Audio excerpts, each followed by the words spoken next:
Nothing about Zeranch, rather what this has led to. Which would be what? A subtle but thorough investigation into Oct ship movements and placements over the last 50 days or so, which has involved quite a few contact SC and even VFP-stroke warships, dropping everything and hightailing off to a variety of obscure backward destinations, many well within the Morvenfeld sphere. I am suitably impressed. It must be regarded as awfully important for us to risk annoying our so-sensitive co-involves at such an allegedly delicate time. And what was the result of all this high-speed, high-value asset sleuthing? There are lots of ghost fleets. What? For the first time, Batra felt something other than a sort of amused, studied disdain. Some legacy of his human form, buried in the transcribed systems that held his personality, made him suddenly feel the coldness of the air up here. Just for an instant, he was fully aware that a naked human exposed to this temperature would have hairs standing up on their skin now. The ghost fleet above Zeranch is one of 11, the ship continued. The others are here. A glyph of a portion of the galaxy perhaps 3,000 light-years in diameter displayed itself in Batra's mind. He swam into the image, looked around, pulled back, played around with a few settings. That's quite a large part of what one might call Oct space, he said. Indeed. Approximately 73% of the entire Oct Prime fleet would seem not to be where it appears to be. Why are they bunched like that? Why those places? All the locations, all the places where these ghost fleets had drawn up were out of the way. Isolated planets, backwater habitats, and seldom frequented deep space structures. It is believed they are grouped where they are to avoid detection. But they're being open about it. They're telling people where they are. I mean detection of the fact they are ghosts. The cover story, as it were, is that a series of special convocations is taking place which will lead to some profound new departure for the Oct. Some new civilizational goal, perhaps. Possibly one linked to their continuing attempts at betterment and advancement upon the galactic stage. We suspect, however, that this is only partially true. The convocations are a ruse to excuse the departure of so many frontline ships. Had they better technology, the GCU's personality construct continued, the Oct would, one imagines, have kept their ghost ships appearing to carry out normal duties, while the real ones left for wherever it is they have in fact left for. Their ability so to deceive is limited, however. Any high-involved ship, certainly one of ours, or the Morvenfeld, for example, and possibly most Narracene craft, would be able to tell that what they were looking at was not a real Oct ship. So the genuine craft left the normal intercourse of galactic ship life, and these rather crude representations were assembled in locations specifically chosen so that the ship's lack of authenticity would most likely go unnoticed. Had he still inhabited human form, Batra would, at this point, have frowned and scratched his head. But why? To what end? Are these maniacs going to war? We don't know. They have outstanding disputes with a few species, and there is a particular and recently inflamed gripe with the Altridia, but the whole of Oct society does not appear to be presently configured for hostilities. It is configured for something unusual, certainly. Batra could hear puzzlement expressed in the ship's voice, possibly including some sort of hostile or at least dynamic action, but not all-out war. The Altridia are taken to be their most pressing potential adversaries, but they would almost certainly defeat the Oct as matters stand at present. The models show 90+% likelihood very consistently. So where are the real ships? That, old chum, is very much the question. Batra had been thinking. And why am I being included here? More modelling. Using the pattern of affected snuck-away ships and a pre-existing profile of Oct interests, we have drawn up a list of likely destinations for the real craft. Another layered diaglyph blossomed in Batra's mind. Aha, he thought. The marginally most likely disposition is a distributed one, or rather one of two not dissimilar choices. In each, the Primarians and other strategic craft take up various different positions, either defensive or offensive, depending. The defensive model implies a more even spread of forces than the offensive one, which favours greater concentration. These represent options 1 and 2, respectively, in the modelled plausibility grading. There is, however, a third option, shown here. The other layers fell away, but Batra had already spotted the pattern and the place within it that was its focus. They could be gathering round Sir Salmon, he sent. The General Contact Unit, "It's my party and I'll sing if I want to," still sounded puzzled. Well, quite. The Integrity of Objects. Chapter 20. In spiral, coalescence, ring down. The interior of the Morvenfeld great ship in spiral, coalescence, ring down was generally experienced virtually, even by those for whom it was designed and who had built it. Externally, the ship was a flattened sphere 50 kilometers in diameter. It resembled a vast droplet of blue ice, whose surface had been blasted with several million joules, about half of which had subsequently fallen off, leaving behind small craters. Its main internal space was enormous, bigger than anything on a Culture GSV. The best way to think of it, Annaplian had been told by Scout Papter, her Morvenfeld liaison officer, was as if you'd got 19 balloons full of water, each nearly 10 kilometers in diameter, arranged them into a rough hexagon so they formed as near a circle as possible, then squished them all together so that the walls between them flattened out. Then you added another 2 layers of 7 spheres, one above and one below, under the same principle. Finally, you removed all those flat, separating walls. The whole space was crisscrossed by strands and cables supporting hundreds of millions of polyp-like living quarters and multitudinous travel tubes, many with a vacuum inside to speed up transit times.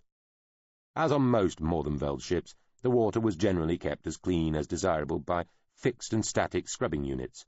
Nevertheless, the fact was that the bait species and acrescent flora that the Morvenfeld liked to feed on needed water with nutrients in it, and the Morvenfeld themselves regarded having to visit some special place to relieve oneself of waste as the mark of a species insufficiently at home with itself, or gas-breathing, which was almost as embarrassing. The water they lived, swam, worked, and played within, then, was not perfectly unclouded. However, it was always pleasant to have a clear view, especially in such a vast space. The Morvenfeld very much approved of themselves, and the larger the numbers of their kind there were present, the more self-approval they felt. Being able to see the hundreds of millions of their fellows a great ship normally carried was generally regarded as an extremely good thing, so rather than rely on their naked eyes to see their way round a space as vast as that of a great ship's interior, they used thin film screens covering their eyes to present them with the view they'd be able to see had the water been perfectly clear. Janseri had decided to adopt the same strategy and so swam with a modified thin film screen over her own eyes. She moved through the water in a dark suit like a second skin. Around her neck was what looked like a necklace made of fluttering green fronds, a gill arrangement that provided oxygen to her nose through 2 small transparent tubes. This was somewhat ignominious to her, as with her old upgrades her skin would have ridged and puckered over whatever area was required to absorb the gases she needed straight out of the water. The thin film screen was stuck across her eyes like a flimsy transparent bandage. She had switched off her blink reflex. The alternative was to let the screen bulge out far enough for her to blink normally, but the air gap introduced unwanted distortions. The screen provided her with a virtual view of the real space, showing the cavernous semi-spherical spaces of the great ship like some staggeringly vast cave system.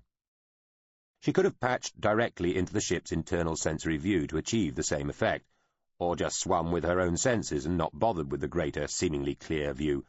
But she was being polite.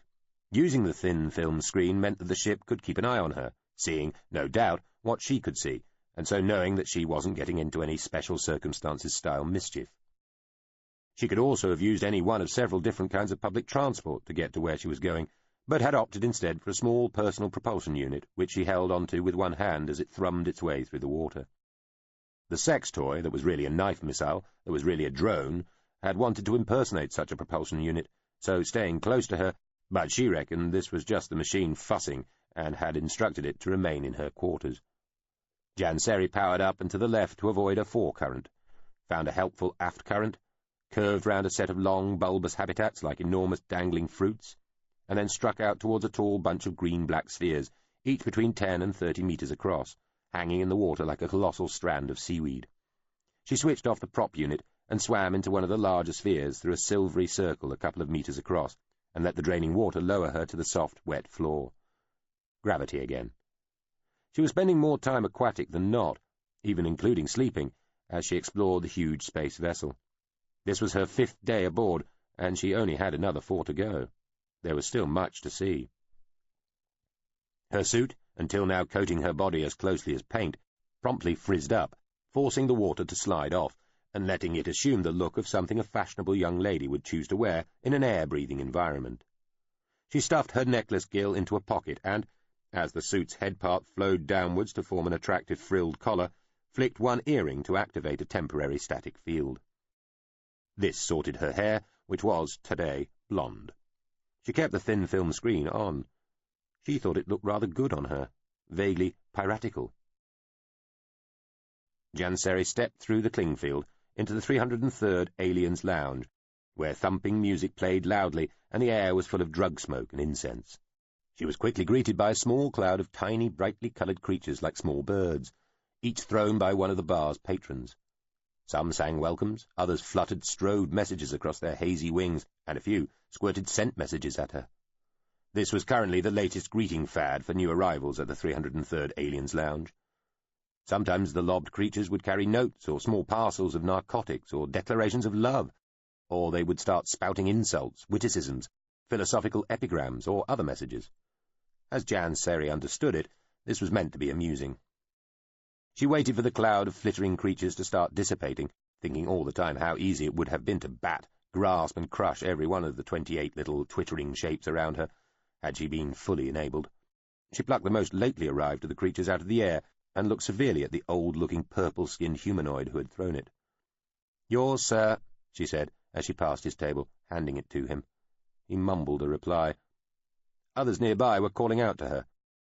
The denizens of the 303rd were gregarious and got to know people quickly. She was already regarded as a regular after only 3 visits. She refused various offers of company and waved away some especially thick and pungent drug smoke. The 303rd was something of a wide-spectrum humanoid stoner's hangout. She acknowledged a few people as she walked to the circular bar in the middle of the lounge, sitting glowing in the darkened space like a giant halo. "Shan, you're here!" shouted Tulya Pyongvangi, who was what passed as the culture's ambassador on the Inspiral Coalescence ringdown. Janseri regarded the man rather as she did the fluttering creature fad, immature and vaguely annoying. He had introduced himself shortly after she'd arrived and done his best to make himself a nuisance more or less ever since. Pyongvangi was obese, pinkish, bald, and fairly human basic on the surface, save for 2 long, fang-like incisors which distorted his speech. He couldn't manage the hard D sound at the start of her first name, for example. Plus, he had an eye in the back of his head, which he claimed was fully functional, but was apparently really no more than an affectation. He often, as now, kept it covered with an eye patch, though the eye patch, again as now, was frequently clear. He also, he told her after a remarkably short time during their first meeting, had exquisitely altered genitalia, which he'd offered to show her. She had demurred. "Hello there," Pyongvangi said, clutching at her elbows and bringing her close to kiss her cheeks. She allowed this to happen while remaining stiff and unresponsive. He smelled of brine, tang fruit, and some sweet, unashamedly psychotropic scent. His clothes were loose, voluminous, ever gently billowing, and showed slow-motion scenes of humanoid pornography. His sleeves were rolled up, and she could see from the thin, fiercely glowing lines incised on his forearms that he had been grazing tattoo drugs. He released her. "How are you? Looking radiant as ever. Who's the young fellow I wanted you to meet?"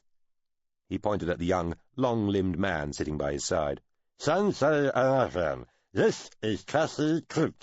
Cassie, say hi." The young man looked embarrassed. "How do you do?" he said in a quiet, deep, deliciously accented voice. He had gently glowing skin of something between deep bronze and very dark green, and a mass of shining, ringleted black hair.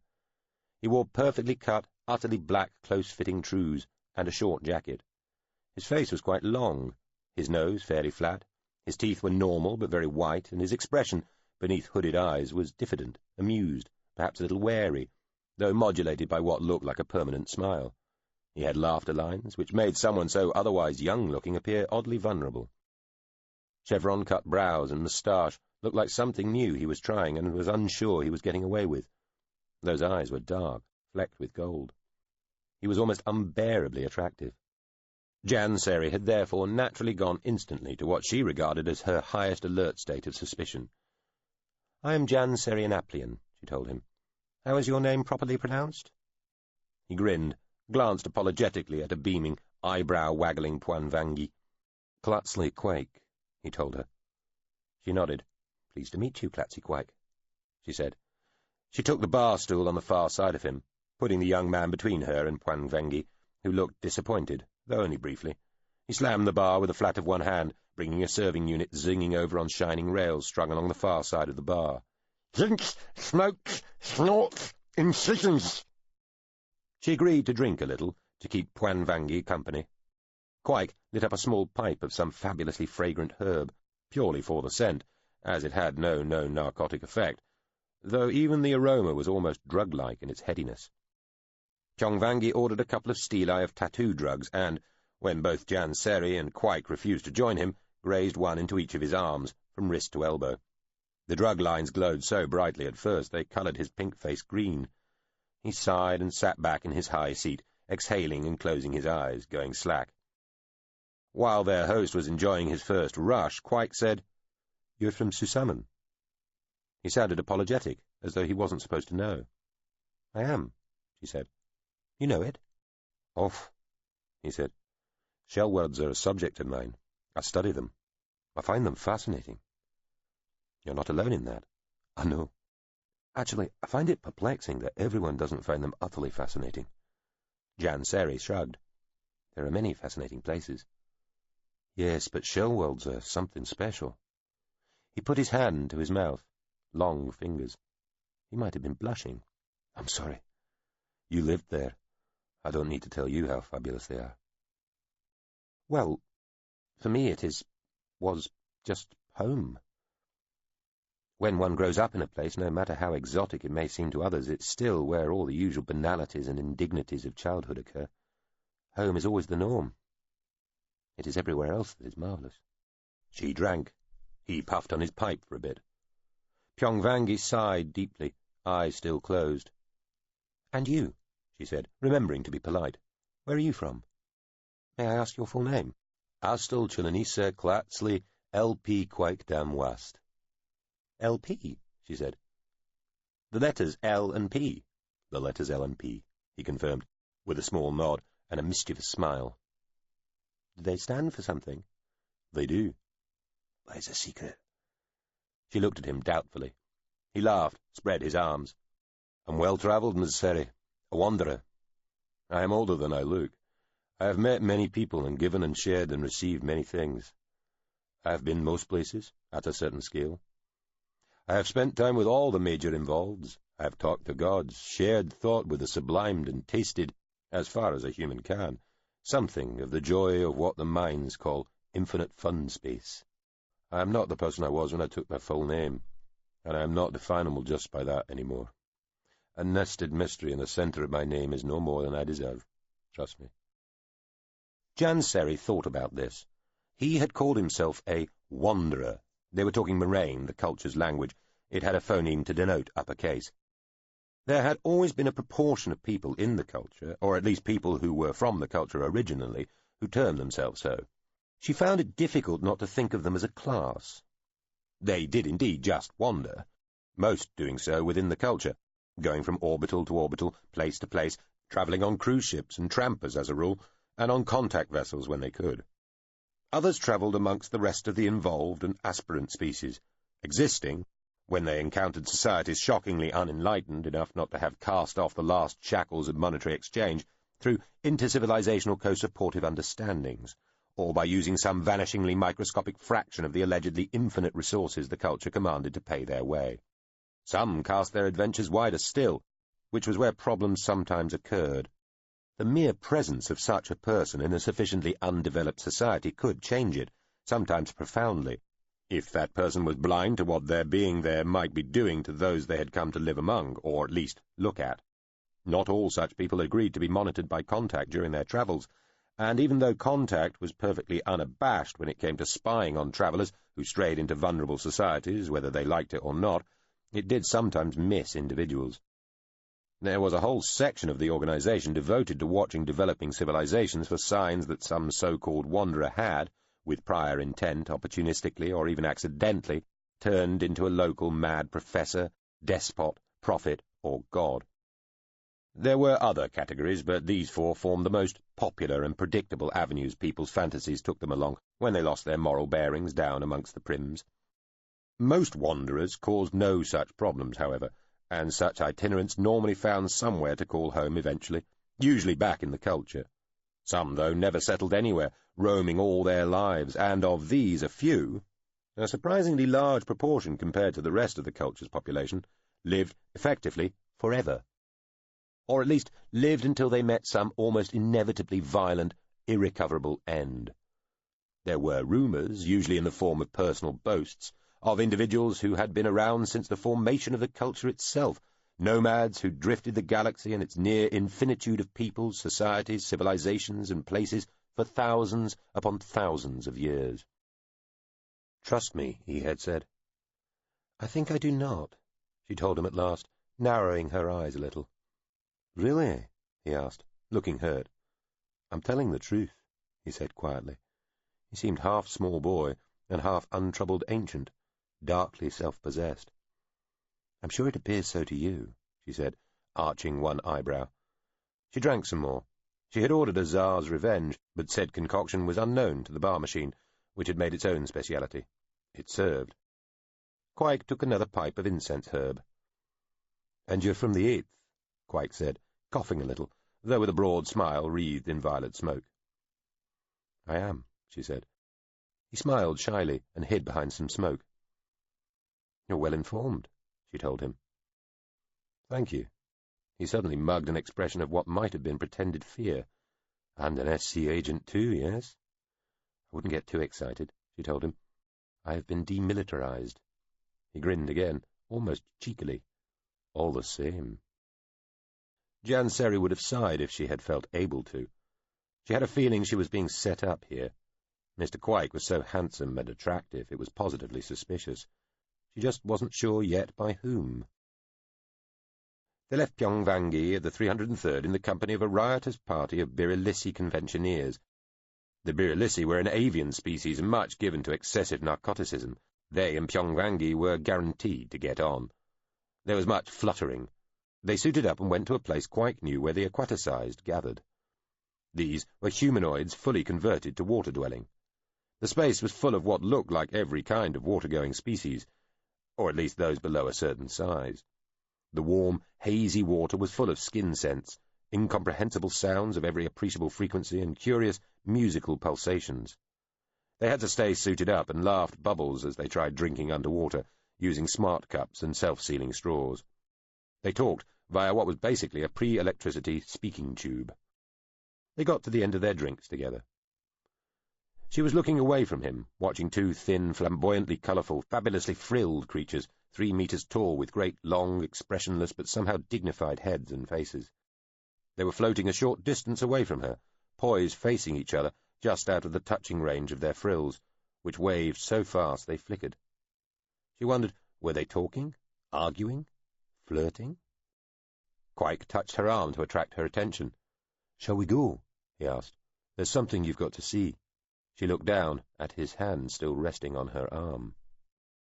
They took a bubble car through the enclosed galaxy of the great ship's main internal space to where his quarters were. They were still suited up, sat side by side in the speeding car, communicating by lace as the gaudily bewildering expanses of the ship's interior swept around them. "You really must see this," he said, glancing at her. "No need to overstate," she told him. "I'm already here, going with you." She had never been very good at being romantic. Wooing and seduction, even played as a kind of game, seemed dishonest to her somehow. Again, she blamed her upbringing, though she wouldn't have argued the point too determinedly if pressed on it. Ultimately, she was prepared to concede that maybe, at some level beyond even childhood indoctrination, it was just her. His living space was a trio of 4-meter spheres, bunched in with thousands of others on a kilometers-long string of alien habs, situated near the vast curved wall of the main space's outer periphery. The room was entered by entirely the stickiest, slowest-working gel-field lock she'd ever encountered. Inside it was rather small and brightly lit. The air tasted clean, almost sharp. Nothing in it looked personalized. Furniture, or fittings of debatable utility, lay scattered about the floor and wall. The general colour scheme was of green components over cerise backgrounds. Not, to Janseri's eye, a happy combination. There was a sort of glistening look to a lot of the surfaces, as though a film or membrane had been shrink-wrapped around everything. "Another drink?" he suggested. "Oh, I suppose so," she said. "I have some Chipantlic spirit," he said, digging in a small floor chest. He saw her run a finger along the edge of what appeared to be a sponge-covered seat, frowning as her skin encountered something slick and smooth coating it, and said, "Sorry, everything is sort of sealed in, covered. All a bit antiseptic. I do apologize." He looked embarrassed as he waved a couple of glittering goblets shaped like inverted bells and a small bottle. "I picked up some sort of weird allergy thing on my travels, and they can only fix it back in the culture. Wherever I live, I need it to be pretty clean. I'll get it dealt with, but for now, well..." Jan Seri was not at all convinced this was true. "Is it in any way infectious?" she asked. Her own immune system, still fully functioning and well into the comprehensive end of the spectrum of congenital culture protection, had signalled nothing amiss. After a couple of hours in such close proximity to Mr. Quike, there would have been at least some hint of any untoward virus, spore, or similar unpleasantness. "No," he said, motioning her to sit down. They sat on opposite sides of a narrow table. He poured some of the spirit. It was brown and highly viscous. The seat Jan Seri was sitting on felt slidey. A tiny new suspicion had entered her head. Had the fellow thought to bring her here for something other than sex? She found the shrink-wrapped nature of the fittings in the man's quarters disturbing. What was really going on here? Ought she to be worried? It was almost beyond imagining that any civilian in their right mind might think to offer some sort of mischief or mistreatment to an SC agent, even a defanged one, but then people were nothing if not varied and strange. Who knew what strangenesses went on in their heads? Just to be on the safe side, she monitored the great ship's available systems with her neural lace. The living space was partially shielded, but that was normal enough. She could see where she was in the ship, and the ship knew where she was. A relief, she supposed. The young-looking Mr. Quike offered her a crystal bell goblet. It rang faintly the instant she touched it. "They're meant to do that," he explained. "The vibrations are supposed to make it taste better." She took the little goblet and leant forward. "L.P. Quike," she said. "What exactly are your intentions?" She could smell the spirit, albeit faintly. He looked almost flustered. "First a toast," he said, holding up his bell goblet. "No," she said, lowering her head a little and narrowing her eyes. "First, the truth." Her nose was reporting nothing unexpected in the fumes rising from the goblet of spirit in her hand, but she wanted to be sure, giving bits of her brain time to do a proper processing job on the chemicals her nasal membranes were picking up. "Tell me what it is you wanted to show me here." Quike sighed and put down his bell goblet. "I picked up an ability to read minds on my travels," he said quickly, possibly a little annoyed. "I just wanted to show off, I suppose." "Read minds?" Jan Seri said skeptically. Ship minds could read human minds, though they were not supposed to. Specialist equipment could read human minds, and she imagined you could make some kind of android machine embodying the same technology that could do so too. But an ordinary human being? That seemed unlikely. This was depressing. If Clatsy Quike was a fantasist or just mad, then she was certainly not going to have sex with him. "It's true," he told her. He sat forward. Their noses were now a few centimetres apart. "Just look into my eyes." "You are serious?" Jan Seri asked. Oh dear, this was not turning out as she'd wished at all. "I am perfectly serious, Jan Seri," he said quietly, and something in his voice persuaded her to humour him just a little longer. She sighed again and put the bell goblet of spirit down on the narrow table. By now it was clear the drink was highly alcoholic, though otherwise harmless. She looked into his eyes. After a few moments, there was the hint of something there, a tiny red spark. She sat back, blinking. The man in front of her, smiling faintly, looking quite serious and not at all pleased with himself, put his finger to his lips. What was going on? She ran what was basically an internal systems check to reassure herself that she hadn't been unconscious even for a moment, or that she hadn't performed some movement or function she hadn't been aware of, or that less time had elapsed than she assumed. Nothing out of kilter? Nothing wrong? She seemed to be okay. Jan Seri frowned, leant forward again. The red spark was still there in his eyes, almost vanishingly faint. It was, she realized, coherent light, one single, pure, narrow frequency. It flickered, very quickly. Something approaching. What approaching? Where had that thought come from? What was going on here? She sat back again, blinking fast and frowning deeply, running her systems check again. Still nothing untoward. She sat forward once more. Ah. She was starting to guess what was going on. The flickering red spark came back, and she realized he was indeed signaling her. A section of his retina must be a laser, capable of sending a beam of coherent light through his eye and into hers. The signal was expressed in nonary moraine, the 9-part binary base of the culture's language. She'd heard of this ability in SC training, though purely as an aside. It was a multi-millennia ancient, now almost never used amendment, long made redundant by the technology behind the neural lace. It was even something she could have made herself capable of, with a few days' notice, before she'd had her claws pulled. She concentrated. PTA? He was signalling a permission to approach burst. It was a ship signal originally. It had been adopted as a sort of acronymic shorthand by culture people wanting to get in closer contact with other people they weren't sure would welcome them. PTA? She nodded very slightly. Janseri, the signal said. I think you are receiving me. But please scratch your right cheek with your left hand if you are understanding all of this. Scratch once if this is too slow a rate of transmission, twice for acceptable, and 3 times for too fast. The information was coming in faster than it could have been spoken intelligibly, but not ungraspably quick. She gently scratched her right cheek with her left hand, twice. Wonderful. Allow me to introduce myself properly. The LP you asked about earlier stands for Liveware Problem. I am not a properly normal human being.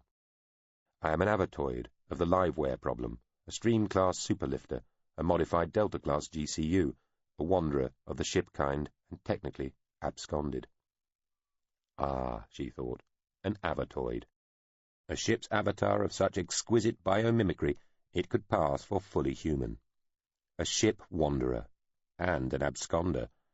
Absconders were ships that had chosen to throw off the weight of cultural discipline and go off on their own. Even so, a proportion were known, or at least strongly suspected, to be using this state of self-imposed exile purely as a disguise, and were still fully committed to the culture, allegedly adopting absconder status as cover for being able to carry out actions the main part of the culture might shrink from. The granddaddy, the exemplary hero figure, the very god of such vessels, was the GSV Sleeper Service, which had selflessly impersonated such eccentric indifference to the culture for 4 decades, and then, some 20-plus years ago now, suddenly revealed itself as utterly mainstream culture loyal and, handily, harbouring a secretly manufactured, instantly available war fleet just when the culture most needed it, before disappearing again. She allowed her eyes to narrow a little. She was fully aware this was her own signature signal. Suspicion, distrust. Sorry about all the subterfuge. The air in here is kept scrubbed to remove the possibility of nanoscale devices watching in on such eye-to-eye communication, and the room's coverings are themselves wrapped in film for the same reason. Even the smoke I inhaled at the bar contains an additive which clears my lungs of any such possible contamination. I was only able to get close enough to contact you after you'd arrived on board the Inspiral Coalescence Ringdown, and of course everybody is being so wary of upsetting the Mordenveld. I thought it best to adopt the trappings of ultra-caution. I'm aware, of course, that you can't reply in kind to me, so let me just tell you why I'm here and why I'm contacting you in this way. She raised her brows a fraction. I am, as I say, an absconder, though only technically. I spent 3,500 years faithfully tugging smaller ships around systems vehicles throughout the greater galaxy, and saw active service during the Adiran War, serving, if I may say so, with some distinction, especially in the first few desperate years. After all that, I decided I was due a protracted holiday, probably a retirement, to be quite honest, though I reserve the right to change my mind. I have wandered the galaxy for the last 800 years, seeing all I could of other civilizations and peoples. There is always more to see, of course. The galaxy renews and reforms itself faster than one can make one's way round it. Anyway, I am truly fascinated by shell worlds, and have a particular interest in Susaman, not the smallest part of which concerns your level, the 8th. When I heard rumours regarding your father's death, and please accept my condolences in that regard, and the events surrounding this sad occasion, including the death of your brother Furbin, I immediately thought to make myself available to help the Sal, and the children of the late king in particular. I'd assumed you'd be going back home with many of your powers removed or reduced. I know that you return with no ship or drone or other aid about you, and so I'd like to offer my own services, not as a day-to-day servant or courier or anything like that. Our Morvenveld hosts would not tolerate such a thing, but as a last resort, if you will. Certainly as a friend in case of need. Susamen, and especially the 8th, seems like a dangerous place these days, and a person travelling alone, no matter how able, may need all the friends they can muster. I, that is, the ship, am currently some distance off, but keeping pace with the Inspiral Coalescence Ringdown, to stay in reasonable proximity to this avatoid and facilitate its speedy retrieval should I need to do so. However, it is my intention, shortly, to make my way to Susamen directly, and this avatoid, or another, for I have several, will be there. It and myself are ready to afford you such assistance as you may require. You need not respond now. Please think about this at your leisure, and make your mind up in your own time. When you meet my avatoid on Susamen, you can let me know what you think then, through it. I shall completely understand if you want nothing to do with me. That is entirely your right. However, please be assured of my continuing respect, and know that I am, dear lady, entirely at your service. I shall end this signal shortly. Please decide whether you wish to pretend I have in any way read your mind, just on the off chance we are somehow being observed. Signal ends at implied 0. 4, 3, 2, 1. Jan Seri stared into the eyes of the young man sitting opposite her. She was thinking, dear shafted world god, all my potential bedfellows are machines. How depressing. Only about half a minute had passed since they'd started staring into each other's eyes. She sat back slowly, smiling and shaking her head. I think your trick does not work on me, sir. Quike smiled. Well, it doesn't work with everybody, he said. He raised his goblet. It emitted a high, pleasant, ringing tone. Perhaps I might be permitted to try again some other time. Perhaps. They clinked bell goblets. The twin sound was surprisingly mellifluous. She had dismissed the idea of taking seriously the offer he'd just made before the glasses had stopped ringing. She engaged him in conversation for some time after that, listening to him recount tales of various explorations and adventures during his many travels. It was not unpleasant. She did not have to pretend interest, and it was amusing to try to work out in his stories which parts were probably true and had been experienced by the ship concerned directly, assuming there really was a ship involved, which parts had been lived by the avatoid while the ship had looked on, and which might have been entirely made up to try to fool anybody listening that all this related to a real human, not a ship plus avatar in human form. In exchange, she related something of her life on Susamen as a child and adolescent, and answered most of the eagerly asked questions Quike had, though she steered clear of certain areas and tried not to give any indication of how she would eventually react to his offer. But of course she would reject his help, the ship's help. If the liveware problem was working completely alone, then it was probably either hopelessly naive or quietly insane. Neither inspired confidence. If not, then it presumably represented a part of SC or something even more rarefied, and it was just pretending to be hopelessly naive or quietly insane, which was even more worrying. And if Quike and the liveware problem were SC, then why hadn't she been briefed about them turning up before she'd left Prasadel? Or at least before she'd left the last vestige of the culture proper and been battened onwards to the Morvenveld? What was going on here? All she wanted to do was go back home and pay her respects to her late father and her presumed deceased brother, reconnect with her past a bit and perhaps lay something to rest. She was not entirely sure what, but maybe that would come to her later. She doubted she'd be able to provide much help to her surviving brother, Orriman, but if she could offer some small service or other, she would. But that was kind of it. After that, she'd be off, away back to the culture, and, if they'd take her, back to SC and the job that, for all its frustrations, dilemmas, and heartbreaks, she loved. Why was a culture ship trying to get involved in her returning to Susamen in the first place? At most, this was still all about a pretty paltry thing, a grubby dispute regarding the succession of power within a very minor and embarrassingly violent and undemocratic tribe whose principal claim on the interest of others was that they happened to live inside a relatively rare and exotic world type. Was she expected to do something on Susamen? If so, what? What could she be expected to do, unbriefed, lacking any specified mission and defanged? Well, she didn't know. She strongly suspected she'd be crazy to do anything other than keep her head down, do what she'd said she was going to do, and no more. She was in enough trouble already just for quitting the mission on Prasadel and heading home on compassionate leave without adding to the charge sheet. SC training was full of stories of agents who'd gone dramatically off-piste and had taken on bizarre missions all of their own devising. They usually ended badly. There were only a few stories leaning in the other direction, of agents who had passed up obvious opportunities to make some beneficial intervention unbriefed, without some specific mandate or instruction. The implication was, as ever, to stick to the plan, but be prepared to improvise. Also, listen to your drone or other companion. They were expected to be more level-headed, less emotional than you. This was one of the main reasons they were there. Stick to the plan. Not just obey orders. If you're being asked to do something according to a plan, then the way the culture saw it, you should have had at least some say in what that plan actually was. And if circumstances changed during the course of trying to follow that plan, then you were expected to have the initiative and the judgment to alter the plan and act accordingly. You didn't keep on blindly obeying orders when, due to an alteration in context, the orders were in obvious contradiction to the attainment of whatever goal it was you were pursuing, or when they violated either common sense or common decency. You were still responsible, in other words. It sometimes seemed to SC trainees, and especially to SC trainees coming to the organization having been raised in other societies, that those people sworn just to obey orders had the easier time of it, being allowed to be single-minded in whatever purpose they pursued, rather than having to do that and wrestle with its ethical implications. However, as this difference in approach was held up as one of the principal reasons that the culture in general and SC in particular was morally superior to everybody else, it was generally regarded as a small operational price to pay for the allegedly far greater reward of being able to feel well ahead in the ethics stakes compared to one's civilizational peers. So, she would stick to the plan. And the plan was, go home, behave, return, apply herself. That ought to be fairly simple, ought it not?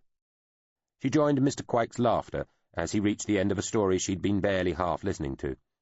They drank more of the spirit from the delicate, tinkling little bell goblets, and she felt herself grow pleasantly tipsy, her head ringing in a sort of woozy, complicit sympathy with the crystals. "Well," she said at last, "I had better go. It has been interesting talking to you." He stood up as she did. "Really?" he said. He looked suddenly anxious, even hurt. "I wish you'd stay." "Do you now?" she asked coolly. "Kind of hoping you would," he confessed. He gave a nervous laugh. "I thought we were getting on really well there." He looked at the puzzled expression on her face. "I thought we were flirting." "You did," she said. She felt like rolling her eyes. This was not the first time this had happened. It must be her fault. "Well, yes," he said, almost laughing. He waved one arm to an internal door. "My sleeping quarters are more, well, welcoming than this rather spare space." He smiled his little boy smile. "I'm sure they are," she said. She noticed the room lights were dimming. A little late, she thought. So, another about turn. She inspected her own feelings and knew that, despite the abruptness and the fact she was tired, she was at least a little interested. He came up to her and took one of her hands in his. "Chanseri," he said quietly. "No matter what image of ourselves we try to project upon the world, upon others, even back upon ourselves, we are still all human, are we not?" She frowned. "Are we?" she said. "We are. And to be human, to be anything like human, is to know what one lacks, to know what one needs, to know what one must look for to find some semblance of completeness among strangers, all alone in the darkness." She looked into his languidly beautiful eyes, and saw in them, well, being cold about it, more precisely in the exact set of his facial features and muscle state, a hint of real need, even genuine hunger. How close to fully, messily, imperfectly human did an Avatoid have to be to pass the close inspection afforded by an Equiptech civilization like the Mordenveld? Perhaps close enough to have all the usual failings of meta-humanity and a full quota of needs and desires. Whether he was a sophisticated avatar constructed from the cellular level up, a subtly altered clone of an original human being, or anything else, Mr. Quike, it seemed, was still very much a man, and in looking into his eyes and seeing that craving desperation, that anxious desire, with its undertone of pre-prepared sullenness, aching yearning ready to become hurt contempt on the instant of rejection, she was only experiencing what untold generations of females had experienced throughout the ages. And oh, that smile, those eyes, that skin, the warm, enveloping voice. She thought a real culture girl would definitely say yes at this point. She sighed regretfully. However, I am still, deep down, and for my sins, both my father's daughter and a Sal. Perhaps some other time, she told him. She left in an all-species pod taxi. She sat there in the damp, strange-smelling air, closed her eyes and laced into the great ship's public information systems to review the next few days. There had been no recent schedule changes. They were still on course for the Morvenfeld nest world of Siang-ung, due there in 2.5 days. She considered looking at humanoid dating/quick contact sites. There were over 300,000 humanoids aboard. You'd think there would be somebody. But still felt both too tired and restless in the wrong way. She returned to her own quarters, where the twice-disguised drone whispered good night to her. She thought good night back to it, then lay, eyes closed but unable or unwilling to sleep, continuing to use her neural lace to interrogate the ship's dataverse. She checked up, at a remove, over distances and systems translations that introduced delays of 5 or 6 seconds, on the agents she'd left running in the culture's dataverse. She was both slightly disappointed and highly relieved to find that there was no known intrusive, close observational recordage from the 8th or indeed any of Susaman's interior levels. Whatever happened there happened once and was never seen again. She clicked out of the culture's interface. One last roving agent system was waiting to report back from the local dataverse. It told her that her brother Furbin was not dead after all. He was alive. He was on a Morvenfeld tramp ship, and he was due to arrive on the nest world of Xiangun less than a day after her. Furbin. In the hushed darkness of her cabin, her eyes blinked suddenly open. Chapter 21. Many Worlds. A strange thing had happened to Hubris Hulse. He had become interested in what was, if he understood such matters rightly, not a million strides away from being philosophy. Given Furbin's unrestrainedly expressed views on that subject, this felt tantamount to treason. It had started with the games they had both been playing on the Narasene ship, hence the fortress, to pass the time on the way to the nest world of Siangun. The games were played floating inside screen spheres, which were linked to the brain of the ship itself. Such ships, Hulse had realized, were not merely vessels, that is, empty things you put stuff into. They were things, beings in their own right, at least as far as a Mercy Corps, Lige, or other mount was a being, and perhaps a lot more so. There were even more realistically fashioned diversions available, games in which you really did seem to be awake and moving physically around, talking and walking and fighting, and everything else, though not peeing or shitting. Hulse had felt he had to ask, but those sounded daunting and overly alien to both men, as well as unpleasantly close to some of the disturbing stuff Zide Hurlis had been bending their ears about back on the disputed, burned husk that was Bulthmas. The ship had advised them on which games they would find most rewarding, and they'd ended up playing those whose pretended worlds were not all that different from the real one they'd left behind on Susaman. War games of strategy and tactics, connivance and daring. Hulse had taken at first guilty and then unrestrained delight in playing some of these games from the point of view of a prince. Later he had discovered works, analyses, and comments related to such games, and, intrigued, started to read or watch these too. Which was how he came to be interested in the idea that all reality might indeed be a game, most specifically as this concept related to the infinite worlds theory, which held that all possible things had already happened, or were happening now, all together. This alleged that life was very like a game or simulation, where every possible course and outcome had already been played out, noted down and drawn up, as though on an enormous map, with the beginning of the game, before a piece has been moved or a move has been made, in the center, and every single possible end state arranged along the outer fringe of this implausibly stupendous chart. By this comparison, all that one does in mapping out the course of one particular game is trace a path from that central beginning of things out through more and more branches, chances, and possibilities to one of the near infinitude of ends at the periphery. And there you were, the further likeness being drawn here, unless Hulse had it completely arse before cock, was that which held, as game, so life, and indeed, as game, so entire history of whole universe, bar nothing and nobody.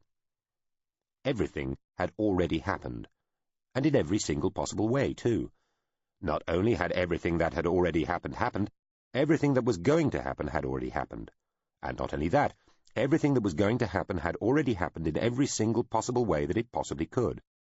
So if, say, he played a game of cards with Furbin for money, then there was a course, a line, a way through this already written, previously happened universe of possibilities which led to the outcome that involved him losing everything to Furbin, or Furbin losing everything to him, including Furbin suffering a fit of madness and betting and losing his entire fortune and inheritance to his servant.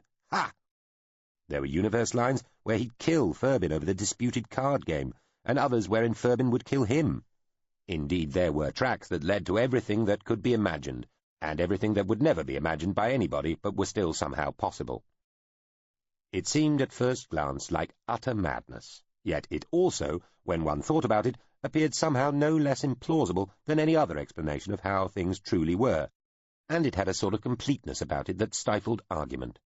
Assuming that every branching fork on the universe map was taken randomly, all would still somehow be well.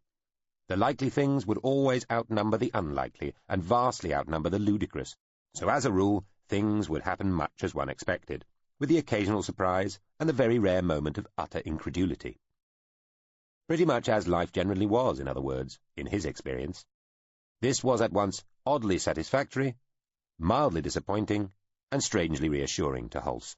Fate was as fate was, and that was it. He immediately wondered how you could cheat. Signal +2. Utautefil, Grand Zamarin of Susamen Narasine. Katak Solus, assumed location, kindly forward. From Morthenveld Shum, Meest, Zuvalus, Tlesh, Gavantil Prime, Player, Director General of the Morthenveld Strategic Mission to the Tertiary Hulian Spine, in Mission Peregrinatory. Plus, signal details, hidden. Check the release. O. Plus, cherished friend, I hope this finds you well, and that the everlasting Queen's 3044th great spawning continues both apace and favourably to yourself, your immediate family, subsept, sept, clanlet, clan, and kinkind. I am well. Firstly, worry not. The signal is sent under the provisions and in keeping with the terms of the Morthenveld Narasine Shell World Management Co-Prosperity Agreement, subsection Susamen. I communicate at such distance to inform you only of a dispositionary detail further to the greater good and security of the mutually beloved world within our charge. This is that an uncrewed high AI defensive entity in form similar to a Cat-2 compress hull, accompanied by 12 minor slaved co-defensive entities, will be emplaced by ourselves within the Susamen upper core space, also known as the machine space or machine core, under the auspices of the Morthenveld Zintian Shell World Management Co-Security Agreement, subsection Susamen, with the full knowledge and cooperation of the Susamen Zintian, probably not later than within the next 3 to 5 petacycles.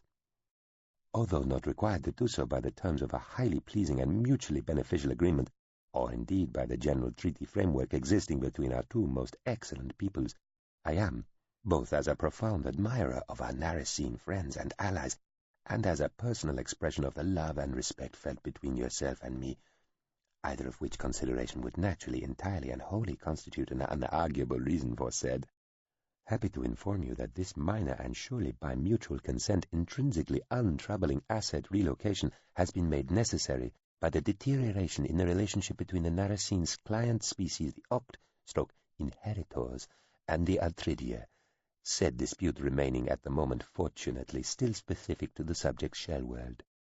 While not, of course, in any way wishing to anticipate any measure or precaution our vastly esteemed and wise colleagues the Narasine might wish to put in place, and entirely in the blessed and happy knowledge that whatever action we might seek, as here, to carry out to ensure the continuing viability and security of Susamen, will be but of a piece with and complementary to those the Narasine will doubtless themselves wish to consider.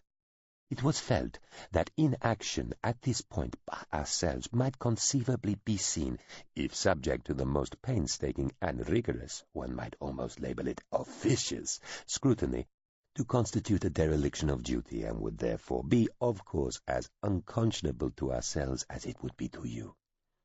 I know, and am personally delighted to acknowledge, that such is the assiduousness and seriousness with which the dutiful and admirable Narasine people take their stewardship of Susamen and so many other shell worlds, that they would expect no less corresponding sedulity from their Morvenveld friends and allies.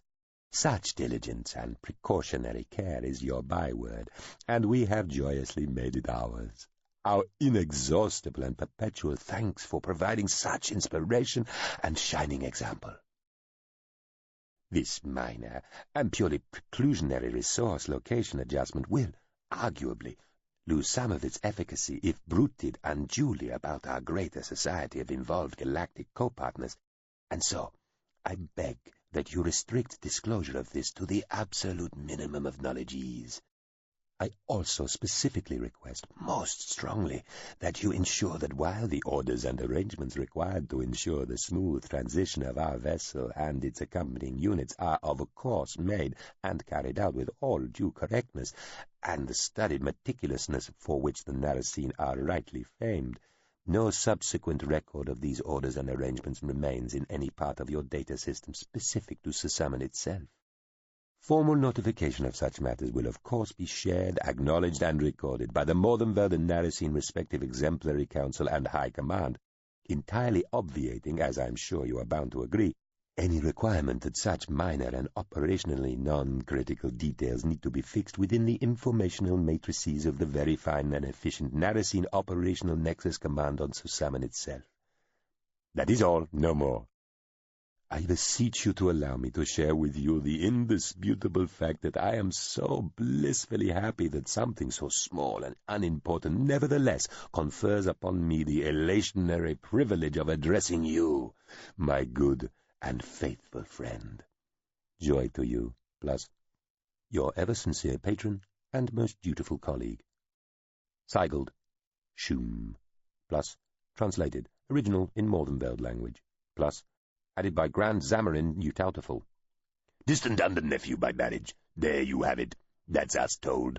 I shall, on my return, be fascinated to hear in some detail from you your version of the events which have compelled our civilizational dominates to make this unprecedented intervention. Your having one less thing to explain to me will be ensured by doing just as Shum demands. You personally will see to it that this is carried out. In duty, Utautaful.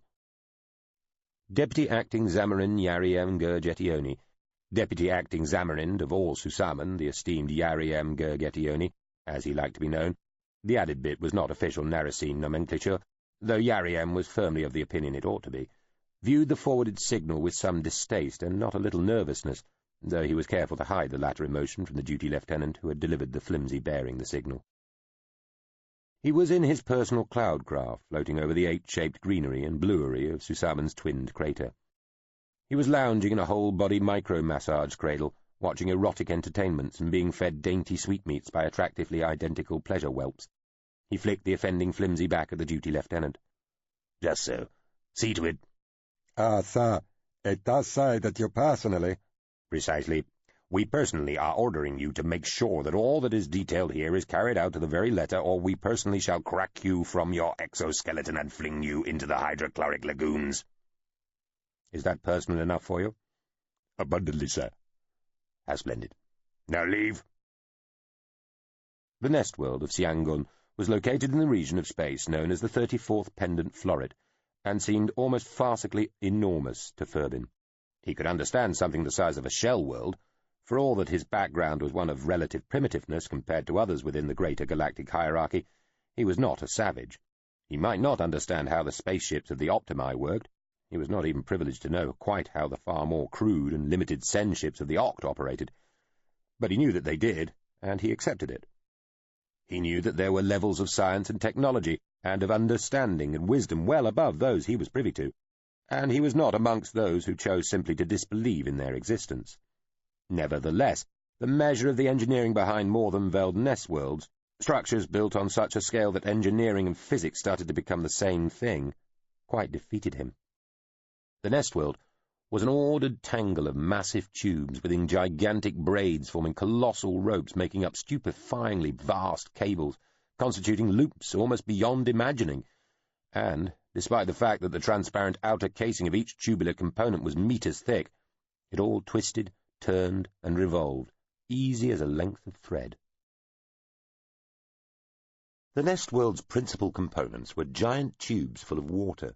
They varied in diameter between 10 meters and many tens of kilometers, and any individual tube might range over its length from the narrowest gauge to the greatest. They were bundled together without touching into larger braids, which were contained within encompassingly greater pipes measuring 100 kilometers or so across, also water-filled. These two revolved independently, and were also bundled within yet greater cylinders, by now on a scale of tens of thousands of kilometers and more, and were frequently covered in engraved designs and patterns, many scores of thousands of kilometers across. The average nest world was a great gathered crown of tangled tubes within tubes within tubes within tubes, a halo world tens of thousands of years old, millions of kilometers across, and set circumference on to its local star, its every million-kilometer-long strand twisting and revolving to provide the tens of billions of Morvenveld within the vast construction with the faint, pleasant tug of gravity they were used to. Siang-ung was not average. It was 500,000 years old, the greatest world in the Morvenveld Commonwealth, and, amongst the meter-scale species of the involveds, one of the most populous settlements in the entire galaxy. It was 300 million kilometers in diameter, nowhere less than 1 million clicks thick, contained over 40 trillion souls, and the whole assemblage rotated round a small star at its center. Its final open braid of cylinders altogether easily constituted sufficient matter to produce a gravity well within which a thin but significant opportunistic atmosphere had built up over the decades of its existence, filling the open bracelet of twisted habitat strands with a hazy fuzz of waste gas and debris scatter. The Morvenveld could have cleaned all this up, of course, but chose not to. The consensus was that it led to agreeable lighting effects.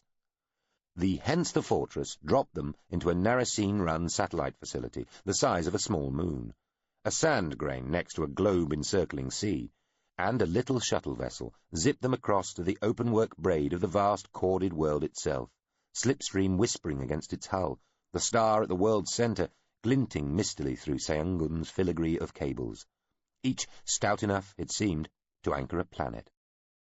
This was, Ferbin thought, the equivalent of a whole civilization, almost an entire galaxy, contained within what would, in a normal solar system, be the orbit of a single planet. What uncounted lives were lived within those dark, unending braids? How many souls were born, lived, and died within those monstrous curling twists of tubing, never seeing, perhaps never feeling the need to see, any other worlds, transfixed forever within the encompassing vastness of this unexplorably prodigious habitat? What lives, what fates, what stories must have taken place within this star-surrounding ring, forever twisting, folding, unfolding? They were delivered into a chaotic-seeming port area, full of transparent walls, both concave and convex, and curving caissons and tubing, the whole set like a gassy bubble within one huge water-filled cylinder, and all arranged to suit air-breathing people like the Narasine and themselves. A machine about the size of a human torso floated up to them, announced itself as being Nuth 3887B, an accredited Morvenveld greeting device belonging to the first original indigent alien deep spacefarers benevolent fund, and told them it would be their guide. It sounded helpful, and was jollily coloured, but Ferbin had never felt further from home, or more small and insignificant.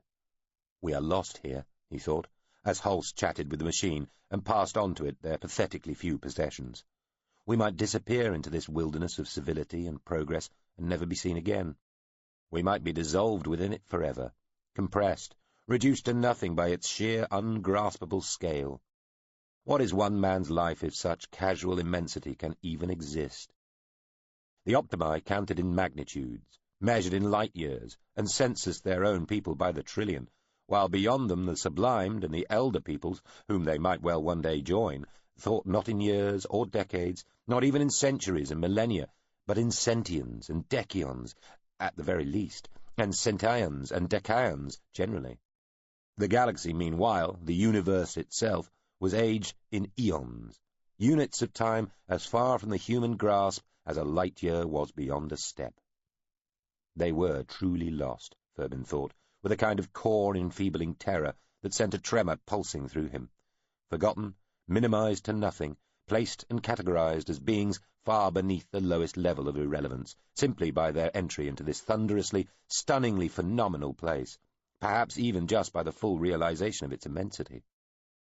It came as something of a surprise, then, for Furbin and Hulse to be greeted, before Hulse had finished chatting to the Morvenfeld machine, by a short, portly, smiling gent with long, blonde, ringlety hair, who called them by name in excellently articulated Saal, and entirely as though they were old friends.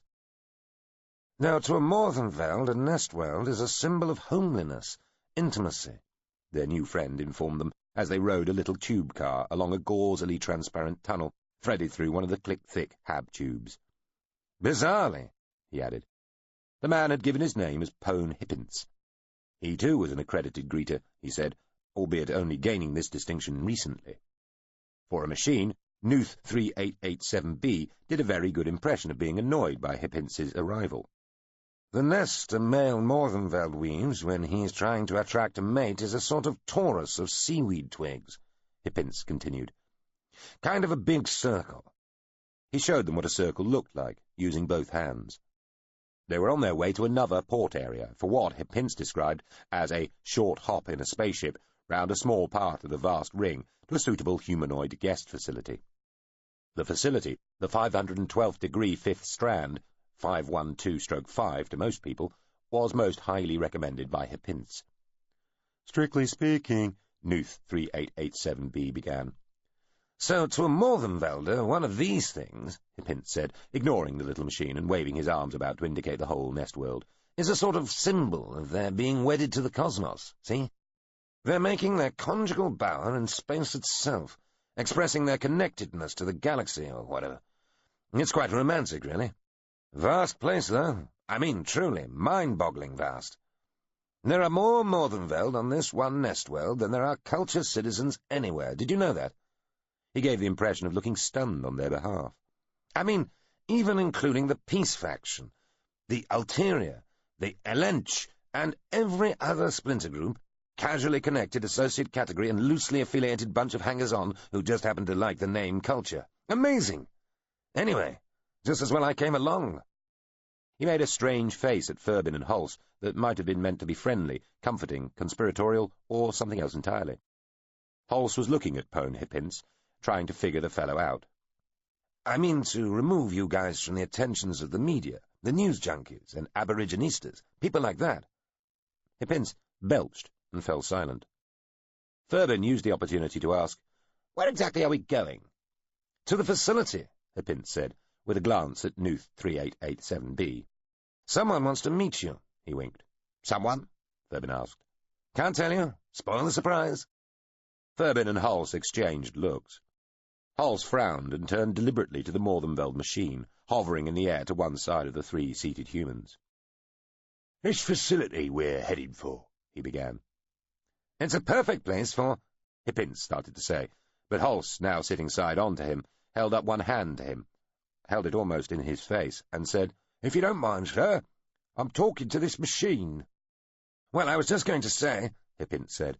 "Tell us about it," Hulse said loudly to the machine. "Tell us about this facility we're supposed to go to." "You can hold up there, unmolested," Hippince continued. "The 512th degree 5th strand, or 512-5, is a humanoid transfer and processing facility," the machine told them as Hippince finally fell silent. Hulse frowned. "What sort of processing?" "Identity establishment, in-world alien behavior legal agreement making, knowledge sharing." "What does that mean, knowledge sharing?" Hulse had once helped a town constable with his inquiries regarding the theft of some tableware from the local county house. It had been a considerably rougher and more painful experience than the phrase helping with inquiries implied. He was worried that knowledge-sharing might be a similar lie dressed up pretty. "Any data held is requested to be shared with the knowledge reservoirs of the nest world," Nuth 3887B said. On a philanthropic or charitable basis, as a rule. Hulse still wasn't happy. Does this process hurt? He asked. Of course not, the machine said, sounding shocked. Hulse nodded. Carry on. The 512th degree Fifth Strand facility is a culture-sponsored facility, the machine told them. Thurbin and Hulse both sat back and exchanged looks. I was coming to that, Hippins exclaimed, in a sudden release of pent-up exasperation, waving his arms about. They transferred to the facility in a fat little ship, which swallowed the car they were riding in whole. The ship lurched, and they were away. A screen showed them the view ahead for the duration of the 20-minute journey. Hippins chattered continually, pointing out sights, especially famous or well-executed patterns of cables or designs engraved on the cables, noteworthy spacecraft arriving and departing, stellar atmospheric effects, and a few of the favela structures which were not officially part of the world at all, but which had been constructed within Sayungung's surrounding network of cylinders and inside the partial protection, both physical and symbolic, afforded by the lattice of mighty cylinders and their accompanying wrap of gases. The 512th degree Fifth Strand was a kind of fully enclosed mini-orbital, fashioned to look as much like the nest world itself as possible. It was only 800 kilometers across, and, until you were right up at it, it looked quite insignificant within the loops and swirls of the giant world's main cylinders. Just a tiny finger ring, lost amongst the open-work vastness of the braided supercables submerged in their accidental haze of found atmosphere. Close up, the facility looked a little like a push-bike wheel. They docked at the hub. Nuth 3887B stayed aboard. It wished them well. Hippins's long blonde hair floated about his head like a curly nebula, and he pulled it back and bunned it with a little hairnet. Their car was released from the stubby ship, and floated into and down a curved, hollow spoke like a thin, twisted tower. "Keen on being able to see through things, aren't they?" Hulse said, staring down through the clear floor of the car, the transparent side of the hollow spoke and the seemingly non-existent roof of the miniature habitat below. "The Morvenveld have this thing about clarity," Hippins told them. "The culture wouldn't think of being so rude as to fashion their own places any differently." He snorted, shook his head. Inside the facility was a little ribbon world of its own, a rotating loop of landscape dotted with parkland, rivers, lakes, and small hills. The air above filled with delicate-looking flying machines. Thurbin and Hulse both felt the gravity building up as they descended. Halfway down, approaching a conglomeration of what looked like huge half-silvered glass beads stuck onto the spoke like some aquatic accretion, the car began to slow. It fell out of the hazy sunshine into darkness and drew smoothly to a stop deep inside the cluster of silvery globes. "Gentlemen," Hippins announced, clapping his chubby hands together, "our destination."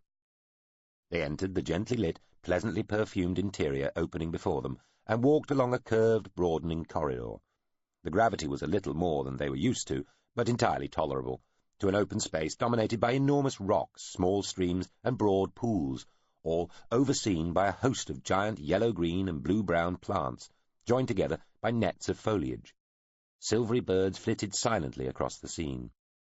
Overhead, the twisted lattice of the nest world revolved with a silent, steady, monumental grace. Humans of a variety of body types and skin colours were scattered amongst the plants, streams, and pools. One or two glanced casually over in their direction, then away again. A few were entirely naked, a lot were mostly so.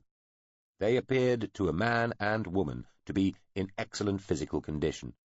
Even the more alien-looking ones somehow gave off an impression of glossy health, and so relaxed in their demeanour that the sight of their nudity wasn't quite as shocking to the two Sal men as they might have expected. Still, Thurbin and Hulse glanced at each other. Hulse shrugged. A man and a woman, each wearing only jewellery, walked past them, smiling. Thurbin glanced at Hulse again and cleared his throat. "Would appear to be permitted." "So long as it's not compulsory, sir," Hulse replied. A small machine shaped like a sort of squared-off lozenge floated up to them. It said again in perfect Sal, "Prince Thurbin, Jubris Hulse, LP Hippins, welcome." They said their various hellos. A woman, compactly elegant, dark-haired, clad in a long plain blue shift that left only her arms and head exposed, was walking towards them. Thurbin felt himself frown. Was it really her? Older, so different. She walked right up to him. The others around him were silent, even Hippins, as though they knew something he didn't. The woman nodded once and smiled, in a guarded but not unfriendly way. He realized it really was Janseri an instant before she opened her mouth to speak.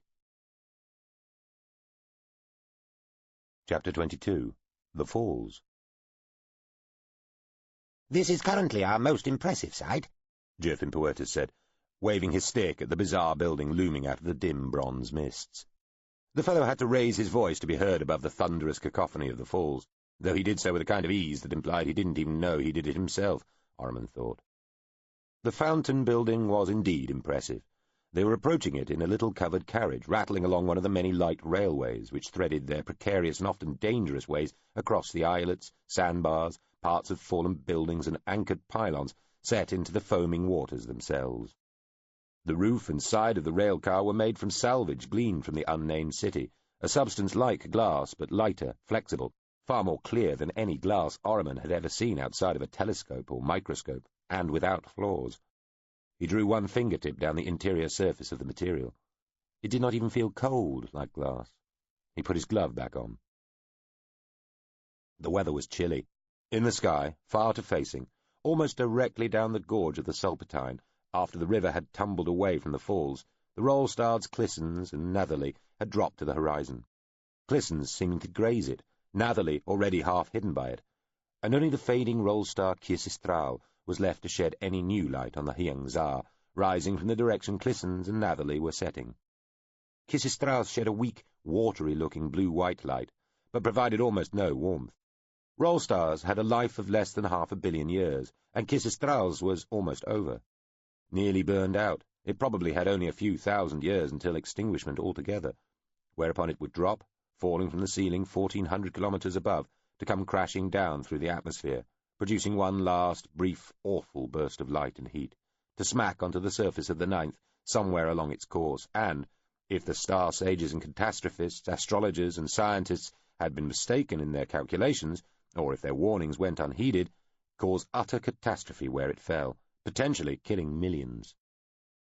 Even with nobody present directly underneath, the fall of a dead star, especially onto a level featuring a majority of solid ground, was an apocalyptic event, pulverizing earth and rock to dust and fire, sending projectiles the size of mountains soaring like shrapnel all about it to produce still further terrible impacts, which would themselves birth smaller and smaller successions of crater, ejecta, and debris, until finally all that was left was wasteland. Its center scoured to bare, to the very bone of the world, and clouds of dust and gas and years of spreading, dissipating winters, terrible rains, failed crops, and screeching, dust-filled winds. The world itself rang to such impacts. Even directly beneath the ceiling of a floor being so struck, a human might struggle to notice any effect. The structure of a shell world was so strong. But machines throughout every level from core to surface registered the blow and heard the world ring like a vast bell for days afterwards. The world gods, it was said, heard the starfall, and grieved. Thankfully, such catastrophes were rare. The last one suffered by Susamen had been decades ago. They were also apparently part of the natural life of a modified shell world. So the Oct and Altridia and other shell world conducer species claimed. All such destruction led to forms of creation, they assured, producing new rocks, landscapes, and minerals. And stars could be replaced, new ones emplaced and kindled, even though such technology was seemingly beyond species like the Oct and Altridia, who relied on the good graces of the Optimi for these actions. This fate awaited Kisistral, and whatever part of the ninth it fell upon. For now, though, as if it was a great wave drawing the waters back before charging furiously back in, the star gave out a thin, attenuated seep of light, and over the whole course of the Sulpatine, and well beyond, including the great inland seas at both ends of the river, a partial winter was making itself felt. First the air cooling, and then the land and waters too, as they radiated their heat away into the encroaching darkness. Soon the Sulpatine would start to freeze over, and even the vast, unending chaos of the falls would be stilled. It seemed impossible, unbelievable, Orman thought, looking about at the sudden, sporadic visions of madly dancing waters and waves, which the eccentricities of falls-created wind and pummeling walls of spray afforded, and yet it had happened in centuries past, and would surely happen again. The rail car was slowing. It was racketing along a raised section of narrow, uneven-looking track held above a shallow sandbar by tall pylons. The sandbar was surrounded by sweeps and curves of dashing, booming waters, which looked like they could change course at any moment and wash the sands and pylons away. A gale seemed to shake the little rail car, briefly pulling away some of the surrounding mist and spray. The fountain buildings soared above them now, bursting with curved fountains of water that turned to spray and rain and came dropping all around in an unceasing torrent that was starting to drum and beat upon the roof of the rail car, shaking it bodily. A chill wind moaned through spaces in the rail car's body, and Orman felt the cold draught on his face. He wondered if the barrages and veils of water hitting the car would turn to snow as the winter came on, but before the whole falls froze. He tried to imagine this.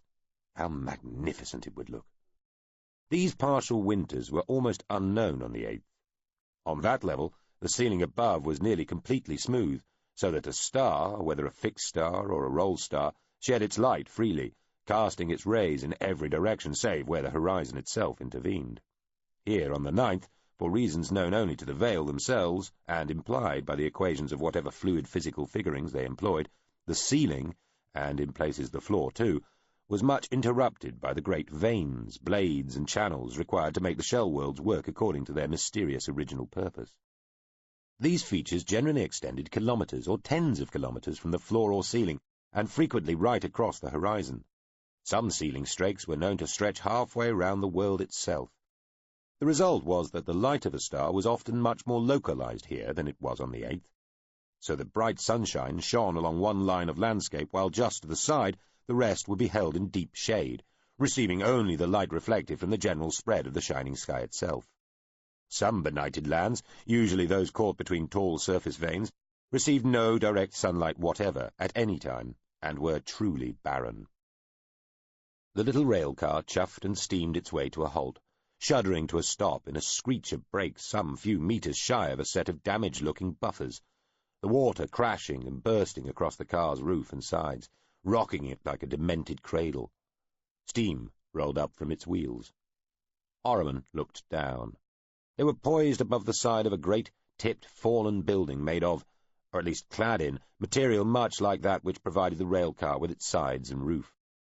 The rail tracks rested on trestles like wedges attached to the side of the building itself, making it feel more secure than the flimsy-looking pylons they had recently traversed.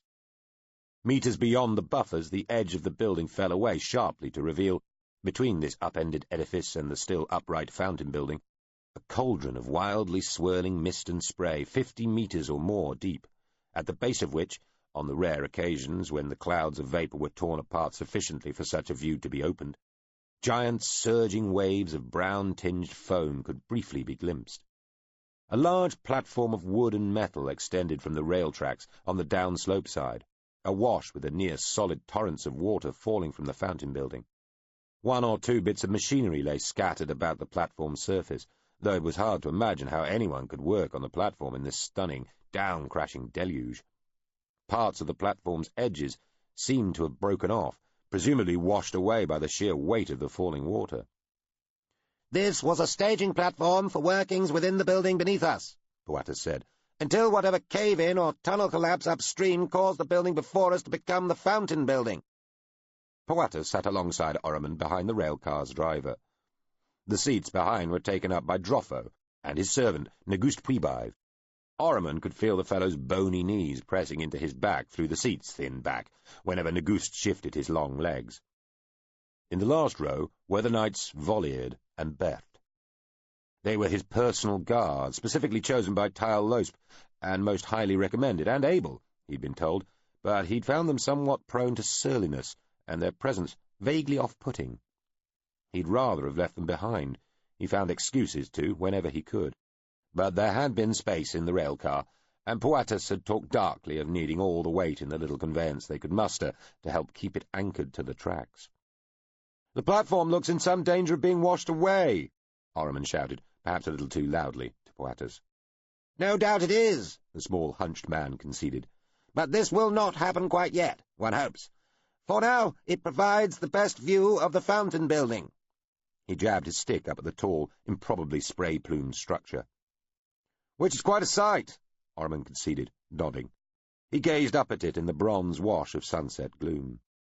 Folds and waves of water came crashing down on the railcar's roof, a particularly heavy clump slamming off the near-invisible material protecting them and causing the whole car to quiver, making it seem that it was about to be thrown off the tracks beneath and hurled across the water-drenched surface of the railingless platform, doubtless to be dashed to smithereens somewhere far below. "Three balls of God!" Negus Pibaev blurted. "Sorry, sir," he muttered. Ormond smiled and held up one hand, forgiving. Another wave of solid water hit them, making something on one lower side of the seats creak. "Shire," Poatus said, tapping the driver on the shoulder with the end of his stick. "I think we might reverse away." Ormond held out one hand. "I thought I might try standing outside for a bit," he said to Poatus. Poatus's eyes went round. "And try is all you'll do, sir. You'd be battered down and swept away before you drew a single breath." "And, sir, you get awfully wet," Negus pointed out. Ormond smiled and looked out at the maelstrom of crashing water and swirling wind. "Well, it would only be for a moment or two, just to experience something of that fabulous power, that mighty energy." He shivered with the anticipation of it. "By that logic, sir," Droffo said, sitting forward to talk loudly into Ormond's ear, "one might experience something of the power and energy of a piece of heavy artillery by positioning one's head over the barrel just as the firing lanyard's pulled.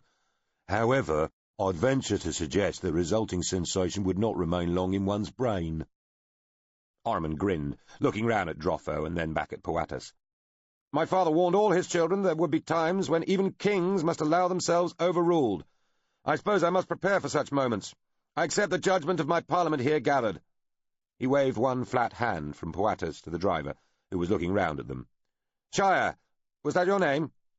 "Indeed, sir." "Please do as Mr. Poatus says, and let's retreat somewhat." Shire glanced at Poatus, who nodded. The train clanked gears and then went huffing slowly backwards in clouds of steam and a smell of hot oil. Droffo turned round to Vollard and Beth. "You are well, gentlemen." "Never better, Droffo," Vollard replied. Beth just grunted. "You seem so quiet," Droffo said. "Not sickened by the rocking, are we?" "It takes rather more," Vollard told him with an insincere smile. "Though I can sicken well enough with sufficient provocation." "Of that I'm sure," Droffo said, turning away from them again. "The falls are what? 10,000 strides across?" Ormond asked Poatus as they withdrew. Poatus nodded. "Bank to bank, straight across. One has to add another 2,000 if one follows the curve of the drop-off. And about 1,000 strides of that is without water, is that right? Where islands in the stream upriver block the flow." "Nearer 2,000 strides," Poatus said. "The figure changes constantly. So much here does. At any one time there might be 300 or 400 separate falls within the Greater Cataract." "So many? I read of only 200. Poatus smiled. "A handful of long years ago, that was true."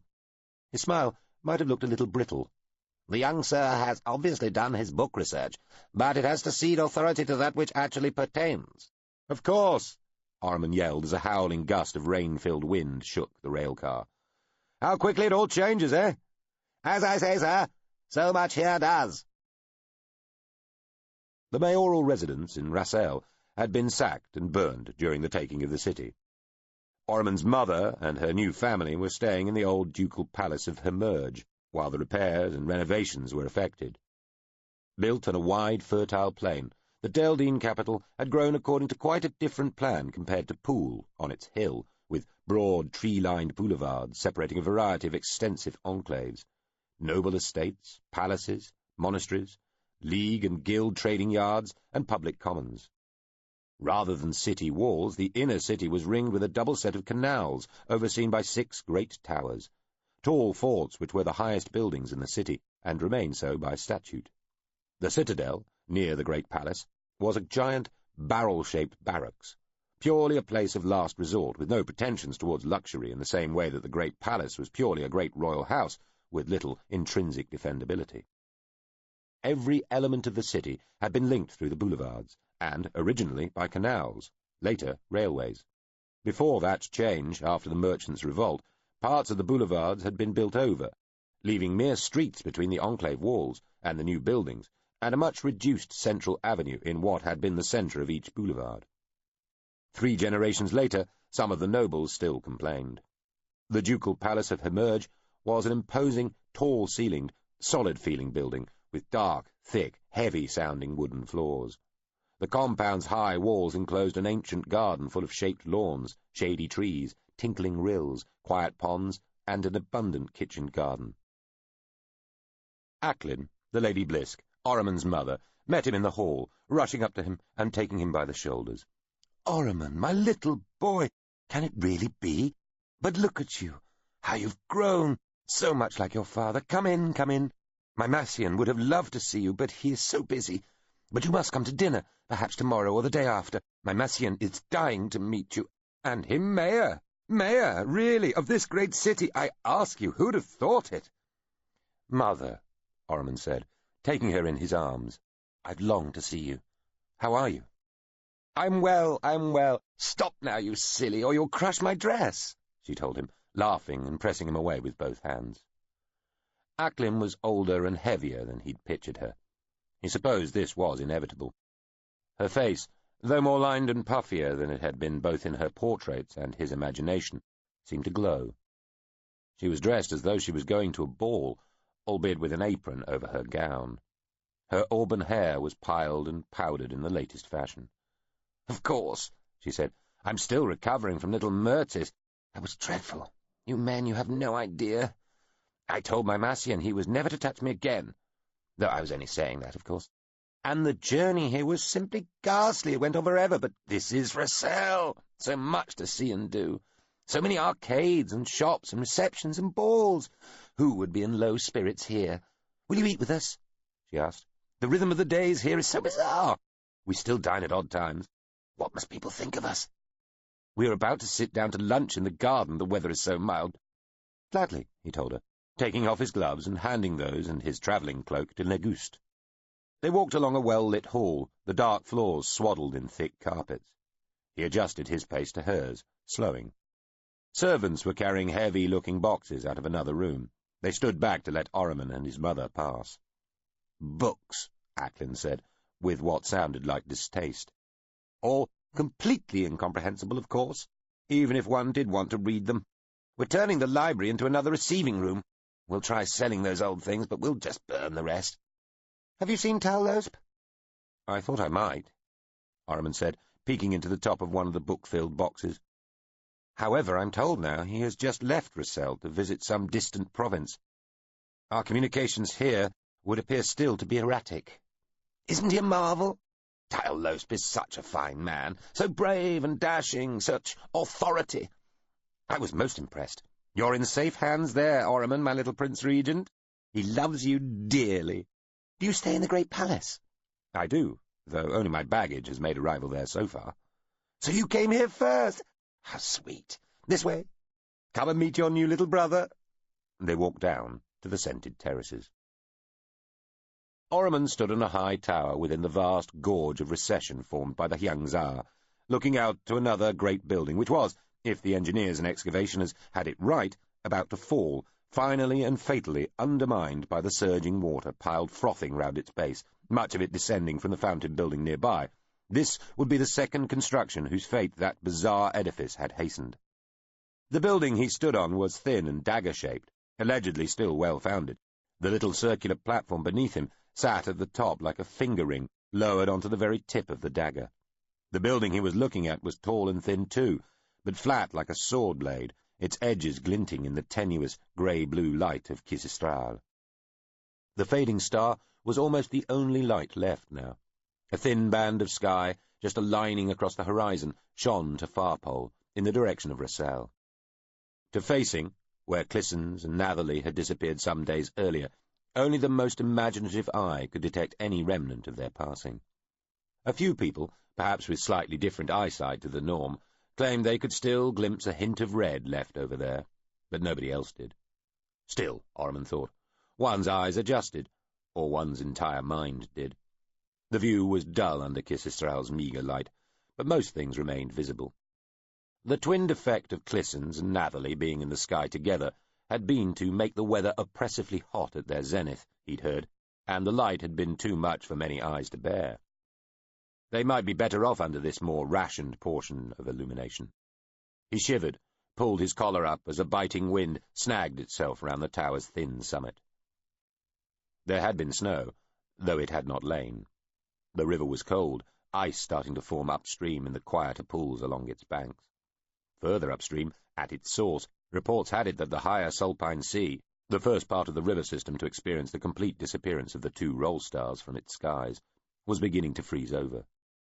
The air was rarely still now, even well away from the falls themselves, where the stupendous weight of falling water created its own crazed turmoil of forever swirling gusts. These could and did focus themselves into lateral tornadoes, capable of sweeping men and equipment, whole sections of railway track, and entire trains of carriages away with almost no warning. Now, as the great wide strip of land on the 9th denied all but Kisistral's light, gradually cooled, while the rest of the continent about it remained temperate, winds blew nearly constantly, whining gears in the vast engine of the atmosphere as it attempted to balance chilled and heated parcels of air, creating gales that lasted for days on end, and great sandstorms that lifted whole landscapes of sand, silt, and dust from hundreds of kilometers away and threw them across the sky, robbing the land of what little light there was, and hindering work on the falls' excavations as the generators, power lines, and lights struggled to pierce the encompassing gloom, and machines ground to a stop, workings jammed with dust. The larger sand blizzards were capable of dumping so much material into the river upstream that, according to the latest storm's direction and the colour of the desert from which it had lifted its cargo of swirling grains, the waters of the cataract turned dun, grey, yellow, pink, or dark blood red. Today there were no veils of sand, or even ordinary cloud. The day might have been dark as night. The river still plunged over the cap rock and into the gorge in an ocean of falling, and its roaring shook the rock and air. Though Orriman had noticed that in a sense he hardly heard the noise now, and had quickly become used to modulating his voice to the right level to be heard without thinking about it. Even in his quarters, a small compound in the settlement a kilometre from the gorge, he could hear the voice of the cataract. His accommodation, formerly that of the Archipontine of the Hiengzaria mission, the man in charge of the monks who had chosen death rather than exile from their posts, was formed from several luxuriously appointed railway carriages surrounded by a set of sturdy but movable barbed walls, which could be shifted across the sands and scrub to keep pace with the carriages as they were needed. A whole system of broad-gauge tracks lay beside the gorge and formed the most organised and disciplined district of the mobile city. As the gorge recessed and the falls moved upstream, more tracks were laid ahead, and every 50 days or so the official part of the settlement, almost all of it on carriages and rail trucks, moved to follow the cataract's unstoppable progress upriver. The remainder of the city, the unofficial districts of merchants, miners, and labourers, and all their associated supporting crews of bar people, bankers, suppliers, prostitutes, hospitals, preachers, entertainers, and guards, moved in its own spasmodic jerks, roughly in time with the settlement's bureaucratic heart. Orriman's compound always lay near the canal that was forever being dug along the bank parallel with the river, ahead of the fall's retreat, keeping pace with the railway tracks. The canal provided drinking and toilet water for the settlement and power for the various hydraulic systems which lowered and raised men and equipment into and out of the gorge, and removed plunder. At night, on the odd occasions when the winds were stilled, Orriman thought he could hear, even above the distant thunder of the falls, the canal's quiet gurglings. How quickly he had become used to this strange, forever temporary place. He had missed it, bizarrely, during the 5 days he had spent in Rossell, and the 4 days it had taken travelling there and back. It was something like the effect of the cataract's stupendous voice, the vast, never-ending roar. You got used to it so quickly that when you left the place its absence seemed like an emptiness inside. He perfectly understood why so many of the people who came here never left, not for long, not without always wanting to come back again. He wondered if he ought to leave before he, too, became habituated to the Hiengza as though to some fierce drug. He wondered if he really wanted to. The mist still climbed into the slate skies. The vapours curled and twisted round the exposed towers, most plumly upright, many tipped, just as many fallen, of the nameless city.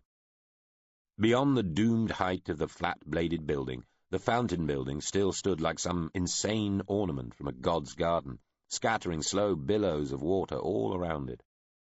On the far side of that building, visible now and again through the spray and mist, could be seen the horizon-flat, dark-skirted edge which marked the start of the great plateau, situated halfway up the height of the taller buildings, and which many of the full scholars and experts thought marked the centre of the long-buried alien city. A wall of water tipped over that edge, falling like a pleated curtain of dark cream to the base of the gorge, raising yet more spray and mist.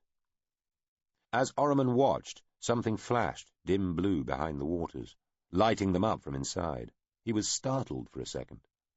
The explosions of the quarriers and blasters were usually only heard, not seen. When they were visible in the darkness, the flash was yellow-white, sometimes orange if a charge did not explode fully. Then he realized it was probably a cutting crew. One of the more recent discoveries the Deldine had made was how to slice through certain metals using electric arcs.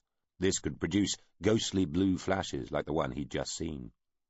On the other hand, the excavationers and plunderers, an easily unnerved and highly superstitious bunch at the best of times, by all accounts, had reported seeing even more strange and unusual things than they normally did. Now that the only external light came from Quisistral, and the focus of so much of their work and attention had shifted to the buildings under the kilometres-wide plaza, where it would have been dark enough even had the days been of normal brightness. Working in that double darkness by crude, unreliable lights, in an environment that could change at any moment and kill you in so many sudden ways, surrounded by the ghostly remains of buildings of near unimaginable antiquity, the wonder was that men ventured there at all, not that they experienced or imagined anything out of the ordinary. This was an out-of-the-ordinary place, Orriman thought. Few places he'd heard of were more so. He raised the heavy binoculars to his eyes and searched the view for people. Whenever you looked, wherever you looked carefully enough, the falls, so vast, so impersonal, so furiously of a scale indifferent to that of humanity, proved to be swarming with human figures, animals, and activity. He searched in vain, though. The field glasses were the best available, with great wide lenses at the front to gather as much light as possible, so that, if anything, they made the view lighter than it really was, but even so, it was still too dim to see in sufficient detail to make out individual humans. "Here you are, sir. You give us the slip and the conniptions in equal measure, running off like that." Nigust Puibayev arrived on the viewing platform, holding various bags and a large umbrella. He leaned back to the doorway. "He's here!" he shouted down the stairs. "Earl Droffo also in attendance, sir," he told Orriman. "Happily not Messrs. V&B, though." Orriman smiled. Nigust was no more a friend to Volliard and Beth than he was. Orriman had told both knights that their presence was unnecessary. He didn't really see the need for such closely dedicated guarding.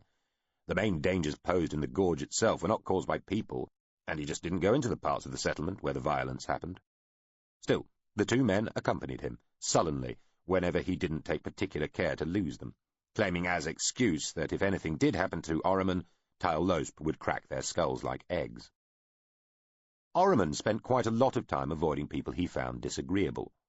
General Foyce, who was in overall charge of the security and guarding of the settlement and the falls, was one such. The man Fanthill had described as entirely Tyal-Losp's was in no way sinister, and gave nary a hint that he was anything less than a loyal functionary of the army and the state. He was, however, boring. He was slight, short-sighted behind thick glasses, had a thin, never-smiling face, and a quiet, monotonous voice. He was nondescript in most other ways, and seemed more like a merchant's chief clerk than a true general, though his record in the recent wars had been creditable, if unspectacular. The junior officers around him were similar, efficient but uninspiring, managerial rather than swashbuckling. They spent a lot of time working on plans and contingencies and determining how best to guard the highest number of sites with the lowest number of men. Orriman was happy to leave them to it, and tended to keep out of their way. "You must stop sprinting off like that, sir," Nigust said, opening the large umbrella and holding it over Orriman. There was a fair bit of spray around, Orriman supposed. "Every time I lose sight of you, I think you've fallen off a building or something, sir." "I wanted to see this," Orriman said, nodding at the great flat building across the mist-strewn waste of frothing waters. "The engineers say it could go at any moment." Nigust peered forward. "Won't fall this way, will it, sir?" Apparently not. Hope not, sir. Between the Blade Building and the Fountain Building, another flash of blue lit up the curtain of water falling from the vast plaza set across the buildings beyond. See that, sir? Yes. Second one since I've been here. Ghosts, sir, Negust said emphatically. There's proof. Orman looked briefly round at him. Ghosts, he said. Really? Sure as fate, sir. I've been talking to the Tinks, Scrimps, Blasters and the rest, sir. Orman knew that Negust did indeed frequent the notoriously dangerous bars, smoke tents and music halls of the settlement's less salubrious areas, thus far without injury. They say there's all sorts of terrible, weird, uncanny things in there under that plaza thing. What sort of things? Orman asked. He always liked to hear the specifics of such charges. Oh, Negust said, shaking his head and sucking in his cheeks. Terrible, weird, strange things, sir. Things that shouldn't be seeing the light of day. Or even night, he said, looking round the darkened sky. It's a fact, sir. Is it now? Orman said. He nodded at Droffo as the other man appeared. Droffo kept to the inside of the platform next to the wall. He was not good with heights. Droff, well done. Your turn to hide. I'll count to 50. Sir, the Earl said with a weak smile, coming to stand behind him. Droffo was a fine fellow in many ways, and possessed of a dry sense of humour of his own, but rarely found Orman's jokes funny. Orman leant on the platform parapet and looked over the edge. Not that far down, Droff? Far enough, Prince, Droffo said, looking up and away as Orman leant further out. Wish you wouldn't do that, sir. Me too, for all it may be worth, sirs, Negust said, looking from one man to another. A gust of wind threatened to pull him off his feet. Negust, Orman said, put that contraption down before you get blown off the damn building. The spray's mostly coming upwards anyway. It's no use. Righto, sir, Negust said, collapsing and furling the umbrella. Have you heard of all the strange occurrences, sir? He asked Droffo. What strange occurrences? The Earl asked. Negust leaned towards him. Great sea monsters moving in the waters upstream from the falls, sir, upsetting boats and tearing up anchors. Others seen downstream, too, moving where no boat could ever go. Spirits and ghosts and strange appearances and people being found frozen into stone or turned to no more dust than you could hold in the palm of one hand, sir. And others losing their minds so that they don't recognise nobody who is even their nearest and dearest and just wander the ruins until they step off an edge. Or people who see something in the ruins and excavations that makes them walk to the nearest electric light and stare into it until their eyes go blind. Or stick their hands in to touch the spark and die all jerky, smoking and flaming. Orman had heard all this. He might, he realised, have contributed a strange occurrence of his own. Just 10 hours earlier, he'd been woken from the middle of his sleep by a strange, insistent little noise. He turned the cover on the candle lamp and looked round the carriage in the newly increased light, trying to trace the source of the trilling sound. He hadn't heard any noise quite like it before. It sounded like some curious metallic bird call. He noticed a soft green light blinking on and off, not in the sleeping compartment itself, but through the ajar door into the carriage's study and reception chamber. Zessica, the girl he'd favoured most since he'd been here in the settlement, stirred, but did not wake. He slipped out of bed, shucking on a robe and taking his gun from underneath the head bolster. The light and the sound were coming from a delicately ornate and beautifully turned world model sitting on the desk in the study. It was one of the few ornaments Orman had kept from when the carriage had belonged to the Archipontine. He had admired it for its exquisitely executed fashioning, and been almost physically unable to throw the thing out, even though he suspected it was in some sense a foreign religious artifact, and therefore not wholly suitable for a good world-god-respecting Sarlian to possess. Now the object was emitting this strange, alien-sounding warble, and a green light was pulsing from its interior. It had changed, too. It had been reconfigured, or it had reconfigured itself, so that the half-open cut-away parts of each of the shells had aligned, creating a sort of spiky hemisphere, with the green light pulsing at its heart. He looked round the study. The green light gave quite sufficient illumination for him to see by, then quietly closed the door to the sleeping chamber and sat down on the seat in front of the desk. He was thinking about prodding the green central light with the barrel of the gun, when the light blinked off, and was replaced by a soft circle of gently changing colours, which he took to be some sort of screen. He'd sat back when this had happened. He leant tentatively forward again, and a soft, androgynous voice said, "Hello? To whom do I speak? Are you Sal, yes?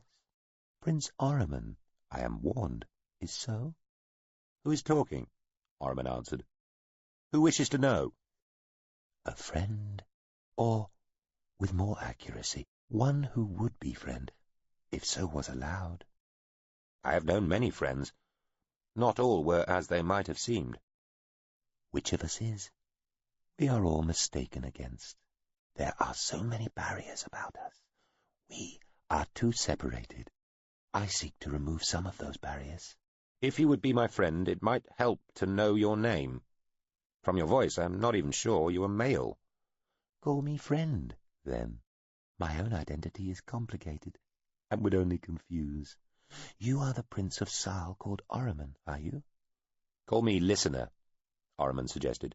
"Titles, names, they can mislead, as we seem already to have agreed." "I see. Well, listener, I express my fine good wishes and utmost benevolence to you, in hope of understanding and mutual interest. These things, please accept."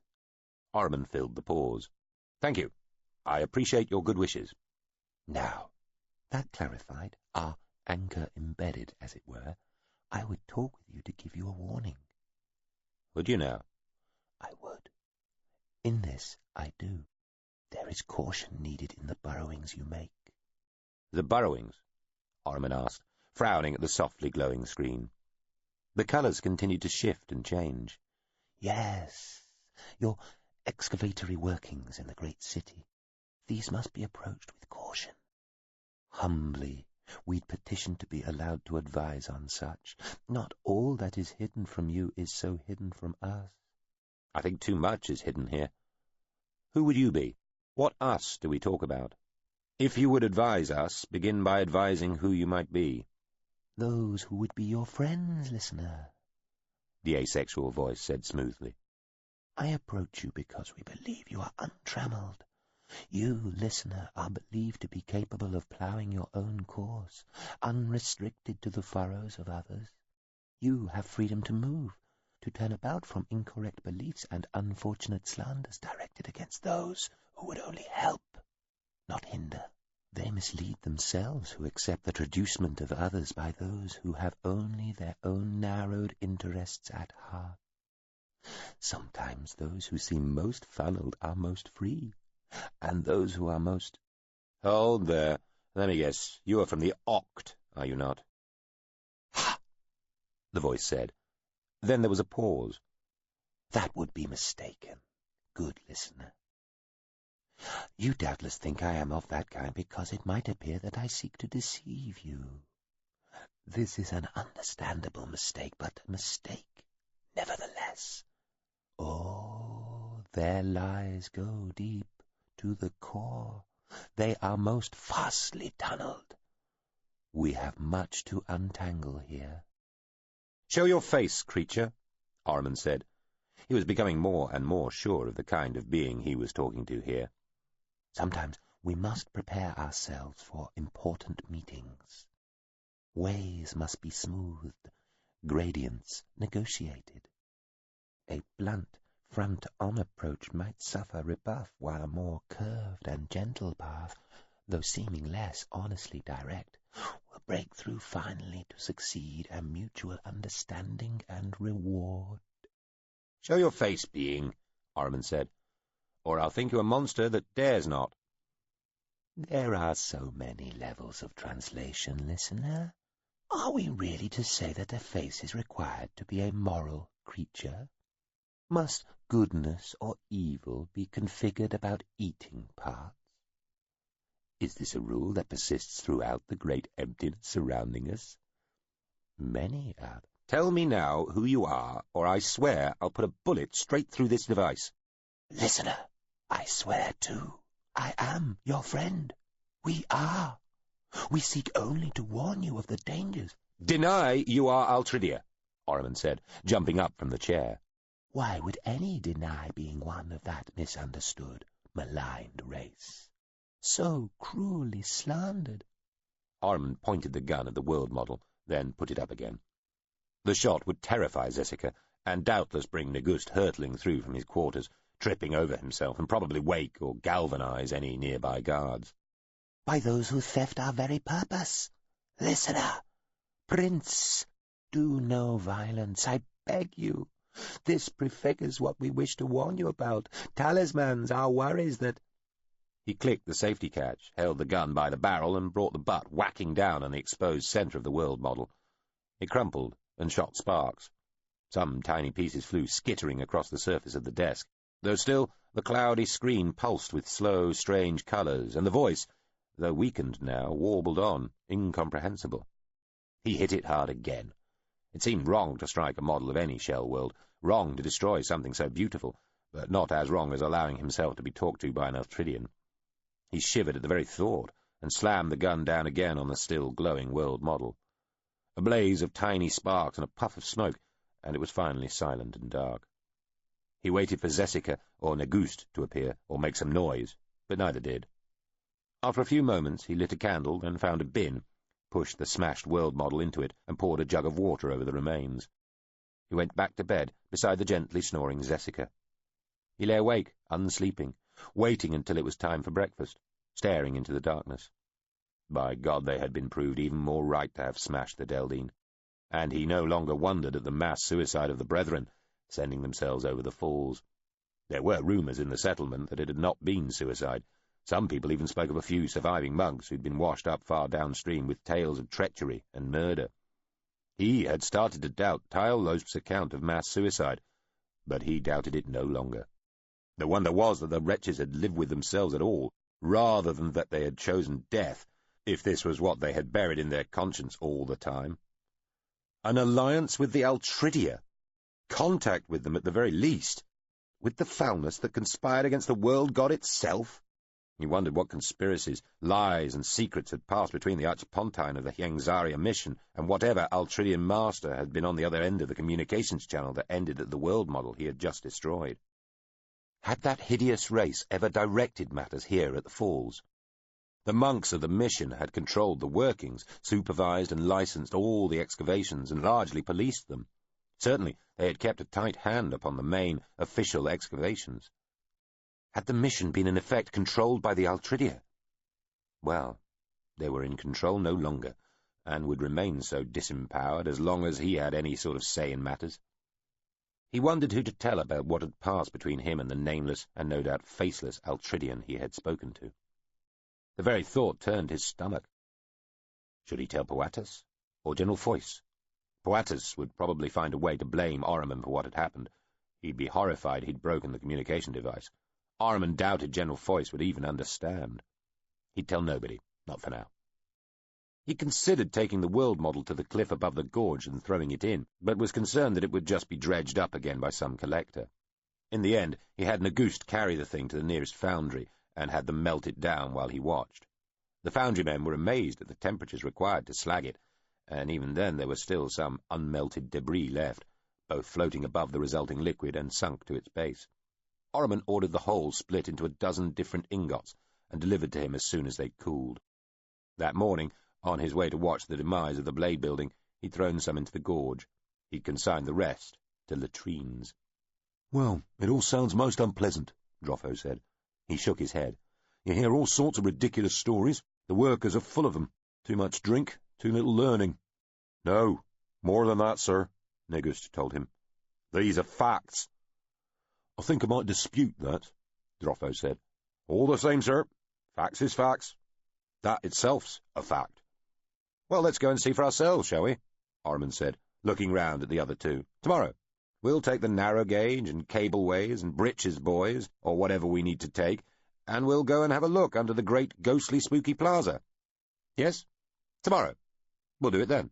"Well," Droffo said, looking up into the sky again, "if you feel you have to, Prince. However—" "Begging pardon, sir," Negust said, nodding behind Orriman. "Building's falling over." "What?" Orriman said, turning back again. The great blade of a building was indeed falling. It pivoted, turning fractionally towards them, still moving slowly at first. whirling gradually through the air, the edge of its summit parting the mists and clouds of spray and making them whirl around its surfaces and sharpnesses as it leant diagonally away from the plaza and the main face of the waterfall behind, picking up speed and turning further like a man starting to fall on his face but then twisting to lead with one shoulder.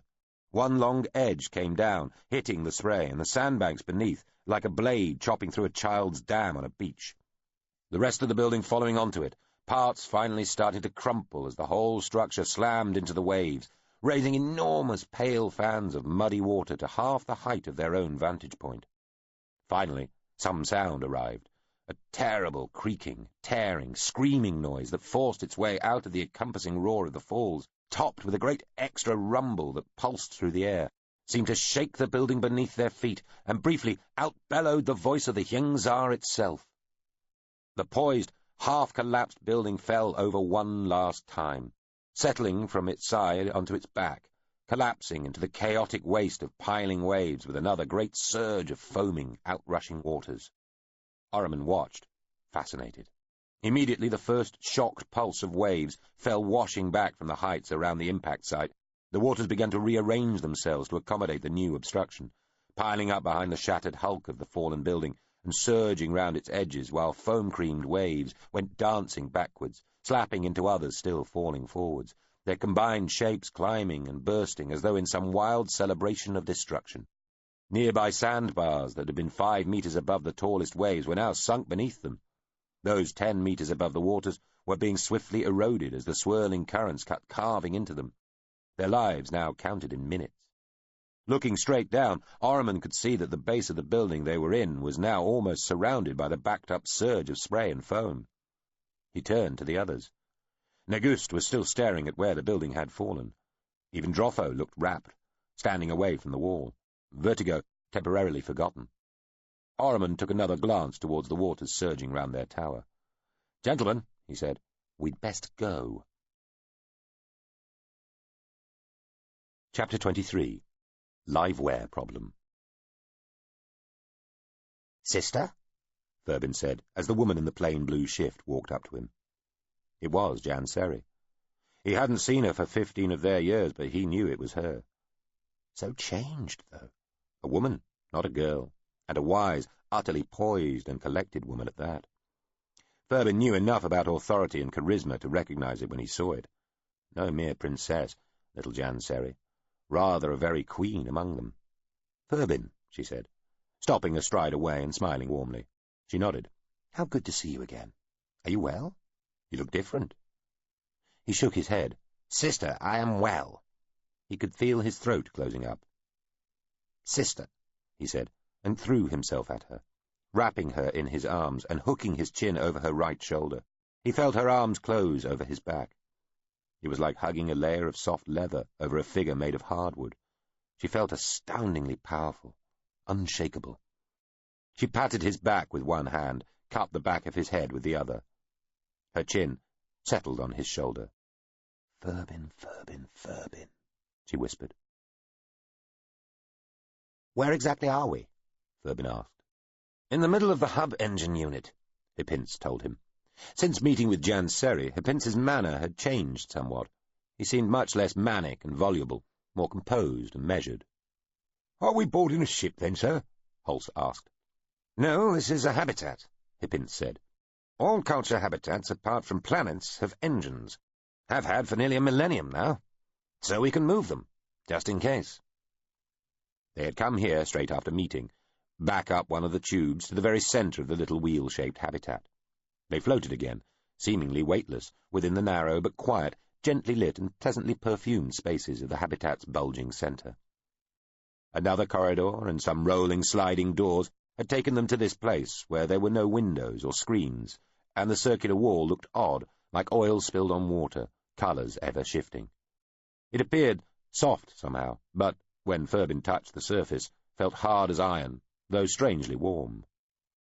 A small, floating, cylindrical object had accompanied Jan Seri. It looked rather like a plain sword handle, with no sword attached. It had produced 5 more little floating things no bigger than a single joint in one of Thurbin's smallest fingers. These had started to glow as they'd entered the corridor, and were now their only source of light. The section of corridor they were floating in, he, Hulse, Hippince, and Janseri, was perhaps 20 metres long and blank at one end. Ferbin watched as the doorway they had entered by closed off and slid in towards them. "Inside an engine?" Ferbin said, glancing at Janseri. The massive plug of door continued to slide down the corridor towards them. A glittering silver sphere the size of a man's head appeared at the far end of the ever-shortening tube. It started flickering. Janseri took his hand. "It's not an engine relying on any sort of compression," she told him. She nodded at the still slowly advancing end of the corridor. "That is not a piston. It is part of the engine unit which slid out to allow us to enter here, and is now sliding back in to provide us with privacy. That thing at the other end," she indicated the pulsing silvery sphere, "is removing some of the air at the same time so that the pressure in here remains acceptable, all to the purpose of letting us speak without being overheard." She squeezed his hand, glanced around. "It is hard to explain, but where we are now exists in a manner that makes it impossible for the Morvenveld to eavesdrop upon us." "The engine exists in 4 dimensions," Hippince told Ferbin, "like a shell world. Closed even to a ship." Ferbin and Hulse exchanged looks. "As I said," Janseri told them, "hard to explain." The wall had stopped moving towards them. They were now floating in a space perhaps 2 metres in diameter and 5 long. The silvery sphere had stopped pulsing. "Ferbin, Mr. Hulse," Janseri said, sounding formal. "You've met Mr. Hippince. This object here is the drone Terminder Zeus." She nodded at the floating sword handle. "Pleased to meet you," it said. Hulse stared at it. Well, he supposed this was no more strange than some of the Oct and Narasine things they'd been treating as rational, talk-toable persons since before they'd even left Susamen. "Good day," he said. Ferbin made a throat-clearing grunt that might have been a similar greeting. "Think of it as my familiar," Janseri said, catching the look on Ferbin's face. "You're some sort of wizardess, then, ma'am?" Hulse asked. "You might say that, Mr. Hulse. Now," Janseri glanced at the silvery sphere, and it disappeared. She looked at the floating sword handle. "We are thoroughly isolated, and we are all free of any devices that might report anything that happens here. We are, for the moment, existing on the air we have around us, so let's not waste words. Ferbin," she said, looking at him, "briefly, if you would, what brings you here?" The silvery sphere came back before he was finished. Even keeping it as succinct as he could, Ferbin's account had taken a while. Hulse had filled in parts too. The air had grown stuffy and very warm. Ferbin had had to loosen his clothing as he told his story, and Hulse was sweating. Hippince and Janseri looked unbothered. Janseri held up her hand to stop Ferbin a moment before the sphere appeared. Ferbin had assumed she could summon it at will, though later he discovered that she was just very good at counting time in her head and knew when it would reappear. The air cooled and freshened, then the sphere disappeared again. His sister nodded, and Ferbin completed his tale. "Oromon still lived, last I heard," she said, once he had finished. She looked stern, Ferbin thought. The wise, knowing smile that had played across her face was gone now. Her jaw set in a tight line, lips compressed. Her reaction to the manner of their father's death had been expressed at first not in words, but in a brief widening of her eyes, then gaze narrowing. It was so little in a way, and yet Ferbin had the impression he had just set something unstoppable, implacable, in motion. She had, he realized, become formidable. He remembered how solid and strong she had felt, and was glad she was on his side. "Tyle Losp really did this?" she said suddenly, looking at him directly, almost fiercely. Ferbin felt a terrible pressure from those clear, startlingly dark eyes. He felt himself gulp as he said, "Yes, on my life." She continued to study him for a moment longer, then relaxed a little, looking down and nodding. She glanced at the thing she had called a drone and frowned briefly, then looked down again. Janseri sat cross-legged in her long blue shift, floating effortlessly, as did the black-clad Hippince. Ferbin and Hulse just floated feeling ungainly, limbs spread so that when they bumped into the sides they could fend themselves off again. Ferbin felt odd in the absence of gravity, puffed up, as though his face was flushed. He studied his sister while, he guessed, she thought. There was an almost unnatural stillness about her, a sense of immovable solidity beyond the human. Janseri looked up. Very well. She nodded at Hipince. Mr. Hipince here represents a ship that should be able to get us back to Susamen with some dispatch. Thurbin and Hulse looked at the other man. Hipince turned his smile from them to Janseri. At your disposal, dear lady, he said. A little oilily, Thurbin thought. He had decided he did not like the fellow, though his new calmness was welcome. I think we have little choice but to take this offered help and ship, Janseri said. Our urgencies multiply. Happy to be of service, Hipince said, still smiling annoyingly. Thurbin, Janseri said, leaning towards him. Mr. Hulse, I was returning home anyway, having heard of our father's death, though of course not of its manner. However, Mr. Hipince brought news regarding the Oct, which has meant that I've been asked to make my visit what you might call an officially authorized one. One of Mr. Hipince's colleagues contacted me earlier with an offer of help. I turned that first offer down, but on arrival here I discovered a message from those one might term my employers, asking me to take a professional interest in events on Susamen. So I have had to change my mind. She glanced at Hipince, who grinned, first at her, then at the two Sal men. My employers have even seen fit to send a representation of my immediate superior to the ship to assist in planning the mission, she added. A personality construct of Jill Batra had been emplaced within the Liveware Problem's mind. If that wasn't a sign that the ship was a secret asset of SC, she didn't know what would be, though they were still denying this officially. Something may be amiss on Susamen, Janseri said. Something of potentially still greater importance than King Horsk's death, however terrible that may be to us. Something that involves the Oct. What it is we do not know. She nodded to Thurbin. Whether this is linked in any way to our father's murder, we also do not know. She looked at Thurbin and Hulse in turn. Returning to Susamen might be dangerous for you both in any event. Returning with me may be much more dangerous. I may attract more trouble than you'd have discovered yourselves, and I will not be able to guarantee your safety, or even guarantee that I can make it my priority. I am going back now on business. I shall have duties. Do you understand?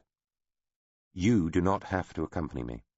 You would be welcome to stay here, or be taken to some other part of the culture. There would be no dishonour in that.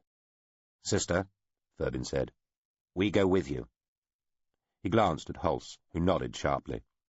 Anaplian nodded. She turned to Hipince. How soon can you get us to Susamen? 5 hours in shuttle to clear Xianggung and sink the pickup. After that, 78 hours to a stop over Susamen surface. Janseri frowned. What can you cut off that? Hipince looked alarmed. Nothing. That's already engine damage speed. Need an overhaul. Damage them a bit more. Book a bigger overhaul. If I damage them any more, I risk breaking them altogether and leaving us reduced to warp, or limping in on burst units. What about a crash stop? 5 hours off journey time. But bang goes your stealthy approach. Everybody'll know we're there. Might as well spell it out with sunspots. Still, option it. She frowned. Bring the ship in AFAP and snap us off the shuttle. What's that save? 3 hours off the front. Adds 1 to journey time. Wrong direction. But a high-speed display— Do it, please. She nodded briskly. The silvery sphere reappeared. The door that had slid towards them started to slide back again almost immediately. Janseri calmly unfolded herself and looked round the three men. We speak no more of any of this until we're on the ship itself, agreed? They all nodded. Janseri pushed herself away towards the retreating plug of door. Let's go. They were being given exactly 10 minutes to get themselves together. Thurbin and Hulse found a place nearby in the hub section that had a tiny amount of gravity, windows looking out to the vast, slowly twisting coils of the great nest world of Xianggun, which surrounded them, and a little bar area with machines that dispensed food and drink. Janseri's drone thing went with them and showed them how everything worked. When they dithered, it made choices for them. They were still expressing amazement at how good it all tasted when it was time to go. The displace may show up. A crash stop certainly will, the personality construct of Jill Batra told Anaplian, as she watched first the little micro-orbital 512th degree fifth strand, and then Xianggung itself shrink in size on the module's main screen. The two structures shrank at very different rates, for all that the little 12-seat craft they were in, a shuttle off the Liveware Problem, was accelerating as fast as Mordenveld statutes allowed. 512th degree fifth strand disappeared almost immediately, a tiny cog in a vast machine. The nest world stayed visible for a long time. At first it seemed almost to grow bigger, even more of it coming into view as the shuttle powered away, before, along with its central star, Xianggung finally started to shrink. "Too bad," Janseri replied. "If our Morthenveld friends are insulted, then so be it. We've pity-patted round the Morthenveld long enough. I grow tired of it." "You assume a deal of authority here, Serianaplian," the construct, currently housed in the shuttle's AI matrix, told her. "It is not for you to make or remake culture foreign policy." Janseri settled in her seat at the back of the shuttle. From here she could see everybody. "I'm a culture citizen," she replied. "I thought it was entirely my right and duty." "You are one culture citizen." "Well, in any case, Jill Batra, if my elder brother is to be believed, my other brother's life is in severe danger. The cold-blooded murderer of my father, a potential tyrant, is lord of not one, but two of Susamon's levels, and, of course, the majority of the Oct frontline fleet may be converging on my home planet, for reasons still unclear. I think I'm entitled to a little leeway here. Talking of, what is the latest on the Oct ships? The ones that may or may not be heading for Susamon. We're picking up nothing untoward so far, last I heard. I suggest you update when you're on the liveware problem. You aren't coming with us? My presence, even in construct form, might make this look too official. I won't be coming with you. Oh. This probably meant the construct was going to be wiped from the matrix of the shuttle, too. It would be a kind of death. The construct didn't sound too upset about it. You do trust the liveware problem, I assume? She sent. We have no choice, Batra replied. It is all we have available. You are still denying it is officially SC? The ship is what it says it is, Batra told her. However, to return to the subject, the trouble is that we don't have any ships in the relevant volumes to be able to check on what the Oct are really doing. The Morthenveld and Narasine do have the ships, and don't seem to have spotted anything either, but then they're not looking. Perhaps it is time we told them to start looking. Perhaps it is. It's being discussed. I'm sure. Would this involve lots of minds blathering? It would. Suggest that they blather quicker. One other thing. Yes, Janseri? I'm switching on all my systems again. All those that I can, at least. Those I can't reinstigate myself, I'll ask the liveware problem to help with. Always assuming, of course, that it is familiar with SC procedures. You are not being ordered to do this, Batra replied, ignoring what might have been sarcasm. Yes, I know. Personally, I think it's a wise move. So do I. Didn't you notice, sir? Never breathed. Not for the whole time we were in there, save for when the glittery thing was there. When it wasn't, she didn't breathe at all. Amazing. Holst was speaking very quietly, aware that the lady concerned was only a couple of rows behind them in the shuttle. Hippince was a row in front, seemingly fast asleep. Holst frowned. You quite sure she's really your sister, sir? Thurbin only remembered thinking how still Janseri had seemed in the strange tube of corridor back on the little wheel habitat. Oh, she is my sister, Holst. He glanced back, wondering why she'd chosen to sit there, away from him. She nodded at him in a distracted way. He smiled and turned away. At any rate, I must take her to be, he told Holst, as she, in return, must take me at my word regarding the fate of our father. Oh, yes, I can feel you doing it, the drone sent. She'd just told the machine she was refanging herself, switching back on all those systems she was able to. Batra happy with that? Happy enough. I wonder how fanged the liveware problem is, the drone sent. The machine was lodged between Anaplian's neck and the seat. Its appearance had changed again. When they'd arrived on the 512th degree fifth strand facility, it had morphed its surface and puffed out a little to look like a kind of baton drone. Oh, I think it might be quite fanged, Janseri sent. The more I thought about it, the more strange it's come to seem that the ship described itself as absconded.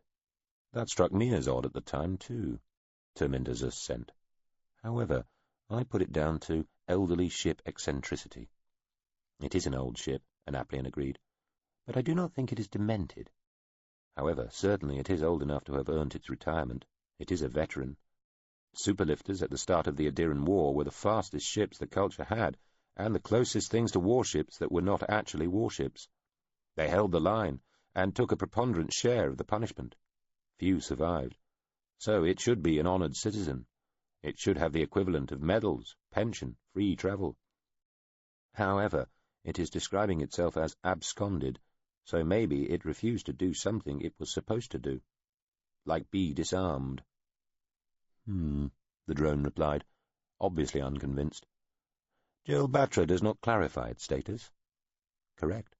Anaplian's eyes narrowed as the few immediately available systems she could control just by thinking about it came back online and started checking themselves. So it has to be an old SC machine, or something very similar.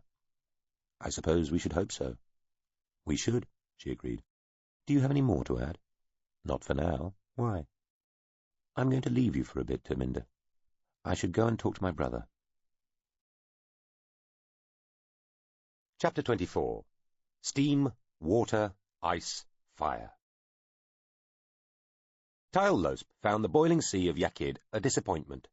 It did indeed boil, in the centre of the great crater that held it, but it was not really that impressive, even if the resulting steams and mists did indeed assault the very vault of heaven. Some ancient poet. He was glad he couldn't remember which one. Every forgotten lesson was a victory over the tutors who'd tried so hard, under the express instructions of his father, to beat the knowledge into him. With the wind in the wrong direction, all the boiling sea had to offer was the sensation of being in a thick bank of fog. Hardly a phenomenon worth walking out of doors to sample, let alone travelling for many days through frankly undistinguished countryside. The Yengzar was far more striking and magnificent. Tyl-Losp had seen the boiling sea from the shore, from the water in a pleasure steamer, as he was now, and from the air on a lige. In each case, one was not allowed to get too close, but he suspected even genuinely dangerous proximity would fail to make the experience especially interesting. He had brought what was effectively his travelling court here, establishing a temporary capital in Yakid City, to spend a month or so enjoying cooler weather than that afflicting Rassel, allow him to visit the other famous sites, Yakid was roughly at the centre of these, and put some distance between him and both Rassel and the Yengzar. To put distance between him and Orriman, being honest about it. He had moved his departure from Rassel forward only a day or so to avoid meeting the Prince Regent. Certainly it let the fellow know who was boss, and this was how he justified it to himself originally, but he knew that his real motive had been more complicated. He had developed a distaste for the youth, young man, whatever you wanted to call him. He simply did not want to see him. He found himself bizarrely awkward in his company, experienced a strange difficulty in meeting his gaze. He had first noticed this on the day of his triumph in Poole, when nothing should have been able to cloud his mood, and yet this odd phenomenon somehow had. This could not possibly be a guilty conscience or an inability to dissemble. He was confident he had done the right thing. Did not his ability to travel round this newly conquered level, as its king in all but name, not attest to that? And he had lied fluently to Horsk for 20 years, telling him how much he admired him and respected him and revered him, and would be forever in his debt, and be the sword in his right hand, etc., etc., etc. So it must simply be that he had come to despise the Prince Regent. There was no other reasonable explanation. It was all most unpleasant, and could not go on. It was partly for this reason he had arranged for matters to be brought to a conclusion at the Yengzar while he was away. So he was here, some rather more than respectable distance from any unpleasantness, and he had seen their damned boiling sea for himself, and he had indeed seen some other spectacular and enchanting sights. He was still not entirely sure why he had done this. Again, it could not simply be because he wished to avoid the Prince Regent. Besides, it did no harm anyway for a new ruler to inspect his recently conquered possessions.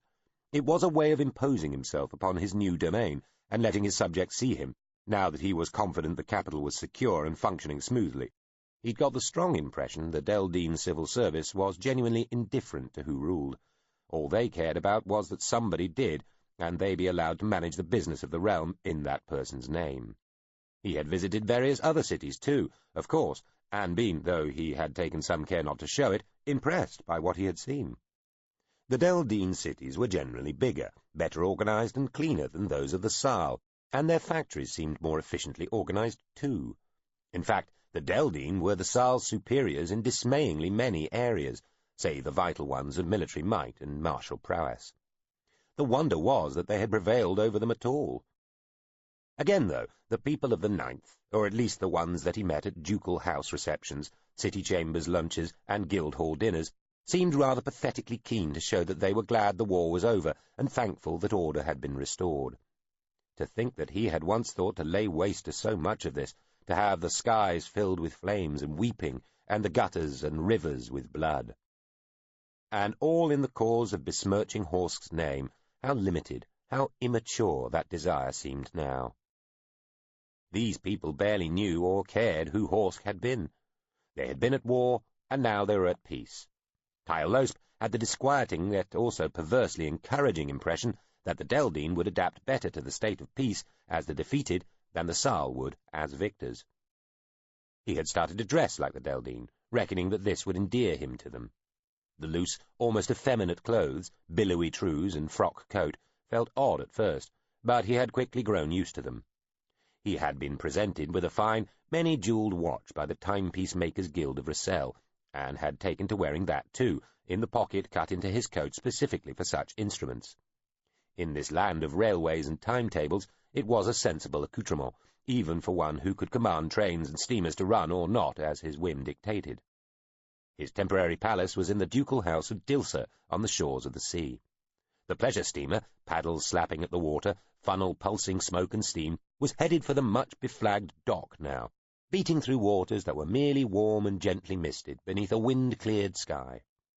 Far mountains ringed the horizon, a few of their round, rolling summits snow-topped. The slender towers and narrow spires of the city rose beyond the ducal house and the various marquees and pavilions now covering its lawns. Tyalosp drank in the cool, clear air and tried not to think of Ormond. Would it be today? Had it already happened? How surprised ought he to act when the news came through? How would it actually be done? Turning his thoughts instead to dinner that evening and the choice of girl for the night. "We make good time, sir," the steamer's captain said, coming to join him on the flying bridge. He nodded to Tyalosp's immediate guard and senior officials, gathered nearby. "The currents are favourable?" Tyalosp asked. "More the lack of any Oct underwater ships," the captain said. He leant on the railing and pushed his cap up. He was a small, jolly fellow with no hair. "They are normally a hazard?" Tyalosp asked. "Movable sandbanks," the captain said, laughing. "And not very quick about getting out of the way, either. Dented a few vessels, sunk a couple, not by ramming them, but by the Oct ship moving up underneath and capsizing the steamer. Few people been drowned. Not intentional, of course, just poor navigation. You'd think they'd do better being so advanced," the captain shrugged. "Maybe they just don't care." "But not a hazard to navigation today," Tyalosp said. The captain shook his head. "Not for about the last 20 days. I haven't seen a single one." Tyalosp frowned as he looked out at the approaching quay. "What normally brings them here?" he asked. "Who could say?" the captain said cheerfully. "We've always assumed it's the boiling. Might be even more impressive down at the bottom of the sea if you had a craft that could get you down there and back again and could see whatever it is that goes on. The Oct never get out of their submarine craft, so we can't ask them." The captain nodded at the quayside. "Well, better get us docked. Excuse me, sir." He walked back under the covered bridge to the wheelhouse, shouting orders. The steamer started to turn, and the engine exhausted a plume of smoke and steam through its tall funnel before falling back to a steady, idling puff, puff, puff. Tyalosp watched the waves of their wake as they curved away behind them, the last ragged, extended cloud of steam from the funnel settling over the creamy crease of sparkling water, shadowing it. 20 days or so, he said quietly to himself. He beckoned his nearest aide. "Strike our camp," he told him. "We return to Rossell."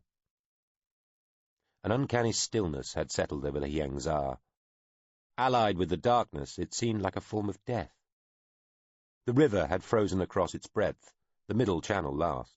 Still, the water had continued to fall across the nameless city and into the gorge, even if at a much reduced rate, appearing from underneath the cap of ice to plunge, wreathed in mist, to the landscape of towers, ramps, plaza, and water channels beneath. The roar was still there, though also much lessened, so that now it seemed a fit partner for the glimmer that was the weak, paltry light of the slow-moving Rollstar Kisistral. Then, one night, Oreman had woken up and known something was wrong. He had lain there in the darkness, listening, unable to tell what it was that was so disturbing. A kind of terror afflicted him when he thought it might be another device left behind from the Archie Pontine's time here, awake again now, calling him. But there was no sound. He listened carefully, but could hear nothing, and no winking lights, green or otherwise, showed anywhere. He turned the cover around the thick night candle, letting light into the compartment. It was very cold. He coughed, one more fading remnant of a typical settlement affliction that had laid him low for a few days, and watched his breath fume out in front of him. It had taken him a while to work out what seemed so wrong. It was the silence. There was no sound from the falls. He walked out at the start of the next working period, into the perpetual-seeming half-night. Droffo, Negust, and the two surly knights were with him. All around, the usual crowds and teams of men and animals were marshalling themselves, ready for their descent into the gorge. A few more today than the day before, just as it had been every day since Oreman had arrived here. Shuffling and stamping and shouting and bellowing, they made their slow way to the lifts and cranes dotted along the cliff edge for kilometres down the sheer edge of the gorge, an army dropping into the abyss. The skies were clear. The only mist rose from the broad backs of some beasts of burden, hauling heavy carts and larger items of machinery. Chunsel, Wunch, and Ossesi. Oreman hadn't even known these great war beasts could be tamed sufficiently for the work of hauling and carrying. He was glad he wouldn't have to share a hoist platform with any of those massively impressive but frightening beasts. From the gorge side, the falls were a fabulous, disturbing sight. No water ran. No clouds obscured any part of the monumental gulf the waters had formed in the land. The view was uninterrupted, startlingly clear. Frozen curtains and shawls of solidified water lay draped over every cliff. The channels at the foot of the gorge, each of which would have been a great river in its own right anywhere else, were sinuous black wastes half covered by sprinkled frosts and snows. Oreman felt as though he was looking out to a sight of some vast butchery, an eaten landscape, chewed into by an animal of unimaginable scale, which had then suffered further diminishing but still enormous quarryings as that first monster's young had come along and each also bitten into the greater semicircle, after which some smaller monsters had taken still tinier nips out of the perimeters of those secondary bites, leaving bite upon bite upon bite, all torn from the landscape, all devoured and swept away by the waters. And then, in all that structured desolation, that tiered advancement of fractured chaos, was revealed a city beyond the skills and fashioning of any portion of humanity Oreman had ever encountered. A city on a scale that beggared belief, a city of glassy black towers, bone-white spires, twisted obsidian blades, outrageously curved, bizarrely patterned structures of indecipherable purpose and huge, sweeping vistas leading to canyons and strata and ranks of glistening, glittering edifices, one after another, until only the vertical gorge wall on the far side of the silent falls, 10 kilometres away, intervened. Half the view was sliced across by the plaza, the spaces beneath now also shuttered in by the frozen walls of water draped unmoving over its edges. "Well, they can get anywhere now," Droffo said. Oreman looked over to where the cranes, hoists and lifts were already ferrying whole platforms of men, animals and equipment down into the chasm. A few were coming back, quitting their own shifts. "Yes, they can," he said. He looked over at where Volliard and Becht were both leaning on the railing, staring into the gorge. Even they seemed impressed. Volliard coughed, a sharp, hacking, choking noise. Then he gathered phlegm in his mouth and spat it into the gorge. "Are you all right, Volliard?" Oreman called. "Never better, sir," the fellow replied, then cleared his throat and spat again. "By God, they're a hard couple to like," Droffo muttered. "The man's not well," Oreman said tolerantly. Droffo sniffed. "Even so." This latest cold was affecting everybody in turn. The field hospitals were full of those it was striking most fiercely, and the scrubby ground on the very outskirts of the settlement, part of what was claimed to be, and probably was, the longest cemetery in the world, was filling up with those it had not spared. "But yes, they can get to the centre," Oreman said, staring out at the revealed city. "Nothing hinders them now." "It does seem to be their focus," Droffo said. Orriman nodded. Whatever's there. The latest briefing by the Falls scholars and gentlemen engineers had been fascinating. Orriman had never seen them so animated, though of course he hadn't been here long. He checked with Poatus, who had. He said, of course they were wild with excitement. What did the young prince expect? They approached the centre of the nameless city. How could they not be agitated? This was their summit, their climax, their apogee. From here on, the city would likely be just more of the same, and gradually less of it as they left its centre behind, a slow dying away, a diminishing. Meanwhile, what treasure! There were structures at the city's very centre, deep under the plaza above, of a type they had never encountered before. Every effort was being made to investigate and penetrate that dark, frozen heart, and for once they had the luxury of time, and some surety that the ground would not shift beneath their feet on an instant. The falls would not quicken again, and the waters wash all away once more, for another 40 or more days. It was auspicious, a piece of luck to be grabbed with both hands and exploited to the full. Meanwhile, more of Tile-Loth's reinforcements, his new toilers, were arriving with every incoming train, eager for work. There would never be a better time. This was the very peak and centre of the whole history of the excavations of the nameless city, indeed, the falls themselves. It deserved their every energy and resource. Poatus was personally true to his word, having made a new headquarters down in the gorge itself, and quartered himself and his staff there in a portion of building deep under the plaza near one of the recently discovered artifacts that appeared by its size and central location to be of particular importance. Orriman had been given the distinct impression that his own presence at the focus of all this furious activity was not required, and indeed might only hinder matters, given that when he was around additional guards had to be deployed to ensure his protection, and a proportion of people would always stop work to gawp at a prince, so inhibiting the expeditious and efficient progress of the great works being undertaken. Nevertheless, he had been determined to see what was going on, and had already visited various parts of the excavations even while the ice had been spreading and the waters falling back. He had gone unannounced, with as few people in attendance as he could, seeking to cause as little disruption by his presence as possible. He was certainly not going to be stopped from seeing closer up what was going on now that the waters had frozen solid altogether, and he especially wanted to see something of this new class of artifact that was turning up. He felt he had been kept in ignorance of their importance by Poatus, as though this latest revelation was none of his business. He would not, could not, tolerate such disrespect. They would be flying down on cord. The animals complained about the cold and low levels of light, but their handlers assured Orriman and his party that creatures had been fed a couple of hours before and were warmed and ready to fly. They mounted up, volleyed cursing as his first attempt was wrecked by a fit of coughing.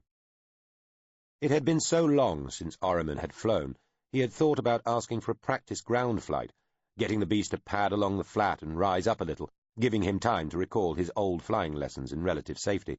But that would have been demeaning, a sign of weakness. He had the biggest of the cord, and had offered to take Negust with him, saddled in behind, but the lad had begged to be excused. He tended to throw up. Orriman had smiled and given him the morning off. They launched into the air beyond the cliff, Orriman taking the lead. He'd forgotten quite how alarming was the stomach-lurching drop at the start of a flight, as the air beast fell before starting to gain height.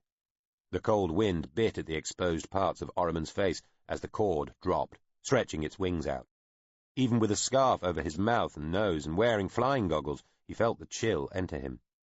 He pulled on the cord's reins, worrying that it seemed sluggish and felt slow to answer. The beast pulled slowly up, shifting beneath him fretfully, as though not yet fully awake.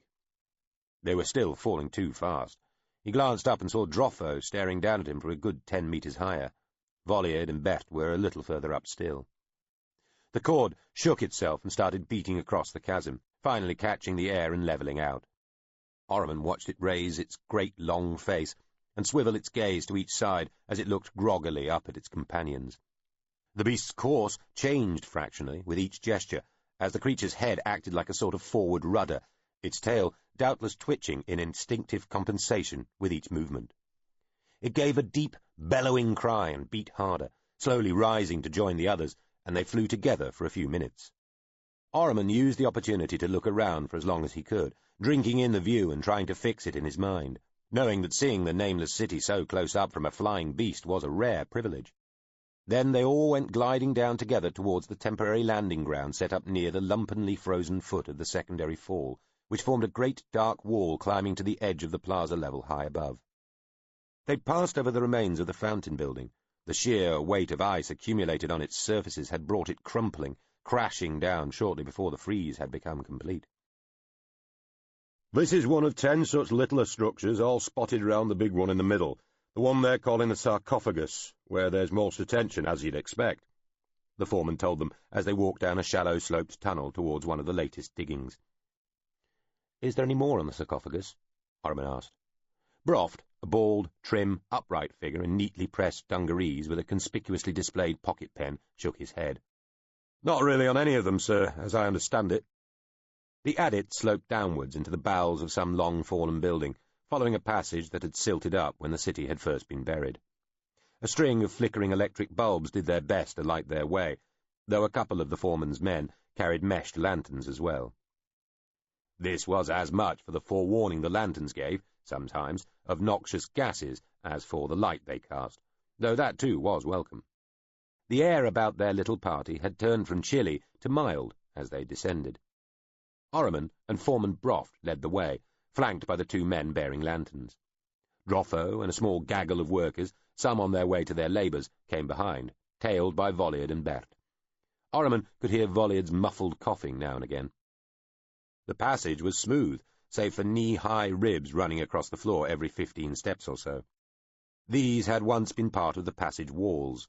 The building had fallen on its back, and they were walking down what had once been a vertical shaft. Stout wooden boards had been placed across these ribs to provide a level path, one corner of it given over to cables and pipes. "This is one of the deepest, having fallen from the plaza level, sir," Broft said.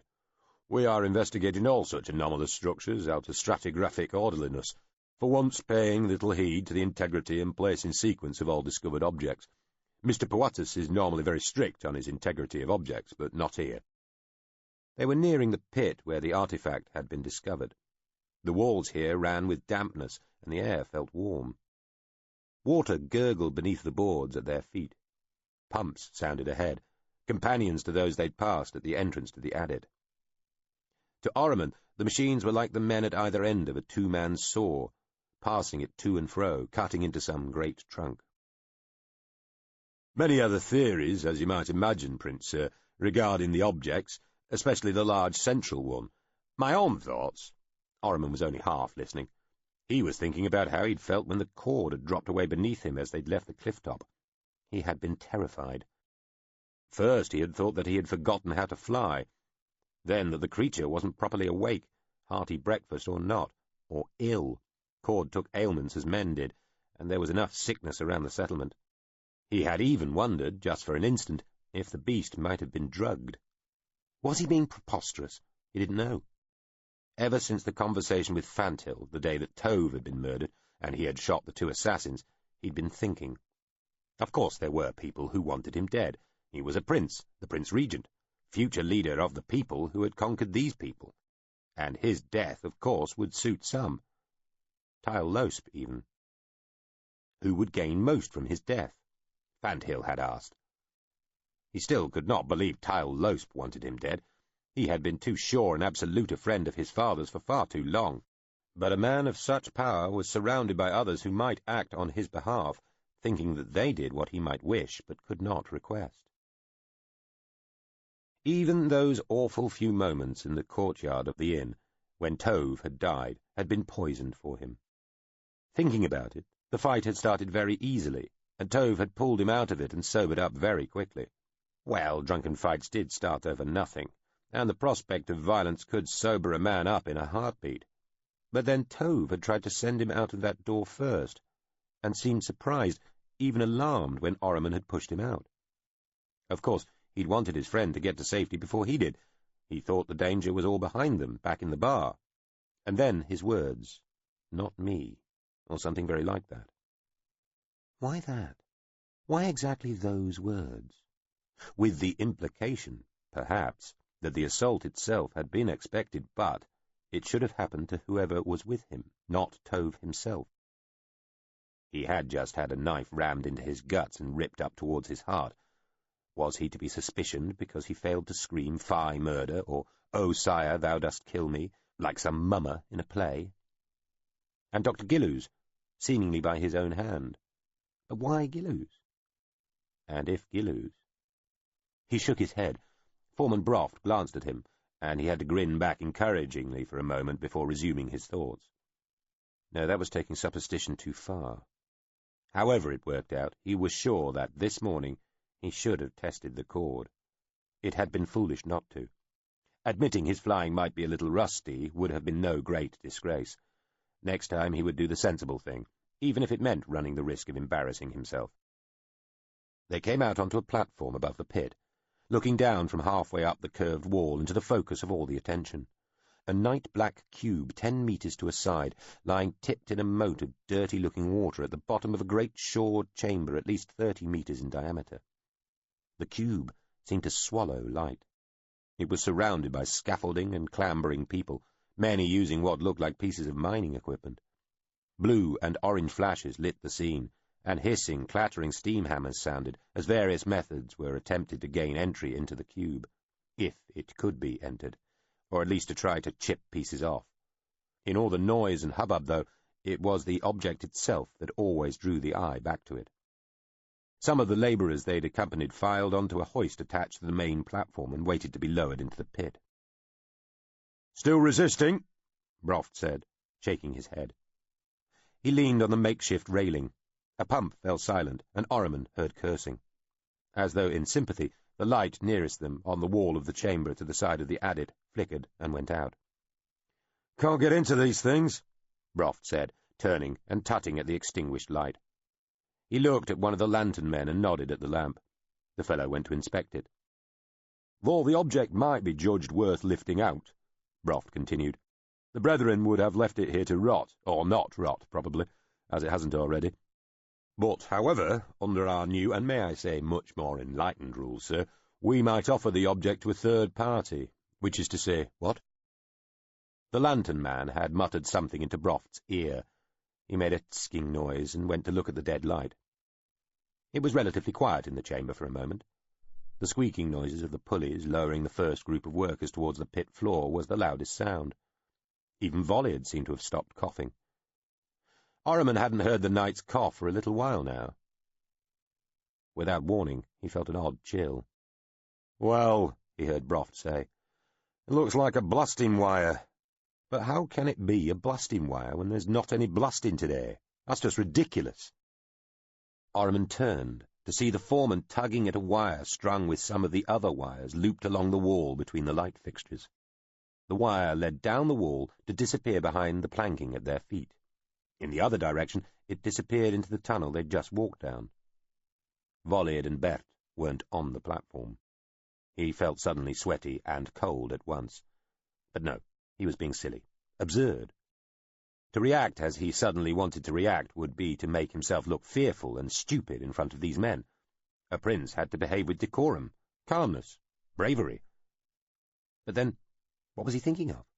Was he mad? What had he decided only a few minutes earlier? Have the bravery to risk looking foolish. Orriman swivelled, took Droffo by the shoulders, and forced him to turn with him and step towards the adit. "Come," he said, forcing Droffo forward. He began pushing through some of the workers waiting to descend. Excuse me, if you would, excuse me, thank you, excuse me," he said calmly. "Sir?" he heard Broft say. Droffo was dragging his feet. "Prince?" he said as they approached the entrance to the adit. A glance up at it showed no trace of Volleyard and Bert. "Run," Orriman said, not loudly. "I'm ordering you to run. Get out." He turned to the men remaining on the platform and bellowed, "Run! Get out!" Then he pushed the uncomprehending Droffo forward, darted past him, and started running as fast as he could, pounding uphill, the boards slamming and quaking under his feet. After a few moments he heard Droffo following, his feet too hammering on the boards, whether because he also thought they might be in danger or because he saw Orriman running away and thought he ought to stay with him regardless, Orriman did not know. How slowly one ran, he thought, when one's mind was racing so much faster. He could not believe that he could run any quicker. His legs were pistoning beneath him, his arms swinging and his chest pulling the air into his lungs with an instinctive functionality no mentation would improve upon. But he felt cheated that his furiously working brain could in no further way contribute to the effort. It might be a doomed effort, of course. Looking at it logically, rationally, it probably was. He had been too trusting, naive even. One paid for such laxness. Sometimes one got away with it, escaped just punishment, rather as he'd escaped and Tove had paid, that day in the courtyard of the Gilder's Lament, and maybe Tove had not paid unjustly. But one did not escape every time. Nobody did. Now, he had no doubt, was when he paid. Embarrassment. He had worried about being embarrassed because he might overreact to some perceived, perhaps misperceived threat. How much more embarrassing to have missed all clues, to have wandered through this violent, kinetic world with a babe's wide-eyed innocence and trust, to have ascribed innocence and decency when he should have seen duplicity and iniquity. I should just have tugged at the blasting wire, he thought. Tried to pull it free.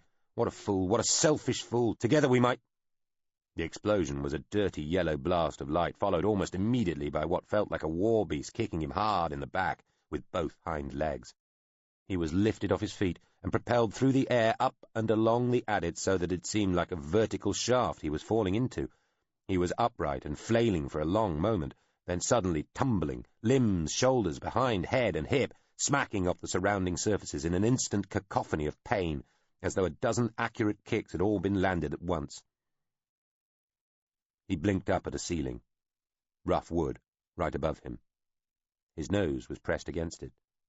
He might be crushed. Perhaps he was in a coffin. His ears were ringing. Where had he just been? He could not remember. There was a crazed ringing sound in his head, and the air smelled wrong. He rolled over, making a small noise as bruised, broken parts of his body protested. The real ceiling was visible. He was lying on his back now, the floor beneath him. This must be some part of the palace he hadn't encountered before. Where was Fanthill? Dim yellow lights flickered on the wall, linked by loops of wire. The loops of wire meant something, he knew. He'd been doing something. Something he ought to keep doing. What had it been? He tasted blood. He brought one hand up to his face and felt stickiness. He squinted at his hand, raising his head off the floor on quivering, complaining neck muscles. His hand looked very black. He used it to support himself and peered down the corridor. It was very black down there, too. Smoke, or steam, or something, was creeping up the tipped ceiling, gradually obscuring the lights further down. Somebody was lying on their side down there. It looked like that— what did you— Droffo. It was Earl Droffo. What was he doing here? That cloud of smoke was creeping up the ceiling above him. Droff had lost some of his clothes. He looked a bit tattered altogether. And not moving. The realization, the memory, came crashing back on him, as though the ceiling had caved in, which, he thought, might be exactly what was about to happen. He dragged himself to his knees and then his feet, coughing. Still the cough, he thought, still the cough. He could hear it in his head, but not through his still ringing ears. He staggered down the tunnel to where Droffo lay. He himself seemed to be as poorly clad as the young Earl, in rags all torn and shredded. He had to keep his head down, out of the dark overcast of smoke still drifting up the adit. He shook Droffo, but the man didn't move.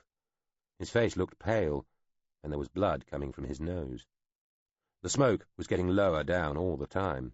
Ormond bent, took Droffo by the armpits, and started hauling him bodily over the boards. He found it hard going, so much hurt. Even the coughing pained him. He wished Droffo would wake up and that his hearing would return. The smoke, coming all quiet and dark from down below, seemed to be catching up with him again. He wondered if he might have to let Droffo go and run away to save himself. If he did, and they'd both have died otherwise, it would be the sensible thing to do. If he did, and they might both have survived, it would be the wrong thing to do. How simple that seemed. He decided to keep on dragging Droffo for the time being. He'd think about dropping him if he really couldn't see and breathe. His back hurt. He thought he felt something through his feet, but his ringing ears let him down. By the time he realized that what he was feeling through his feet might be footsteps, it was too late. You pay. He had time to think. Next thing he knew, there was a rough hand round his nose, mouth, and chin, and a terrific thudding sensation in his back, possibly a shouted curse. He found he had dropped Droffo. He wrenched himself away from whoever had grabbed him. Their grip seemed to have loosened. He turned round and saw Bet standing there, looking thunderstruck, a broken long knife in his hand. Its blade lay between them on the wooden boards in 2 pieces. That was careless, Orriman thought. He felt round to the small of his back, through the remains of tattered clothing, found the gun that had stopped the blow, and tugged it free. "You broke it on this!" he shouted to Berth, as he brandished the gun and shot the fellow with it. 3 times, just to be sure. Then, after the knight had collapsed to the boards, once more, through one flickering eyelid, just to be even more sure. Berth had had a gun too. A hand on it, at his waist. Should have used it earlier. Orriman was glad his ears were already ringing. Meant he didn't have to suffer the sound of the gun going off 4 times in such a confined space. That would really have hurt. He went back to Droffo, who was moving on his own now. "You're going to have to get up, Droff," he shouted, then hefted the fellow one-armed under his armpit, side by side this time, so that he could see where they were going and not be surprised by murderous fuckers with long knives. Droffo seemed to be trying to say something, but Orriman still couldn't hear. The tunnel ahead looked long and hazy, but otherwise empty. He kept his gun in his hand all the same. People came down the tunnel eventually, and he didn't shoot them. Ordinary labourers and a couple of guards. They helped him and Droffo out. Back at the Adit entrance, in the looming darkness of the underplaza, all studded with little lights, they got to sit and lie down in the little encampment round the tunnel mouth, and he thought he heard, muffled as though his ears were full of water, that somebody had run away. "You poor sir! Look at you! Oh, you poor sir! A blotting paper!" Negust Puibaev was helping Orriman's nurse to dress him. Negust was shocked at the extent of his master's bruising. "Camouflaged you are, sir, I swear. I seen trucks and things all scattered with dibs and daubs of paint with less of a mixturing of colours than your poor skin." "No more colourful than your comparisons, Negust," Orriman said, hissing in pain as the nurse lifted his arm and his servant fitted his undershirt over it. Orriman's ears still rang. He could hear well enough now, but the ringing, even if much reduced, remained, and the doctors could not guarantee it would ever fully stop. That might be his only lasting damage, and he counted himself lucky. Droffo had suffered a badly broken arm, as well as a puncturing of the membrane in one ear, leaving him permanently half-deaf. The doctors reckoned his arm could be made whole again. They had an embarrassment of experience with every form of human injury in the infirmaries of the settlement. Orriman had been fairly surrounded by doctors for too much of the time. At one stage he thought a group of Sal doctors was going to come to blows with another clutch of Deldine medics over some abstruse point regarding how to treat extensive bruising. He wondered if they were just keen to be able to say they had once treated a prince. General Foyce had been to see him. He had wished him well, politely enough, though Orriman had the distinct impression the fellow was looking at him as he might at a piece of malfunctioning military equipment he was thinking about having junked. Poatus had sent his regards by note, thankfully, claiming great and urgent busyness occasioned in no small part by the necessary re-excavation of the chamber partially collapsed by the explosion. Orriman dismissed the nurse, a prim middle-aged woman of some formidability, and, with much grunting and wincing, let Negust alone help him complete dressing. When they were about done, and Orriman, dressed formally, was ready to make his first public appearance since the explosion 3 days earlier, he drew his ceremonial sword and asked Negust to inspect its tip, holding it out level with the fellow's eyes, almost at his nose. The effort of it hurt Orriman's arm. Negust looked puzzled, a little comical too, with his eyes crossed, focusing on the sword's tip so close to his face. "What do I look for, sir?" "That is my question, Negust," Orriman said quietly. "What do you look for?" "Sir?" Negust looked mightily confused. He started to put his right hand up to touch the tip of the sword. "Leave it be," Orriman said sharply. Negust let his hand fall back. "Are you really so sicked by riding in the air, Negust?" "Sir?" Negust's brows were furrowed like a field, sufficiently deep, Ormond thought, to cast shadows. That was a canny absence you had there, fellow, just when all closest to me were marked to die. Sir? Negust said again, looking like he was about to start crying. Stop saying sir, Ormond told him gently, or I swear I'll stick this point through either one of your idiot eyes. Now answer me. Sir, I'd lose my latest meal near on sight of an air beast, I swear. Ask anyone. I'd not wish you harm, sir, not me. You don't think I had any part in this, do you, sir? Negust sounded horrified, shocked. His face drained of colour and his eyes filled with tears. Oh, he said faintly, and crumpled, his back sliding down the wall, his backside thumping heavily down on the floor of the carriage, his knees splayed on either side. Ormond let the tip of the sword follow him down so that it was still angled at his nose. "Oh, sir," he said, and put his face in his hands. He started sobbing. "Oh, sir, sir, kill me if it pleases you. I'd rather you did that and found me innocent later than live apart from you accused, even just in your heart, a free man. A limb to a hair, sir. I swore that to Mr. Fanthill when he instructed me I was to be your last sticking shield as well as your most faithful servant. I'd lose arm or leg than see a hair on your littlest toe unkindly plucked." Ormond looked down at the crying youth. The Prince Regent's face was set, his expression neutral, as he listened, through the ringing, to the fellow's hand-muffled sobs. He sheathed the sword. That hurt too a little. Then leant down to grasp Negust's hand, slippery and hot with tears, and pulled the lad to his feet. He smiled at him. Negust's face had some blood in it now, all reddened with crying, his eyes already puffed. He wiped his nose on one sleeve, sniffing strenuously, and when he blinked, tiny beads of moisture arced from his eyelids. "Calm yourself, Negust," Ormond said, clapping him gently on his shoulder. "You are my shield, and my conscience too in this. I'm poisoned by this too slow-seen conspiracy against me. I'm late inoculated against it, and suffering a fever of suspicion that makes every face around me look mean, and every hand, even those that would help, seem turned against. But here, take mine. I offer apology. Ascribe my wronging you as your share of my injury.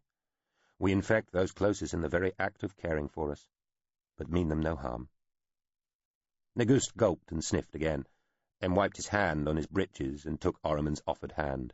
"Sir, I swear—" "Hush, Negust," Ormond told him. "No more's to say. Indulge me in silence. Believe me, I long for it." He drew himself up, his very bones protesting at the movement, and gritted his teeth.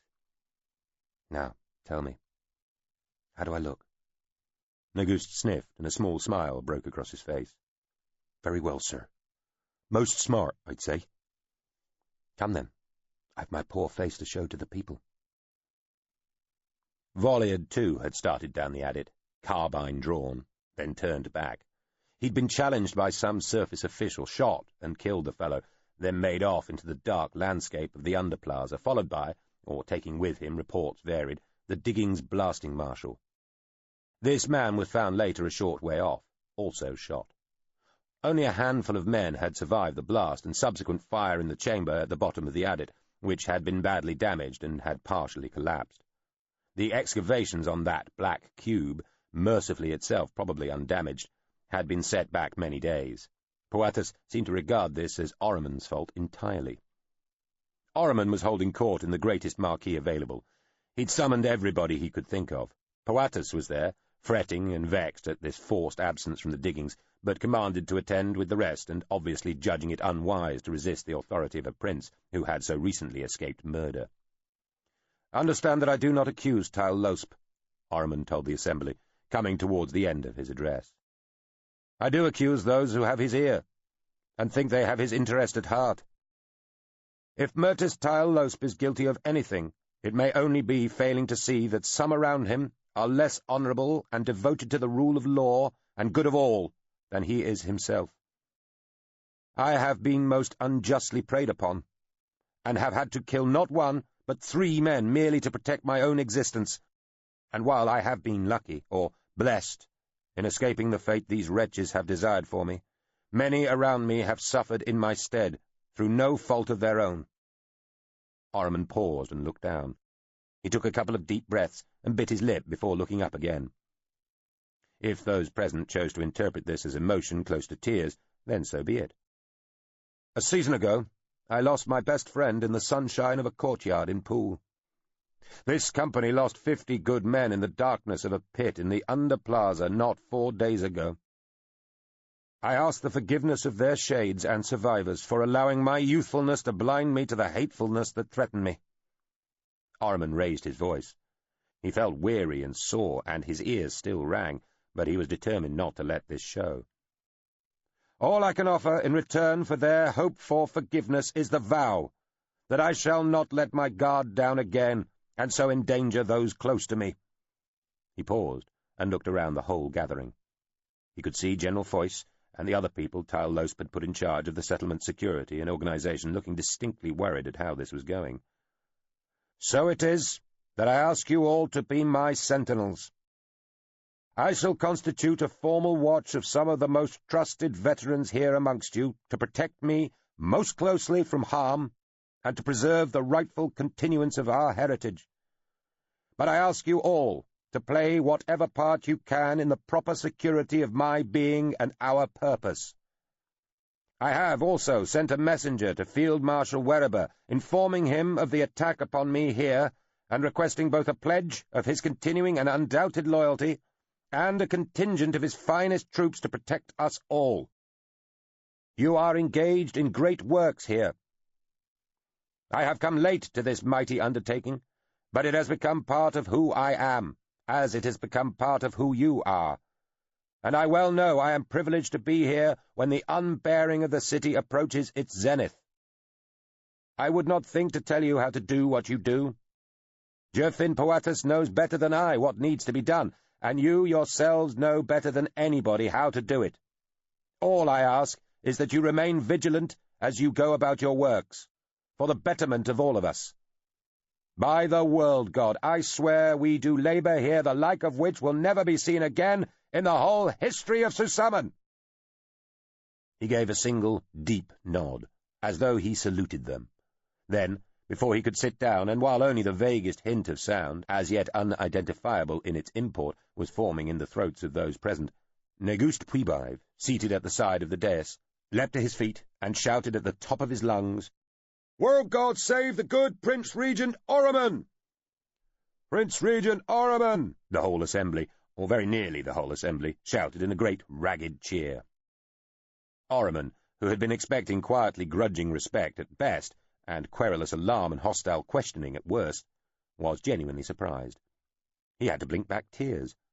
He remained standing, so that before anybody else got there, he saw the messenger dash into the rear of the marquee, hesitate and stop, patently momentarily bewildered by the tumult, then collect himself and rush forward to Jurfin Puatus, who tipped his head to listen to the message over the continuing sound of cheering, before hobbling with his stick closer to the dais.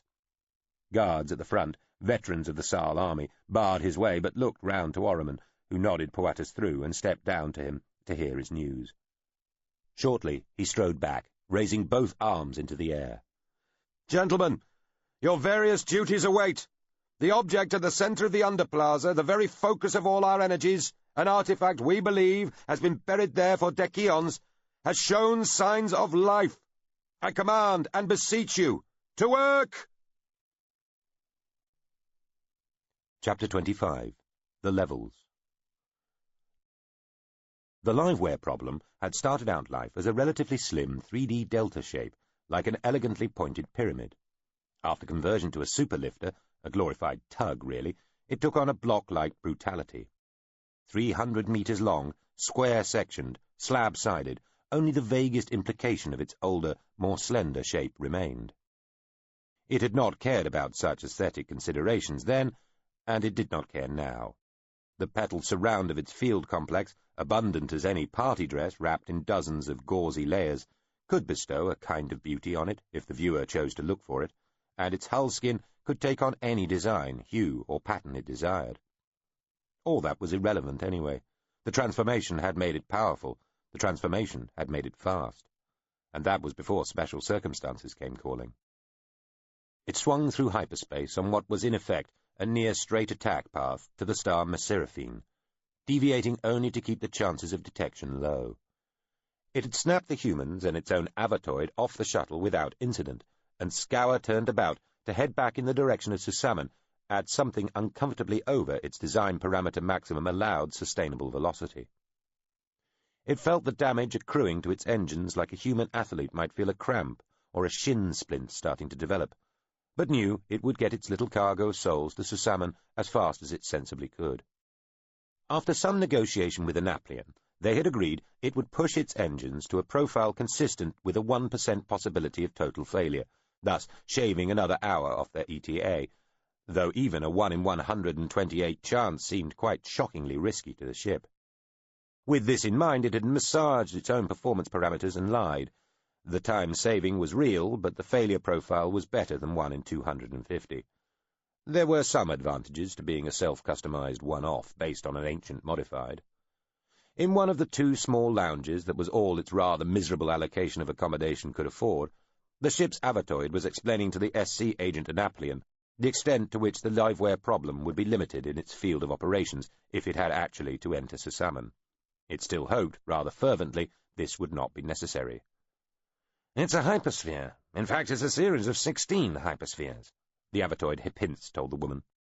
4D. I can no easier jump into it than an ordinary non-HS-capable ship can. I can't even gain any traction off the grid because it'll cut me off from that too. Didn't you know this? The avatoid said, looking puzzled. It's their strength. It's how the heat's managed, how the opacity comes about. I knew shell worlds were 4-dimensional, Annaplian admitted, frowning. It was one of those things that she'd learned only long after leaving the place. In a sense, knowing this before she'd left would have been fairly meaningless, a so-what fact. When you lived in a shell world, you just accepted them for what they appeared to be, same as if you lived on the surface of an ordinary rocky planet or within the waters of gases of a water world or gas giant. That shell worlds had such a profound and extensive 4-dimensional component only made any difference once you knew what 4-dimensionality implied and allowed in the first place. Access to hyperspace in 2 handy directions, contact with the universe's separating energy grids, so that ships could exploit their many fascinating properties, and the easy ability of anything with the appropriate talent to shift something entirely into hyperspace and then make it reappear in 3-dimensional space through any amount of conventional solidity, as though by magic. You got used to that sort of capability. In a sense, the more inexplicable and supernatural these skills seemed before you learned how they were done, the less you thought about them afterwards. They went from being dismissible due to their essential absurdity to being accepted without thought because thinking cogently about them was itself so demanding. What I had not realized, Annaplian said, is that means they're closed off to ships. They're not closed off, Hipince said. I can move about inside them as freely as any other 3-dimensional entity of my size. It's just that I can't move about in the extra 4th dimension that I'm used to and designed for. And I can't use my main engines. So you'd rather stay out? Precisely. What about displacing? Same problem. From outside I can displace down into open tower ends. Line of sight within a level is possible too, if I can get inside somehow, but that'd be all. And of course, once inside, I couldn't displace back to outside. But you can displace items short distance? Yes. Annaplian frowned. What would happen if you did try to displace into 4D matter? Something a lot like an AM explosion. Really? Good as. Not recommended. Wouldn't want to break a shell world. They are not easily broken. Not with all that 4D structure. What are, in effect, a shell world's operating instructions say, you can let off thermonuclear weapons inside them without voiding the warranty as long as you steer clear of secondary structure. And anyway, the internal stars are basically thermonukes and a bundle of exotic matter, the most elderly of which have been trying to burn their way through the ceiling of their shell for decades. All the same, antimatter weaponry is banned inside, and a misplaced displace would have a highly similar profile. If and when I do have to do any displacing, it'll be very, very carefully. Is antimatter banned entirely? Annaplian asked, sounding worried. most of the high-end gear I work with uses AM reactors and batteries. She scratched the back of her head, grimacing. I even have one inside my head. In theory, as long as it's not weaponry, it's allowed, the ship told her. In practice, I wouldn't mention it. Very well, Annaplian said, sighing. Your fields, will they work? Yes, running on internal power, so limited. And you can go in if you have to? I can go in, the ship confirmed through hip hints, sounding unhappy. I'm preparing to reconfigure engine and other matter to reaction mass. Reaction mass? Janseri said, looking sceptical. To be used in a deeply retro-fusion drive I'm also putting together, Hippint said with an embarrassed-sounding sigh. He was himself looking reconfigured, becoming taller and less rotund with every passing day. Oh dear, Annaplian said, thinking it seemed called for. Yes, the ship's avatoid said with evident distaste. I am preparing to turn myself into a rocket. They're saying some terrible things about you, sir, where they mention you at all anymore. Thank you, Hulse. However, I am scarcely concerned with the degree to which my own reputation has been defamed by that tyrant-in-waiting Tile Losp, Thurbin said, lying. The state of our home and the fate of my brother is all that matters to me. Just as well, sir, Hulse said, staring at the display hovering in mid-air in front of them. Thurbin sat nearby, inspecting another hollow screen. Hulse shook his head. They've painted you as a proper rapscallion. He whistled at something on the screen. Now I know you've never done that.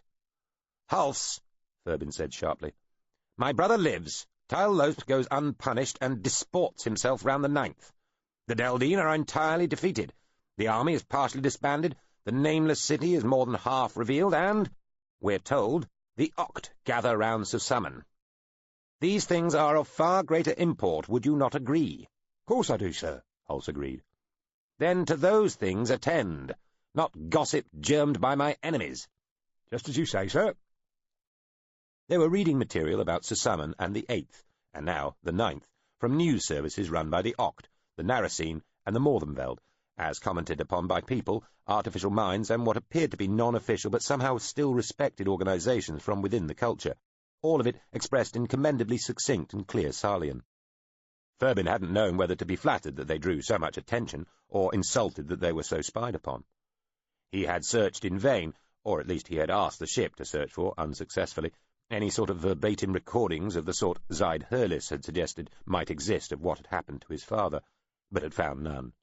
Janseri had already told him such records did not appear to exist, but he had wanted to check.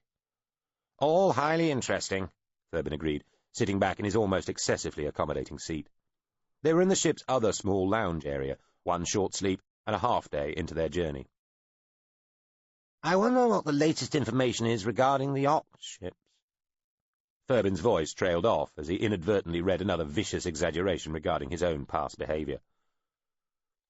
What do you want to know? The ship's voice asked, making Hulse jump. Thurbin collected himself. The Oct ships, he said. Are they really there, around Susamen? We don't know, the ship admitted. Have the Morvenveld been told the Oct might be gathering there? Thurbin asked. It has been decided that they'll be told very shortly after we arrive, the ship said. I see, Thurbin nodded wisely. How very shortly afterwards? Hulse asked. The ship hesitated, as though thinking. Very, very shortly afterwards, it said. Would that be a coincidence? Hulse inquired. Not exactly. He died in his armour. In that sense, he died well. Thurbin shook his head. He died on a table like a spayed cur, Janseri, he told her. Like some traitor of old, broken and cruelled, made most filthy sport of. He would not have wished upon himself what I saw happen to him, believe me. His sister lowered her head for a few moments. They had been left alone after their first substantial meal aboard the Liveware Problem, sitting in the smaller lounge on a conversation seat shaped like a sine wave. She looked up again and said, "And it was Tile Losp himself? I mean, at the very—" "It was his hand, sister." Thurbin looked deep into Janseri's eyes. "He twisted the life from our father's heart and made all possible anguish in his mind, too, in case that in his breast was somehow insufficient. He told him he would order massacre in his name, both that day on the battlefield around the Ziliskeen and later when the army invaded the Deldine level. He would claim that father had demanded such against Tyle Losp's advice, all to blacken his name. He scorned him in those last moments, sister, told him the game was always greater than he'd known, as though my father was not ever the one to see furthest. Janseri frowned momentarily. "What do you think he meant by that?" she asked. The game was always greater than he'd known. Ferbin tutted in exasperation. "I think he meant to taunt our father, grasping anything to hand to hurt him with." Janseri said. Ferbin sat closer to his sister. "He would want us to revenge him, of that I'm sure, Janseri." "I'm sure he would." "I'm not illusioned in this, sister. I know it is you who holds the power between us. But can you? Will you?" "What? Kill Myrtis Tyle Losp?" Ferbin clutched at her hand. "Yes." "No." She shook her head, took her hand away. "I can find him, take him, deliver him, but this is not a matter for summary justice, Ferbin. He should suffer the ignominy of a trial and the contempt of those he once commanded. Then you can imprison him for ever, or kill him if that's still how we do things, but it's not my place to murder him. This is an affair of state, and I'll be present on that level in a purely personal capacity. The orders I have now have nothing to do with him." She reached out, squeezed her brother's hand. "Horst was a king before he was a father, Ferbin. He was not intentionally cruel to us, and he loved us in his own way, I'm sure, but we were never his priority. He would not thank you for putting your personal animosity and thirst for revenge above the needs of the state he made great, and expected his sons to make greater." "Will you try to stop me?" Ferbin asked, sounding bitter. "Should I take aim at Tyle Losp?" Janseri patted his hand. "Only verbally," she said. "But I'll start now. Do not use the death of this man to make you feel better. Use his fate, whatever it may be, to make your kingdom better." "I never wanted it to be my kingdom," Ferbin said, and looked away, taking a deep breath. Anaplian watched him, studying the set of his body and what she could still see of his expression, and thought how much and how little he had changed. He was, of course, much more mature than he had been 15 years ago, but he had changed in ways that she might not have expected, and probably had changed quite recently, just due to all the things that had happened since their father had been killed. He seemed more serious, less self-obsessed, and much less selfish in his pleasures and aims now. She got the impression, especially after a few brief conversations with Hubris himself, that Holsch would never have followed the old Ferbin so far or so faithfully. What had not changed was his lack of desire to be king. She wondered how much he thought she had changed, but knew there was almost no comparison. She still had all her memories of childhood and early adolescence. She appeared vaguely similar to how she'd look when she'd left, and she could contrive to sound much like her old self, but in every other regard she was another person altogether. She used her neural lace to listen into the liveware problem systems talking to each other, quickly took in a compensated view of the gulf of space ahead of the rushing ship, updated herself on any news from Susamen and then from elsewhere, shared a casual handshake with Terminda Zus, quiescent in her cabin, and then monitored her brother closely, listening to his heartbeat, sensing his skin conductivity, his blood pressure, implied core temperature, and temperature distribution, as well as the state of his slightly tense, tautened muscles. He was grinding his teeth, though he probably wasn't aware of it himself. She felt she ought to jolly Ferbin out of what might be a dark mood, but was not sure she herself was in the mood to do so. She glanded Spurk, and soon was. "Is Director General Shum still on Susamen?" Anaplian asked. "No," Hipint said. "Left 40-plus days ago, continuing her tour of Morthenveld possessions and protectorates in the Lesser Spine." "But she is contactable once we're down there." "Definitely. At the moment she's here, in transit between Asulius IV and Grahi on the Cat 4 Cleave hull on first seeing Jirit. Due to arrive Grahi 14 hours after we make Susamen, without the crash stop," Hipints added archly. The Avatoid had changed further just in the last day, and was now positively muscular. He still looked burly compared to the two Sal men, but he appeared far fitter and athletic than he had when they'd first met him a few days earlier. Even his blonde hair was cropped and businesslike, similar to Janseri's. The central holo display they were seated around spun to show where Shum's ship was now, then rotated smoothly back to where it had been. Hulse remembered the display of the dreadful planet Boothmars and Zyde Hurlis's face, lit from below. The display was false-coloured. All the stars were white. Susamen was a gentle blinking red dot hard by its star, Maseraphine. The liveware problem was an even tinier strobing blue point, trailing a fading aquamarine wake. The positions of other major ships, where known, were also shown, colour-coded. More than Veldcraft were green. The Oct colour was blue. Their possible presence was implied by a faint tinge all around Susamen. Janseri looked at Furbin. "You think Shum will facilitate our travel to the 8th if we have any problems with the Narasine or the Oct?" "She took some considerable interest in our plight," Furbin said.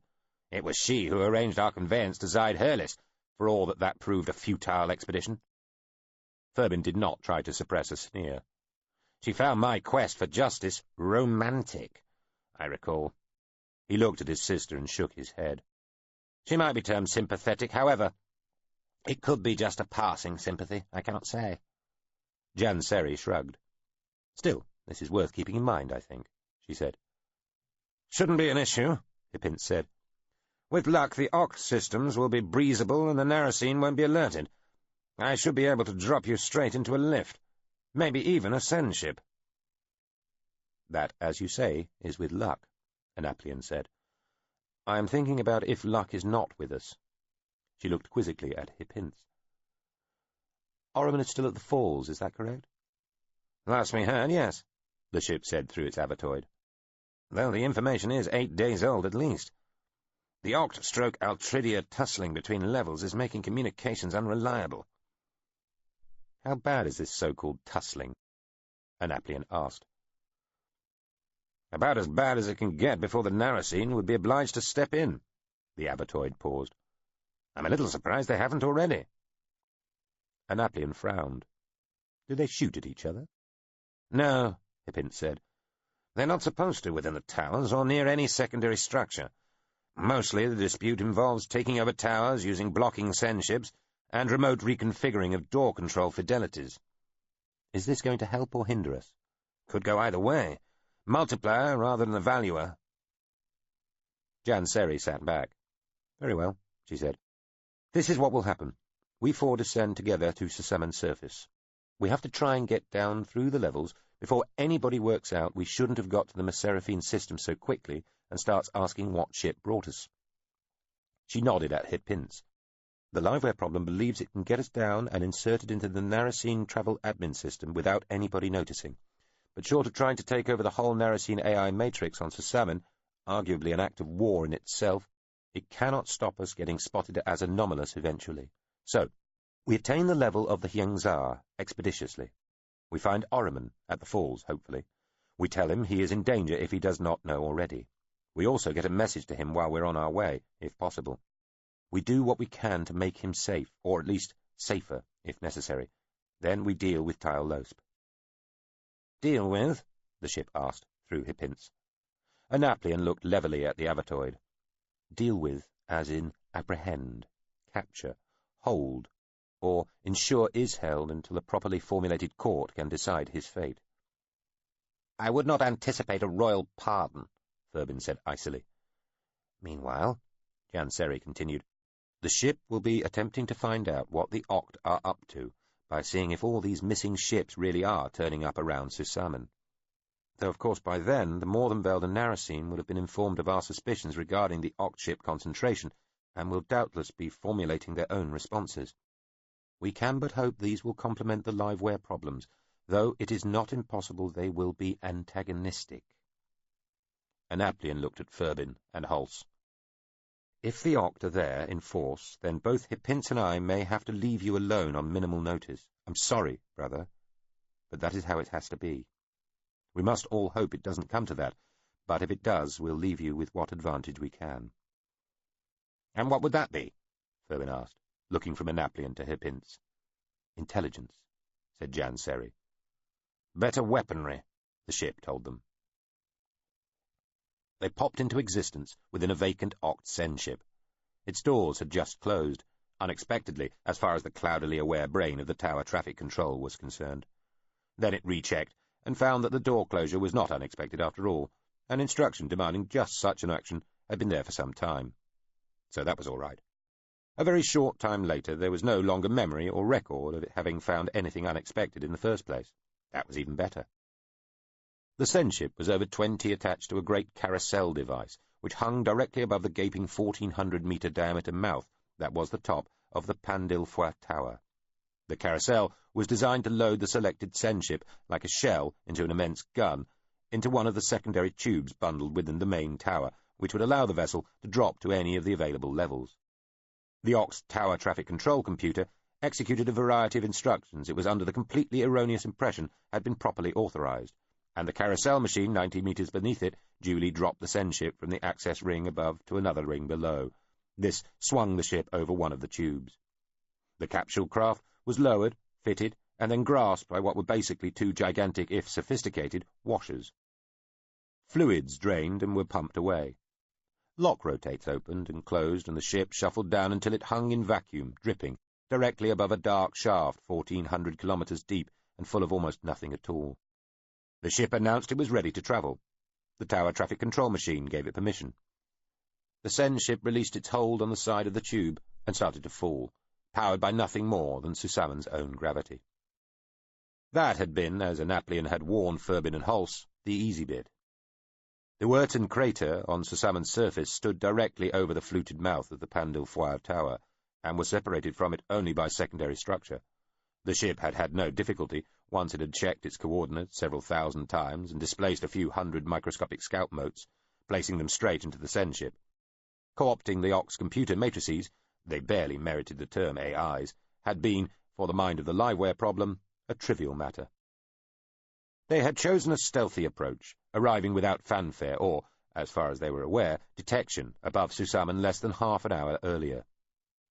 The liveware problem had spent the days of their approach modelling and rehearsing its tactics, using the highly detailed knowledge of Narasine and Oct systems it already had. It had grown confident it could put them straight into a Senship and remove the need for any exposure to the surface itself. Arriving, it found pretty much what it had expected and sent them straight in. Janseri had spent the same time giving Furbin and Hulse a crash course in the use of certain culture defensive and offensive technologies, up to the level she thought they could handle. It was a truism that some of the more rarefied culture personal weapon systems were far more likely to kill an untrained user than anybody they were ostensibly aimed at, but even the defensive systems, while they were never going to kill you, that was rather obviously the one thing they were designed above all else to prevent, could give you a bowel-loosening fright, too, just due to the speed and seeming violence with which they could react when under threat. The two men quickly got used to the suits they'd be wearing.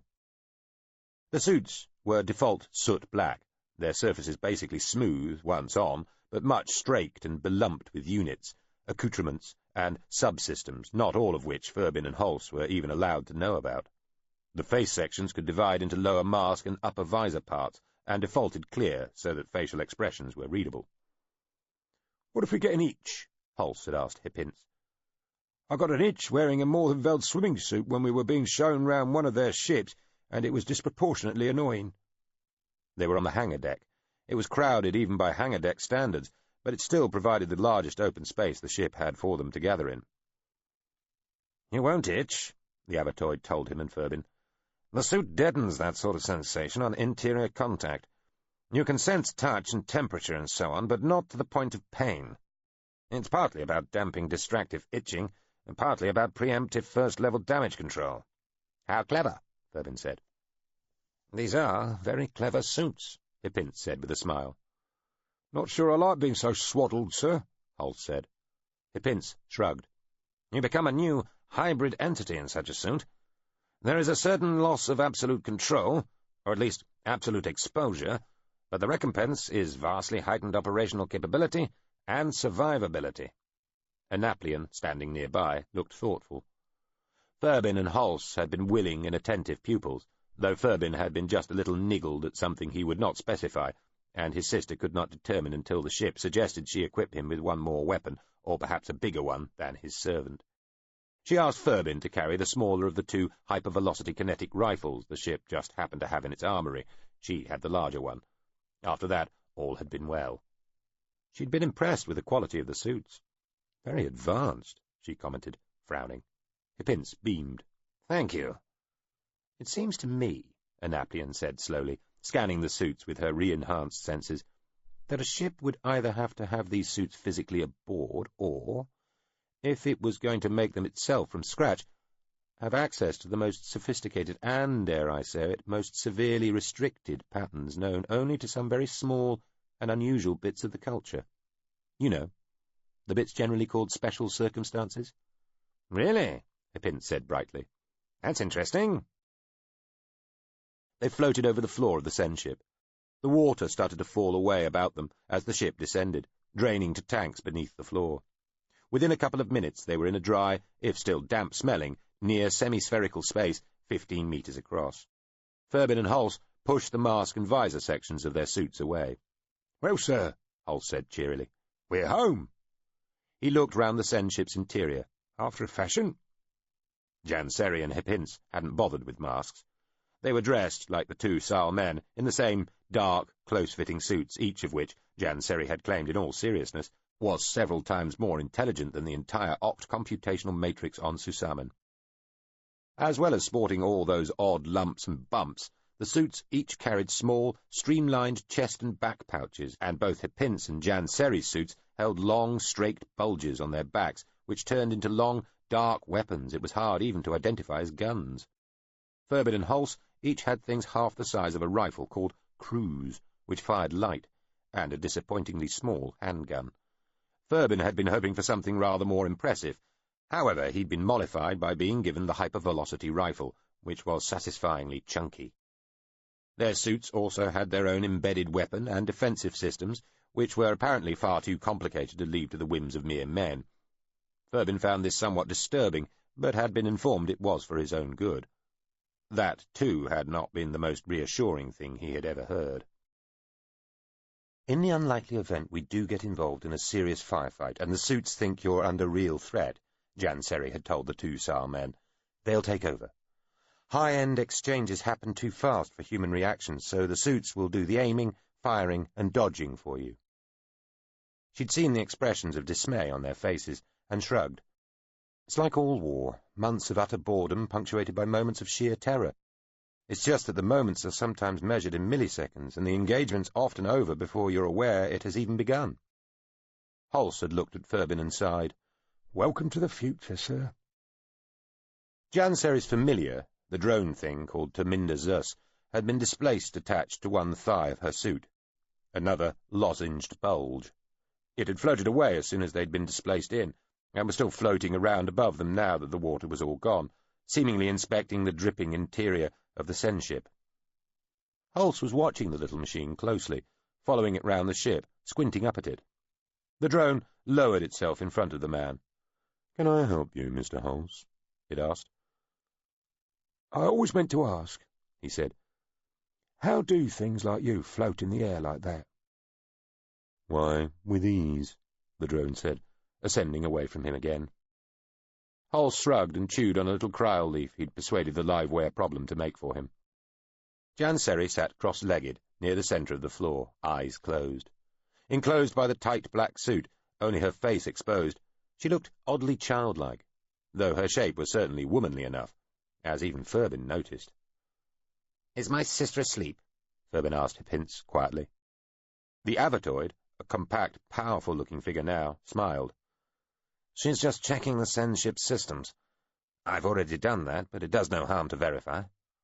"So, are we successfully on our way?" Furbin asked. He noticed that the Avatoid had rolled the head part of his suit right back to form a collar, freeing his whole head. He did likewise. "Yes, successfully so far." "And are you still the ship, or do you function independently yet?" "You can still talk direct to the ship through me until we transfer," Hippince told him. Janseri had opened her eyes and was already looking at the Avatoid. "They're here, aren't they?" she said. Hippince nodded thoughtfully. "The missing Oct ships," he said. "Yes. 3 just discovered all at once, lined up above the end of the open tower nearest to me. Strong suspicion the rest will be here or on their way, too." But we keep going, Janseri said, frowning. Hippince nodded. They're here, that's all. Nothing else has changed yet. I'm signalling now. I imagine the Morvenveld and Narasine will know something of the Oct dispositions fairly shortly. He looked round at all of them. We keep going. The transfer took place halfway down the first section of the tower, 700 kilometres from the surface. The Sen ship slowed and stopped. They were fully suited up again. The drone had returned to attach itself to a Naplian's thigh. The air was pumped from the Sen ship's interior. The door swung open silently. A last puff of atmosphere dissipated into the vacuum, and they followed it down a broad corridor, their shadows advancing hugely in front of them. When the Sen ship's door closed, all normal light was cut off, and they were left with a ghostly image built up from the faint radiations given off by the chilly walls and surfaces around them. This was the point at which the ship no longer directly controlled Hippince, and the Avatoid was newly as alone in his own head as any normal human was in theirs. Ferbin watched for him to stumble, or for his expression to change, but saw nothing. 2 sets of thick double doors rolled open in sequence, taking them to a great semicircular aperture which opened onto a broad oval balcony 40 metres or more across. A hard, steely light returned, picking out several small, sleek craft sitting on cradles on the floor of the platform. There was no wall or railing. The view dropped away for another 700 kilometres, seemingly to dark nothing. Above, tiny bright stars hung untwinkling. Level 1 was a seed sail nursery. Seed sails were some of the galaxy's most ancient biologicals. Depending which authority you listened to, they had been around for either about half a dozen eons or nearly 10. The debate over whether they had evolved naturally or had been created by an earlier civilization was equally unsettled. Only arguably self-aware, they were some of the galaxy's greatest true wanderers, migrating across the entire lens over the eons, centeons and decaeons it took for them to tack and run and spinnaker their way from star to star, powered by sunlight alone.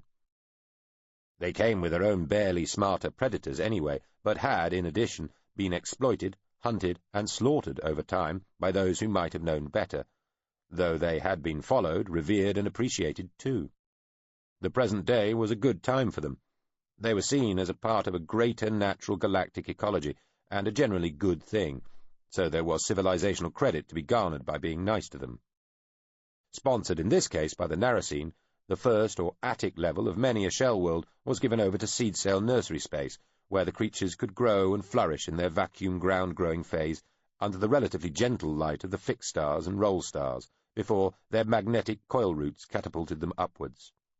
They still had to be helped on their way after that, caught and held before they could hit the ceiling above by specialist craft, which took them to one of the few open towers and then ejected them from there into the harsher environment of their true home, outer space. Ferbin and Hull stood a couple of metres back from the abrupt edge, looking out at the view, while Janseri and Hippince busied themselves with a couple of the slender little craft sitting cradled on the wide balcony. Hulse offered his hand to Ferbin, who clasped it. They were observing communications silence, but when the suits touched they could talk undetected. "Not really that much to see, eh, sir?" "Just the stars," Ferbin agreed. They gazed out over the emptiness. They were beckoned over to the 2 small craft Janseri and Hippince had been working on. The dark, curved canopies of the craft, like sections cut from a huge seashell, stood raised. They were motioned to sit inside. The craft were built to carry 6 Narasine rather than 2 humans, but the suits made them as comfortable as possible, impersonating seats. Janseri and Hippince piloted one each. The craft rose silently from the balcony and darted straight out into the darkness, accelerating hard enough initially to take Ferbin's breath away. Janseri reached back and touched his ankle with one finger. "Are you all right, Ferbin?" she asked. "Perfectly well, thank you," he told her. "So far so good, brother. We are still within the main sequence of our plan." "Delighted to hear it." The 2 little craft tore across the dark landscape far below, curving lazily round intervening towers. Half an hour and a 1/12 of the world away, they slowed and dropped, approaching the base of a tower. Ferbin was ready to get out, but the 2 little craft sat hovering a metre above the bare surface in front of a great dark ellipse inscribed on the fluted base at the tower's foot. They sat there for some time. Ferbin leaned forward to touch Janseri's shoulder and asked what they were waiting for. but she held one hand up flat to him without turning round, and just as she did so, the dark shape ahead fell away, revealing a still darker tunnel behind. The twin craft went slowly, tentatively down it. "This bit is fractionally dangerous," Janseri told her brother, reaching back to touch his suit with hers again as the two little craft dropped down one of the minor tubes within the tower. "The ship will be working the surface systems to keep us clear, but not everything is handled from there. Matrices further down, and even on individual Sen ships, might take it into their own little circuits to send something up or down here." She paused. "Nothing so far," she added. The two craft flitted from one tower to another over the next 2 levels. The next one down was Vacuum Basker's territory, the home of creatures of several different species types which, like the seed sails, absorbed sunlight directly. Unlike the seed sails, they were happy enough to stick roughly where they were all their lives, rather than go sailing amongst the stars. Apart from the occasional surface glint, there wasn't much to be seen there either. Another dark transition took them to another tower, and across the perfectly black and completely vacant vacuum level below the Baskers. "Still all right, brother?" Janseri asked. Her touch on his ankle was oddly comforting in the utter darkness and near total silence. "A little bored," Thurbin told her. "Talk to the suit. Get it to play you music or screen you something." He whispered to the suit. It played soothing music. They ended up on another mid-level tower balcony, similar to the one they'd left from, abandoning the two little craft tipped on the floor beside some already occupied cradles.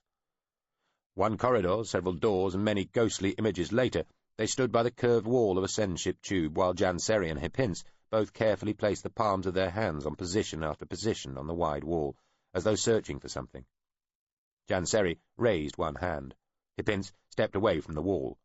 A short while later, Anaplian also stepped back from the wall, and a little later still, the wall revealed a door which rolled up, releasing creamy purple light from beneath, like a flood that lapped round feet, calves, thighs, and torsos, until it reached their masked faces, and they could see that they were facing a Sen ship interior full of what looked like barely solidified glowing purple cloud stuff. They stepped into it. It was like walking through a curtain of syrup into a room full of thick air. The suit masks provided a view.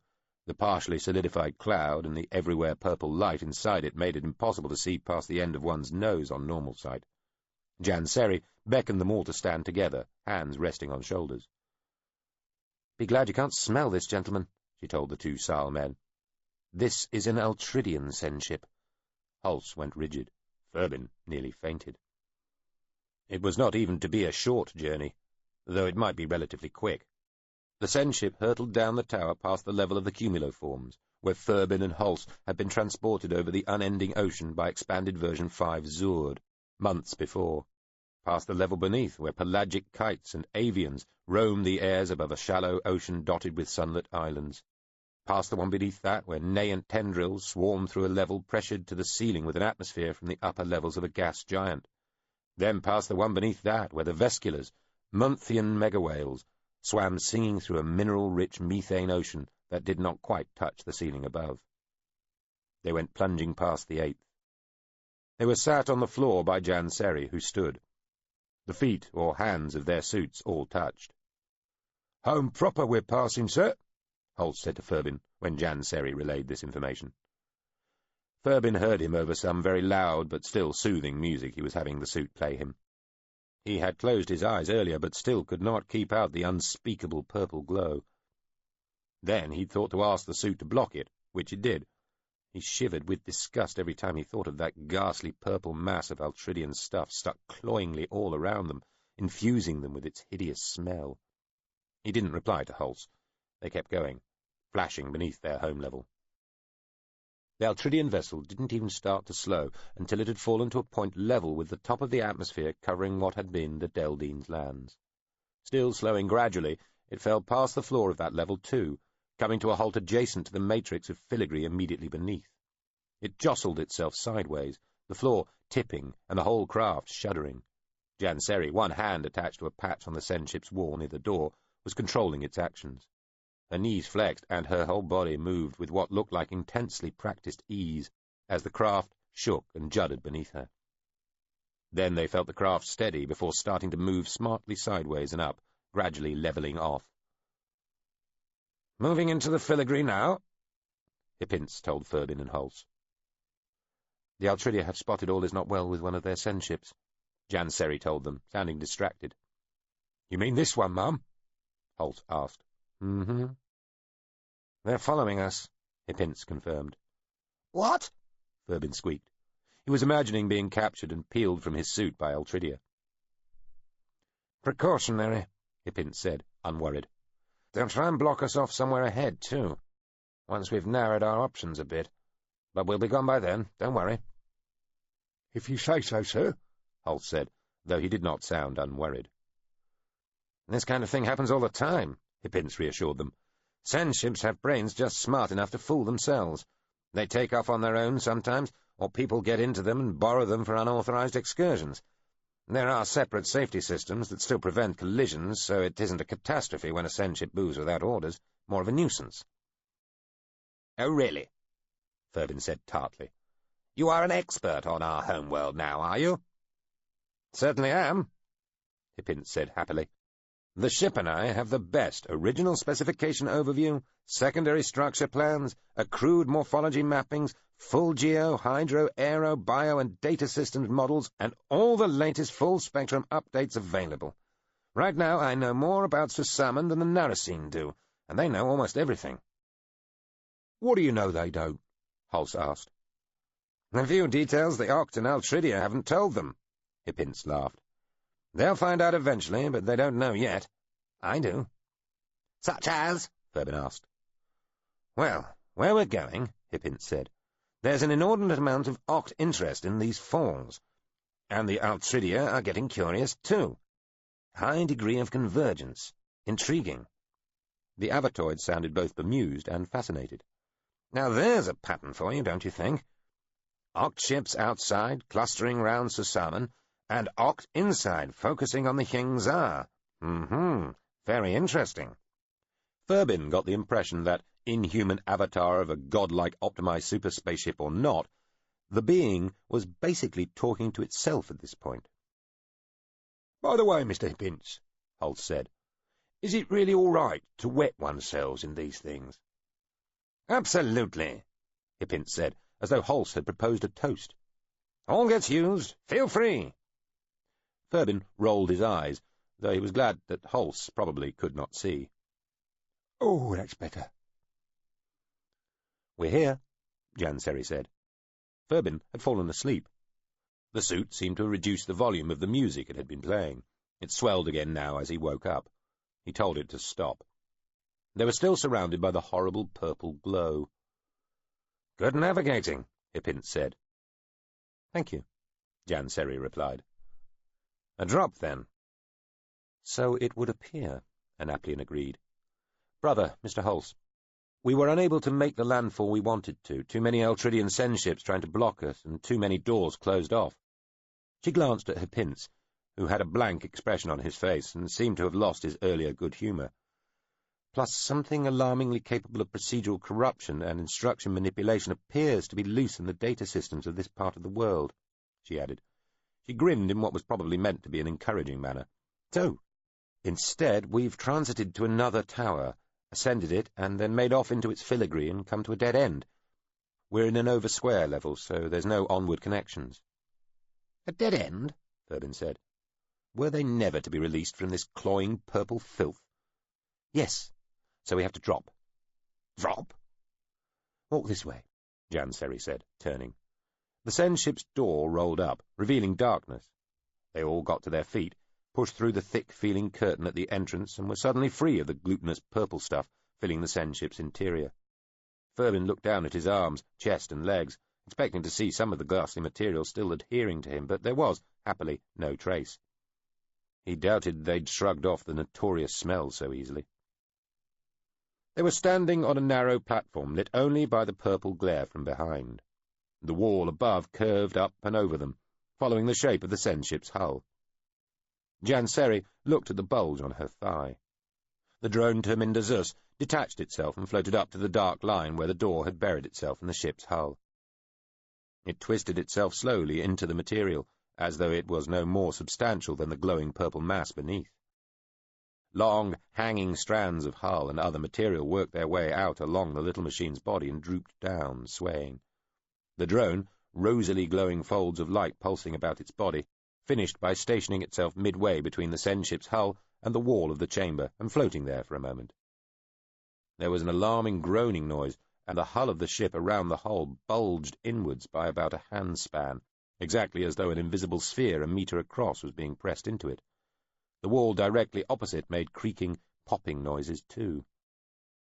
"Try closing that," Terindazus said, with what sounded like relish. Janseri nodded. "This way." They passed through a small door into the closed-off end of the channel the Sen ship travelled within. A 20-metre diameter concavity, at whose centre, up some complicated steps that were more like handrails, another small round door was set. They entered it and found themselves inside a spherical space 3 metres or so across, struggling to stand up all at once on its bold floor. Janseri closed the door they'd come through and pointed to a similar one set straight across from it. "That one leads to the outside. That's where we drop from. One at a time, me first, Hippin's last." "This drop, ma'am," Hulse said. "We're 1,400 kilometres above the Deldine province of Sull," Anaplian told him. "We ambient drop, not using AG, through nearly 1,000 clicks of near vacuum and then hit the atmosphere. Then it's an assisted glide to the Yengzar, again leaving suit anti-gravity off. It could show." She looked at Furbin and Hulse. "You don't have to do a thing. Your suits will take care of everything. Just enjoy the view. We're still in comms blackout, but don't forget you can always talk to your suit if you need to ask any questions about what's going on. Okay? Let's go." There had not, Furbin reflected as his sister swung open the circular door, really been enough time between the okay and the let's go bits of that last sentence for anybody to say very much at all. Outside, it was dark until you looked down. Then the landscape shone in great stripes, separated by a central band of grey near dark. No stars were visible, hidden by vanes and ceiling structures. Janseri squatted on the sill, one hand holding onto the top edge of the inward opening door. She turned to Furbin and touched him with her other hand. "You come straight out after me, all right, brother? Don't delay." "Yes, of course," he said. His heart was hammering. Janseri looked at him for a moment longer. "Or you could just go limp and the suit will do it all for you. Climbing up and out, I mean. With your eyes closed." "I shall do it myself, never fear," Furbin said, trying to sound braver and more certain than he felt. She squeezed his shoulder. "See you down there." Then she threw herself out of the doorway. Furbin pulled himself up to squat where his sister had, feeling Hulse's hands helping to steady him. Then he swallowed as he looked down at the impossible drop below him. He closed his eyes after all, but he flexed legs and arms and threw himself out, curling into a ball. The view was tumbling about him when he opened his eyes again, light dark, light dark, light. Then the flickering sequence started to slow as the suit whirred, gently teasing his limbs out. His breath sounded terribly loud in his head. After a few moments he was falling in an X shape, feeling almost relaxed as he lay looking back up at the shady mass of filigree and veining hanging from the ceiling above. He tried to see where he had thrown himself from, but couldn't. He thought he caught a glimpse of another tiny dark dot far above, also falling, but could not be sure. "Can I turn over and look down?" he asked the suit. "Yes. It will be advisable to return to this orientation for entry into the atmosphere," the suit told him in its crisp, asexual voice. "Or it is possible to transmit the view downwards to your eyes in your present orientation." "Is that better?" "Yes." "Do that, then." Suddenly, it was as though he was dropping down into the distant landscape beneath rather than falling away from the view above. He felt disoriented and dizzy for a moment, but soon adapted. He looked in vain for Janseri, falling somewhere below, but could see no sign of her. "Can you see my sister?" he asked. "She is probably within this area," the suit said, creating a thin red circle over part of the view. "She is camouflaged," it explained. "So, how far have we fallen so far?" 6 kilometres. "Oh. How long did that take?" 50 seconds. Over the next 50 seconds we shall descend another 20 kilometres. We are still accelerating and will continue to do so until we encounter the atmosphere. "When does that happen?" "In about 10 minutes from now." Furbin settled back and enjoyed the topsy-turvy view, trying to spot the Yengzar cataract, then attempting to trace the course of the Sulpatine River, and finally settling for working out where the upper and lower Sulpine seas might be. He wondered if it was all still frozen. They'd been told it would be, though he found that hard to believe. The view expanded slowly in front of him. There! Was that one of the seas? It looked too small. Was that the other one? Too small, and too close to the other one. It was so hard to tell. The gloom beneath was gradually filling more and more of his field of vision, leaving the bright, sunlit lands on the edges of the view. By the time he was sure those had been the two seas, he had begun to realize how high up they had been when they'd started falling, how small even two substantial seas and a mighty river could look from a great altitude, and how enormous the world he had lived in all his life really was. The landscape beneath was bulging up towards him. How were they to stop? The suit started to grow around him, extending a mass of bubbles from every part save that he must be looking through. The bubbles enlarged. Some slowly broke and kept on extending, becoming a delicate-looking tracery of what appeared like an insect's near-transparent wings, or the infinitely fragile-looking skeleton structure that was left when a tree leaf had lost all trace of its light-gathering surface, and only the sustaining filigree of its sap-transporting veins was left.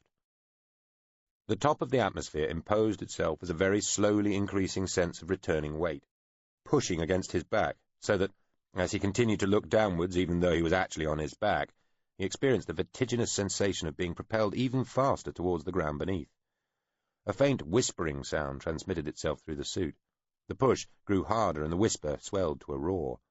He waited to see the red, yellow, and white glow which he had heard things meeting atmospheres produced about them, but it never appeared. The suit twisted, rotating so that he was actually facing downwards now. The tracery and the bubbles collapsed back in towards the suit, and became crescent wings and thin fins protruding from his arms, sides, and thighs. The suit had been gently reconfiguring his body so that his arms were stuck out ahead of him now, as though he was about to dive into a river. His legs were splayed behind him, and felt as though they were connected by some sort of tether or membrane. The landscape was much closer now.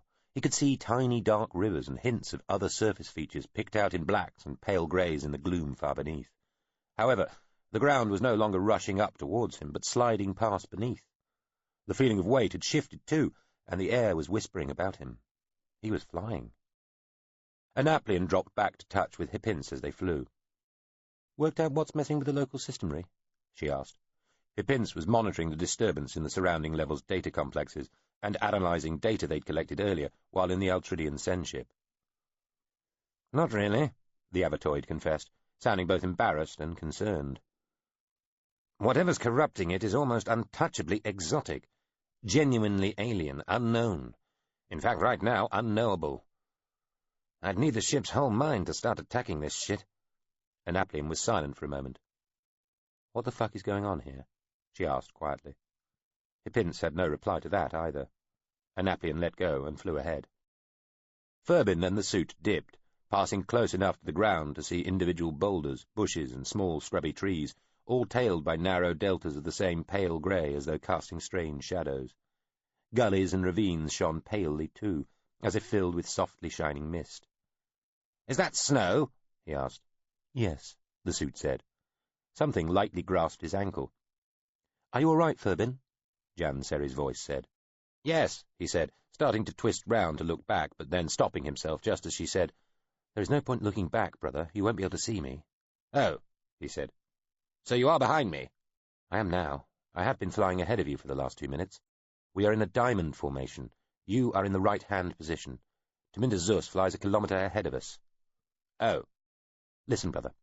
While we were in the tube, just before we dropped, we picked up repeated signals from an Oct news service talking about the falls and Orriman. They say that Orriman lives and is well, but there was some sort of attempt on his life 9 days ago. An explosion in the excavations and/or an attempt to knife him. It may not have been the first attempt on his life either. He is aware he is in danger and may already have accused people around Tyal-Losp, if not Tyal-Losp himself, of being responsible. But he is well." "Lightly injured, but well enough.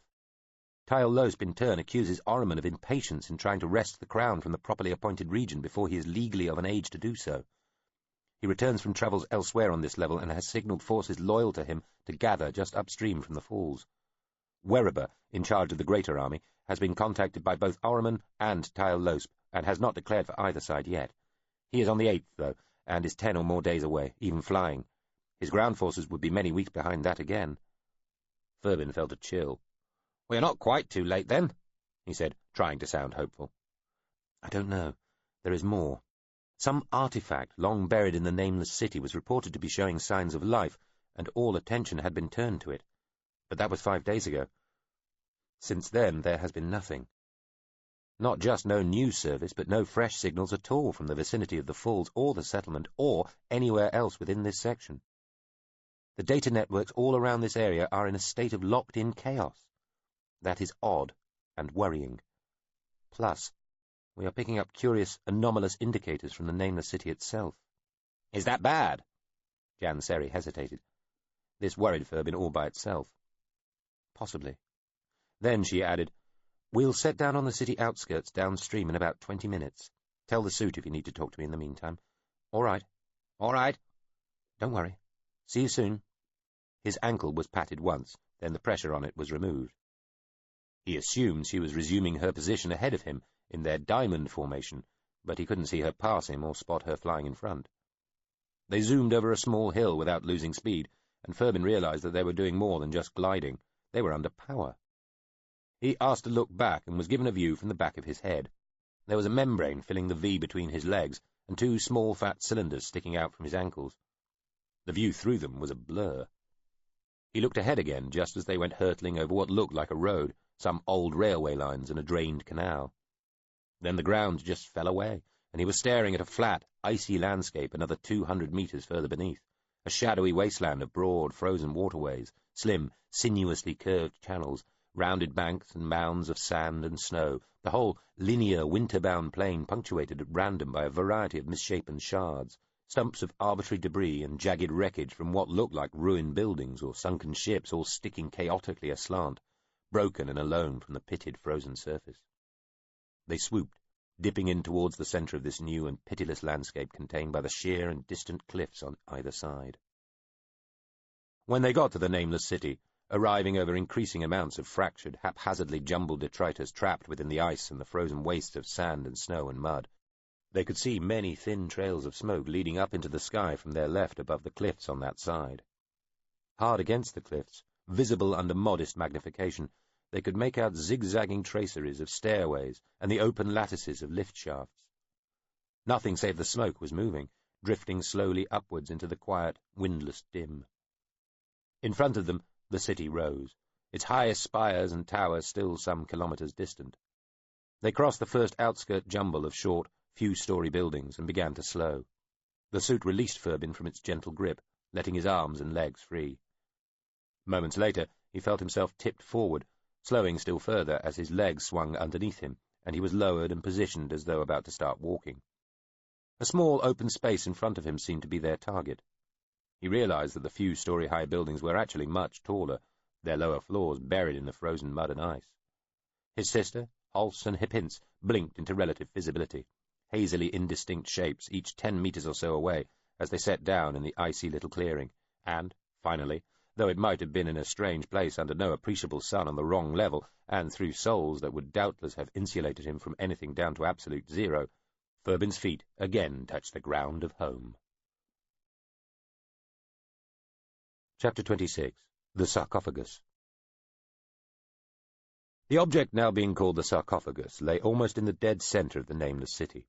It was located deep beneath the underplaza, within a building as fat and tall and impressive as any in the ancient, long-buried metropolis. The city's heart was now accessed along a freshly directed rail track. The engineers had taken advantage of the freeze to build lines where they never could have before. Over frozen expanses of river that would have swept any trestles or pylons away in an instant had they still held water rather than ice, and straight across sand and mud banks that would have shifted, sunk, and reappeared somewhere else in the course of a shift, had the rapids still been roaring.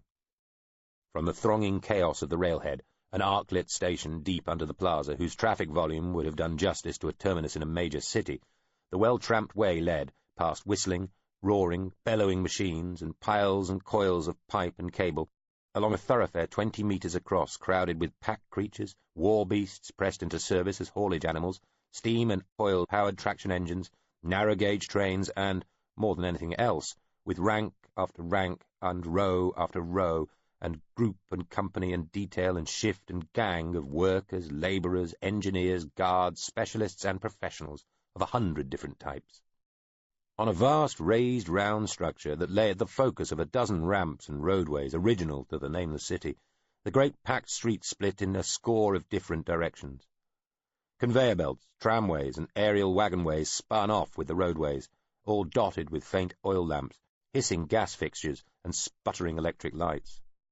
What had been the busiest ramp, attended by cableways, conveyors, and funicular lines like two steep railways with jagged stairways at their centres, led across a filled-in lake and a broad roadway of thick planking down to the great bulbous building housing the sarcophagus.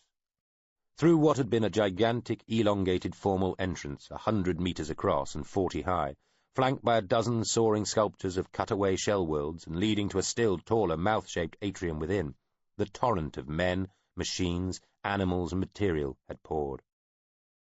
That torrent had slowed to a trickle now as Orriman and the party which had come directly from the gathering he had held in the great marquee descended to the focus of the city and the excavations. The greatest concentrations of effort were elsewhere now, principally targeting the 10 smaller artifacts similar to the one Orriman had gone to inspect when the attempt on his life had been made. That particular black cube was subject to the most intense exertions of all, due to the partial collapse of the chamber which had been excavated around it. The central chamber housing the sarcophagus was similar to, but far larger than, that around the black cube Orriman had seen. The excavations had emptied a huge cavity within the building, removing mud, silt, sand, and assorted debris that had collected there over uncounted centuries to reveal what had always been an enormous central arena, over 100 metres across, rather than an extemporized void blasted and torn from smaller rooms and spaces. At its centre, brightly lit by arc lights and cluttered by layers, levels and platforms of scaffolding and latticed by the resulting shadows, lay the sarcophagus itself, a pale grey cube 20 metres to a side, its corners and edges subtly rounded. For nearly 20 days, while it was fully excavated, a controlled chaos had swirled about the artifact, a storm of men, machines, and movement, attended by shouts, bangs, sparks, animal roars, gouts and bursts of steam and exhaust smoke. Now, though, as Orriman finally looked upon it, the chamber around the object was quiet and hushed, and the atmosphere almost reverential, though possessed, unless Orriman was imagining it, of a certain tension. "It does not look very alive from here," Orriman said. He and Puatis stood, surrounded by guards, at the main entrance to the central chamber, a wide doorway stationed 10 metres above the base of the shallow bowl, at the centre of which the sarcophagus sat on a round plinth raised by about 5 metres. "Well, you should come closer," Puatis said. Orriman smiled at the man. "That is exactly what we are going to do, Mr. Puatis." They walked towards it. Orriman found the thing in many ways less intimidating than the pure black cube he'd taken an interest in earlier. The chamber was far larger and less oppressive seeming. Partly, no doubt, he was simply appreciating the lack of clamour, and the object itself, though much larger than the one he'd seen just a few days before, seemed less intimidating just because it was a relatively unthreatening shade of grey, rather than the light-defying black that had so repelled and fascinated him in that other object. Nevertheless, it was large, and he was seeing it from below rather than above, so that it appeared more massive still. He wondered how much he was still suffering from the effects of his injuries. He might have stopped another day in bed. His doctors had recommended it, but he had been more concerned at losing the trust of the people, and especially the ex-soldiers of the settlement. He had had to rise, had to show himself to them, had to address them, and then, when the messenger had entered with news that the sarcophagus had shown signs of life, he had had no choice but to accompany Puatis and his closest aides to the focus of their excavations. He felt breathless, sore in too many places to count, and his head hurt. Plus his ears still rang, and he had to struggle to hear what people said sometimes, as though he was an already old man, but he was doing his best to appear well and hearty and unconcerned. The sarcophagus gave off, it seemed to him as he walked up to it, an aura of utter solidity, of settled, stolid, almost crushing containment and impassivity, of, indeed, timelessness, as though this thing had witnessed the passing of ages and epochs ungraspable by men, and yet still, somehow, was more of the future than of the past. Orriman assured the makeshift personal guard of concerned-looking, rather fearsome ex-soldiers who'd accumulated around him since his speech an hour or so earlier, that he would be all right on the scaffolding with just one or two to look after him. De Briel, a grey, grim-looking, one-eyed veteran from many of Horsk's campaigns, who seemed to have been acclaimed their leader by the many ex-soldiers who'd rallied around him, detailed 2 others to accompany him in looking after Orriman. "This is not necessary, you know," Poatus told Orriman while the guards were negotiating all this amongst themselves. "You are in no danger here." "I thought as much 3 days ago, Poatus," Orriman said with a smile, "when I went to view the other object." He let the smile fade and dropped his voice. "And do try to remember, Poatus, you address me as Sir, both in front of the men and when we are alone." He put the smile back again. "There are niceties to be observed, after all." Poatus looked like he'd suddenly discovered a frozen turd in his breeches. He drew himself up. The staff wavered in his hand as though he was putting more weight on it than he was used to, and he nodded, getting out a rather strangled-sounding, "Well, yes, indeed, sir." With the guards sorted, Orriman nodded to the great grey object in front of them. "Now, shall we?" They ascended the ramps to a point at the centre of one of the cube's faces, where a dozen or so men in neat white overalls moved, hidden from the rest of the chamber by grey sheets shrouding the scaffolding behind them. Clustered about the platform were various delicate, mysterious-looking machines and instruments of a sophistication patently beyond the capacity of both the Sal and Deldine. They all seemed to be connected to each other by thin wires and cables of a variety of colours. Even these looked somehow advanced, almost alien. "Where does this come from?" Orriman asked, waving at the equipment. "These were traded from the Oct," Poatus said with relish. "Sir," he added, along with a little facial twitch. He positioned himself so that he stood between Orriman and the rest of the people on the platform. Orriman saw de Briel shift between him, perhaps to guard against the unlikely possibility that Poatus would seek to push the Prince Regent off the scaffolding. Poatus frowned, but went on, voice dropped almost to a whisper. "The Oct have shown a new interest in our excavations, and were most keen to help when they realized we had discovered objects of such advancement, sir." Orriman frowned. "One assumes their Narracene mentors approved." "One assumes what one wishes to, I dare say, sir," Poatus said quietly.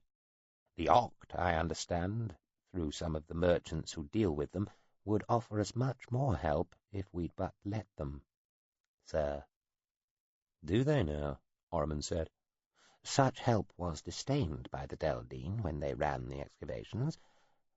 As on the 8th, the Oct's license here runs no deeper than those who hold the level wish it to, and the Deldine, led by the late monks of the mission, refused any such aid, citing pride and an over-punctilious reading of the Articles of Inhabitation, which someone perhaps wishing to limit themselves and their people in their natural desire and right for advancement, both technical and moral, a right which surely any—" "Enough, Poatus, enough," Orriman said quietly, clapping the fellow lightly on the shoulder.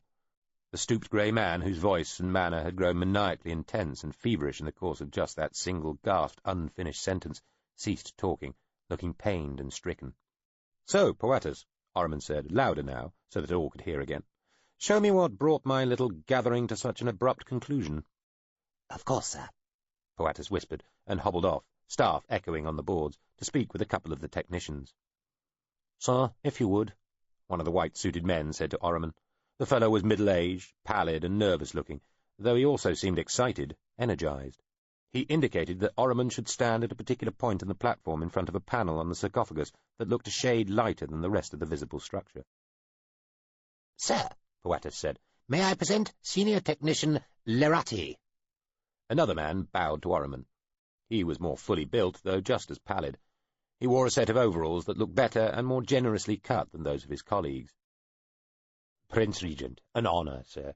I should warn you, however," he said, "that the effect is one of being read somehow, and then having images of, well—" The fellow smiled.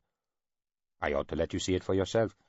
I cannot tell you quite what to expect, because everyone who has experienced this phenomenon thus far has encountered something rather different from everybody else, though common themes do seem to predominate in the results. It would be wrong of me, in any case, to prejudice your impressions. If you will only remember to attempt to recall what it is that you experience, and then be willing to communicate whatever that may be to one of the technician recorders, I should be most extremely grateful. Please step forward. The focus appears to be about here. There was a rough square marked on the boards beneath Ormon's feet. He stepped into it. One of the technicians came forward with what looked like a small flat box, but Senior Technician Lerati waved him away with one imperious hand. "The Prince Regent is of sufficient height," he muttered. Then, checking that Ormon's feet were within the square, he said, "Please, sir, merely stand there a little while, if you please." The senior technician took out a large pocket watch and inspected it.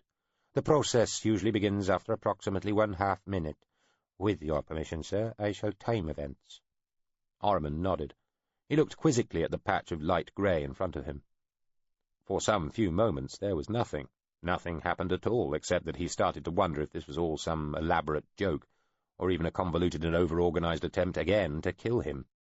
He was stood in one obviously very well worked-out spot. Might this be where an assassin's rifle shot was targeted, perhaps even through the grey curtains obscuring this part of the platform from the rest of the chamber? The experience began as a tiny dizziness. He felt oddly imbalanced for a moment. Then the dizziness itself seemed to steady him somehow, as though compensating for its own disruptive effects. He felt a strange sensation of weightlessness and carelessness all at once, and for an instant was utterly unsure where he was or when, and how long he had been wherever he was. Then he was fully aware once more, but he could feel a sort of rushing in his head, and a cacophonous medley of everything he'd ever heard or felt or seen or known seemed to tear through him. He felt like a man sitting in a sunlit room watching a gaudy parade that represented in some detail every aspect of his life since birth, all rushing past outside, taking only a few seconds to pass, and yet allowing him to see and recognize individual bursts and fragments of that long-stored, mostly forgotten life. Then it was gone. How quickly over. Then yearning. Yearning for a lost mother, a crown, and a whole kingdom. Craving the love of all and the return of a long-departed sister, mourning a dead brother, and the unrecoverable love, respect, and approval of a departed father. He stepped out of the square, breaking the spell. He took a couple of deep breaths, then turned and looked at Senior Technician Lerati. After some moments he said, "You may tell your technician recorder I experienced a sense of loss and a sense of longing, both expressed in terms of personal experiences." He looked round the others on the platform, all of them watching him. There were one or two smiles, nervous seeming. Ormond nodded at Senior Technician Lerati. "An interesting experience. I take it that what I felt was on a par with the sensations others had?" "Loss, yearning," Lerati confirmed. "Those are indeed the emotions felt in common, sir." "You think this qualifies it as being in any way alive?" Ormond asked, glancing, frowning at the grey surface. "It is doing something, sir," Poatus said. "To be doing anything after so long buried is perfectly astounding. No other object in the excavations has ever worked in this manner before. It could be working as a water wheel might work, or a windmill might work, dug out of a similar caking of mud or dust," Ormond suggested. "We think it is something more than that, sir," Lerati said. "Well then, what would be your next step?" Lerati and Poatus exchanged looks. "We believe, sir," Senior Technician Lerati said, "that the object is trying to communicate, but can only do so at the moment through crude images, the strongest ones the human soul experiences, those of loss and yearning amongst them. We believe that it may be possible to allow the object to communicate more fully by, quite simply, teaching it to speak a language." "What? Shall we baby talk to it?" Ormond asked. "If it could hear and speak, sir," Lerati said, "it probably would have tried to talk to us by now. 100 or more labourers, engineers, technicians, and other experts have been speaking in its vicinity since well before we discovered the curious property you have just experienced." "What then?" Ormond asked. Lerati cleared his throat. "The problem facing us here, sir, is unique in our history, but not that of others. It has been experienced many times before, over many eons, and by a multiplicity of peoples facing an uncounted number of similar relics and artifacts. There are established and highly successful techniques employed by peoples from the Optimi down, which may be employed to establish communication with just such an object." "Indeed," Ormond said. He looked from Lerati to Poatus. "Have we access to such techniques?" "At a remove, sir, yes," Poatus said. "An enabler machine can be ours to command." "An enabler machine?" Orman asked. "We would rely on the Oct to provide and operate the equipment involved, sir," Lerati said. "Though it would, of course," he added quickly, "be under our most diligent and intense supervision. All would be noted, recorded, tabulated, and filed. On any subsequent occasions, it may well be that we would be able to employ the same techniques directly ourselves. Thus our benefit would be twofold, or indeed of an even higher order." "We both," Poatus began, glancing at the senior technician, "feel it is of the utmost importance—" "Again," Orman interrupted, "is not this sort of technology transfer, this kind of help, banned, sir?" He looked at the two men in turn. They both looked awkward, glancing at each other. Lerati cleared his throat again. "The Oct claim that if they operated, sir, then, as it is being directed at something that in effect already belongs to them, the answer is no, it is not banned." "Indeed," Poatus said, lifting his chin defiantly. "They claim this thing?" Orman asked, glancing at the cube. This was a new development. "Not formally, sir," Lerati replied. "They accept our prior claim. However, they believe it may form part of their ancient birthright, so take a particular and profound interest in it." Orman looked around. "I see no Oct here. How do you know all this about them?" "They have communicated through a special emissary by the name of Savid, sir," Poatus said. "He has appeared within this chamber on a couple of occasions, and been of some consultant help." "I was not informed of this," Orman pointed out. "You were injured, confined to bed, sir," Poatus said, studying the planking at his feet for a moment. "That recently, I see," Orman said. Poatus and Lerati both smiled at him. "Gentlemen," Orman said, smiling back, "if it is your judgment we should allow the Oct to help us, then let them. Have them bring their wonderful techniques, their enabler machines, though do what you can to find out how they work. Very well?" he asked. The two men looked both surprised and delighted. "Indeed, sir," Senior Technician Lerati said. "Sir," Poatus said, lowering his head. Orman spent the rest of the day organizing what were in effect all the trappings of a small state, or at least looking on as others did the actual organizing. Apart from anything else, they were resurrecting a disbanded army, turning the men who had been soldiers and had become excavationers back into soldiers again. There was no shortage of men, only of weapons. Most of the guns that had equipped the army were stored in armories back in Poole. They would have to do the best they could with what they had. The situation ought to improve a little. Some of the workshops in the settlement were already turning their forges and lathes to the production of guns, though they would not be of especially high quality. The people he entrusted to oversee this were all from relatively junior ranks.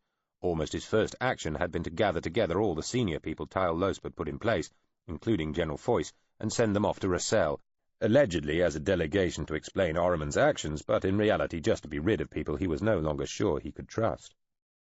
Some of his new advisers had cautioned that he was sending able officers with a clear idea of the precise strengths and weaknesses of Orman's own forces straight to their enemy, but he was not convinced this was sufficient reason to let them stay, and was reluctant to attempt to intern or imprison them.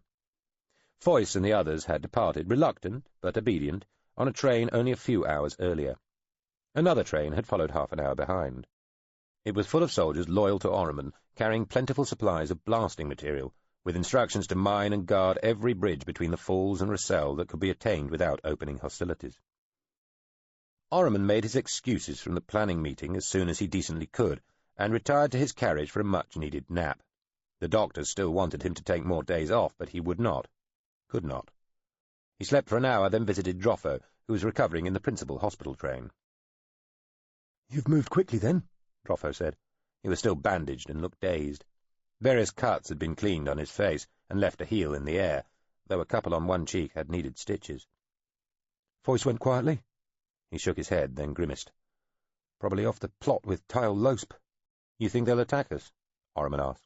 He sat on a canvas chair drawn up beside Droffo's bed in the private compartment. "I don't know, Prince," Droffo said. "Is there any news yet from Tyle Losp?" "None. He may not have heard yet." "I'd be wary of going to meet with him, I know that." "You think he himself is behind this?" Who else? I thought perhaps people around him. Such as who? Droffo said. Bly? Tohonlo? People like that. Droffo shook his head. They haven't the wit. Orriman couldn't think of anybody else by name, with the possible exception of General Foyce. Surely not Werriber. Shask he was not so sure about, but then the Exaltine was not connected between Tyal-Losp and any further layers of underlings. He was, as it were, off to one side. Orriman was used to seeing Tyal-Losp surrounded by other people, mostly army officers and civil servants, but no, now Droffo mentioned it, there were few regular, identifiable people around him. He had functionaries, lackeys, those who did his bidding, but no real friends or confidants that Orriman knew of. He'd assumed they existed, but he just didn't know them. But maybe they didn't exist at all. Orriman shrugged. But Tyal-Losp, he said, frowning mightily. I just can't. Volliard and Bert were his men, Orriman. I know. Is there any news on Volliard? None. Still missing. Another ghost to haunt the diggings? And Tyal-Losp recommended Tove Lommer to you as well, didn't he? Tove was an old friend, Orriman said. But one who owed Tyal-Losp his advancement. Just be careful. I am, belatedly, Orriman told him. This thing, the sarcophagus, is it really all they say? It seems to communicate. The Oct want to try and teach it to talk, Orriman said. They have a thing called an enabler machine, which the Optima used to talk to such dug-up curiosities. Perhaps it's an oracle, Droffo said, smiling lopsidedly, stretching his stitched cuts and grimacing again. Ask it what's going to happen next. What happened next was that 2 shifts later, on what was in effect the following day, Tyal-Losp sent word by telegraph from Rossell that there must have been some terrible misunderstanding. Volliard and Beth must themselves have been victims of a conspiracy, and persons unknown were patently plotting to drive a wedge between the Regent and the Prince-Regent for their own ignoble ends. Tyal-Losp thought it best that he and Orriman meet in Rossell to discuss matters, reassure themselves of their mutual love and respect, and arrange all subsequent dealings in a manner such as would lead to no more rash actions, nor unsubstantiated, hinted-at accusations. Orriman, after discussing this signal with Droffo, Dubrile, and the half-dozen or so junior officers who had become his advisers, all acclaimed by their men rather than owing their advancement to Tyal-Losp, replied that he would meet Tyal-Losp here at the Falls, and he must bring no more than a dozen men with him, lightly armed. They were still waiting on a reply. Then, in the middle of what most people were treating as the night, news came that the sarcophagus was speaking, and the Oct had appeared in force in the chamber around it, arriving via submarine vessels which had found or created channels in the Sulpine River, which were still liquid water rather than ice. There was some confusion over whether they had taken over the chamber or not. Work was apparently continuing, but they were there in unprecedented numbers, and they were demanding to see Tyal-Losp or whoever was in charge. I thought they were just coming to use this language-teaching device, Orriman said as he pulled on clothes, wincing with each stretch of arm and leg. Negust held out his jacket and helped him into it. Droffo, who was ambulatory, if far from fully recovered, and who had intercepted the messenger bringing the news, held Orriman's ceremonial sword-belt in his one good hand. His other arm was cradled by a sling. Perhaps when the thing spoke it said something disagreeable, he suggested. It might have chosen a more agreeable time, that's sure, Orriman said, accepting his sword-belt. Dear world god, Orriman said when he saw the interior of the great chamber at the nameless city's heart. He and Droffo both stopped in their tracks. Negust, following behind, determined to go wherever his master went to ensure he shared whatever fate awaited and never again to be thought either frightened or disloyal, failed to stop in time and bumped into them.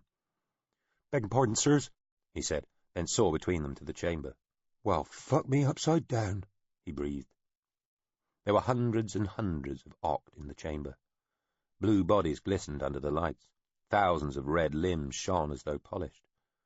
They had entirely surrounded the sarcophagus, arranging themselves on the cleared floor of the great space in concentric circles of what looked like prostrated devotion, even adoration. The creatures all appeared motionless and might have been mistaken for dead had they not been so neatly and identically arranged. All were equipped with the same kind of body-encompassing suit that Ambassador Q had worn. Orriman caught the same strange scent he had smelled all those months ago, the day he'd heard his father had been killed. He remembered encountering Ambassador Q on his way to the mounting yard, and that curious smell. Around Orriman, his personal guard, commanded by Dubril, jostled into position, trying to leave no gap. They surround me, Orriman thought, while the Oct surround that. But why? The guards, too, were distracted by the sight of so many Oct, glancing nervously as they took up their positions around Orriman. White-coated technicians still moved about the chamber and along the scaffolding levels, seemingly untroubled by the presence of the Oct. On the platform where Orriman had stood earlier and experienced the sarcophagus seemingly trying to communicate with him, the covers had been drawn back so that it was possible to see what was going on. 2 Oct were there, along with some white-suited human figures. Orriman thought he recognized both Lerati and Poatus. A guardsman was reporting to Dubril, who saluted Orriman and said, "Sir, the Octs just appeared. Their ships are somewhere behind the ice of the falls. They melted their way through. They came in, some through here, others floating in from places up in the walls. The guards didn't know what to do. We never thought to have orders to cover such a thing. The Oct seem unarmed, so I suppose we are still in control. But they refuse to move." "Thank you, Dubril," Orriman said. Poatus was waving wildly from the platform. "Let's go and see what's happening, shall we?" "Orriman, man, Prince," one of the Oct said when Orriman arrived on the platform. Its voice was like dry leaves rustling. "Again, like meetings meet in time and spaces, as our ancestors, the blessed Involucra, who were no more, to us always were, and now are again, without denial. So we are met once more, think you not?" "Ambassador Q?" Orriman asked. The ambassador and another Oct hung unsupported in front of the light patch of grey on the cube's surface. Poatus and senior technician Lerati stood nearby, gazing on with expressions of fairly controlled excitement. They looked, Orriman thought, as though they could not wait to tell him something. "I have that privilege," Ambassador Q to Poole said. "And to he I you introduce. Savidius Savid, peripatetic special envoy to Sassaman." The other Oct turned fractionally to Orriman. "Orriman man, Prince of Horsk, Poole," it said. Orriman nodded.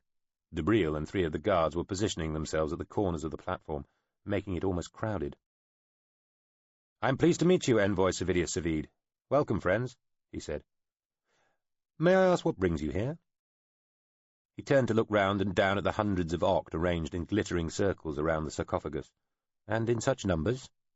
"Greatness, Prince," Q said, drifting closer to Orriman. Dubril went to interpose himself between, but Orriman held up one hand. "Unparalleled greatness." "An occasion of such importance we are made as nothing," the other Oct said. "These here, our comrades, we too, we are nothing, no fit witness, no worthy acolytes, utterly insufficient, nevertheless." "Deserving or not, we are here," Q said. "Of incomprehensible privilege is this to all present. We thank you boundlessly for such. You put us forever in your debt. No lives lived to the end of time by billions, trillions of Oct could so repay our chance to witness." "Witness?" Orriman said gently, smiling indulgently, looking from the 2 Oct to Poatus and Lerati. "Witness to what? That the sarcophagus has spoken?" "It has, sir," Poatus said, stepping forward, flourishing his stick, waving it at the pale grey patch on the object's surface. He gestured at one of the pieces of equipment on a tall trolley. "This device simply projected images and sounds and a sequence of invisible wave fronts through the ether into the face of what we have called the sarcophagus, and it spoke. Sal, Deldine, Oct, several Optimi languages, repetitions at first, so that we were disappointed, thinking that it only recorded, regurgitated, had no mind after all. But then, Prince, then it spoke, in its own voice." Poatus turned to the pale grey square and bowed. "Will you indulge us once more, sir? Our most senior person is present, a prince of the royal house which commands 2 levels, he who is in charge here." "To see?" a voice said from the grey square. It was a voice like a long sigh, like something being expelled, waved away with every syllable. Come, sir," Poatus said, beckoning Orriman forward. "It would see you. Here, sir, into the focus as before." Orriman held back. Simply to be seen? Why into this focus again? He was concerned that now this thing seemed to have found a voice, it still might need to see into people's minds. You are the prince, the voice said levelly. Ahriman stepped round so that had the grey patch been some sort of window, he might be visible to whatever was inside, but he did not step into the focal point he had stood in earlier. "I am," he said. "My name is Ahriman, son of the late King Horsk." You distrust me, Prince. "That would be too strong," Ahriman said. "I wonder at you. You must be something quite remarkable and strange to be so long buried and yet alive. What might your name be?" So quickly we come to regret. My name, with so much else, is lost to me. I seek to recover it, with so much else. "How might you do that?" Ahriman asked it. There are other parts of me, belonging, scattered, together brought, I may be made whole again. It is all I value now, all I miss, all I yearn for. Senior Technician Narati stepped forward.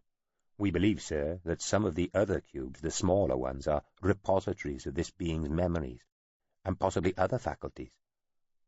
"They would have to be situated nearby, but not together with this being, you see, sir," Poatus said, "to ensure some would survive."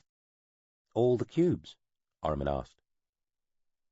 Not all, I think, though I cannot yet know, the sighing voice said.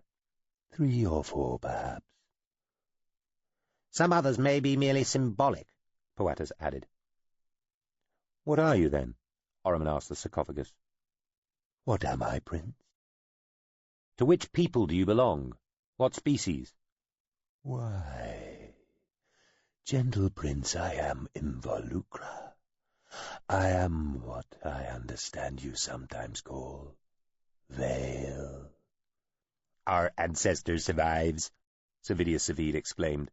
"The Veil, they who made us as well as all shell worlds, are in one being returned to bless us, to bless all, but to bless us, the Oct, the truly now undeniable inheritors."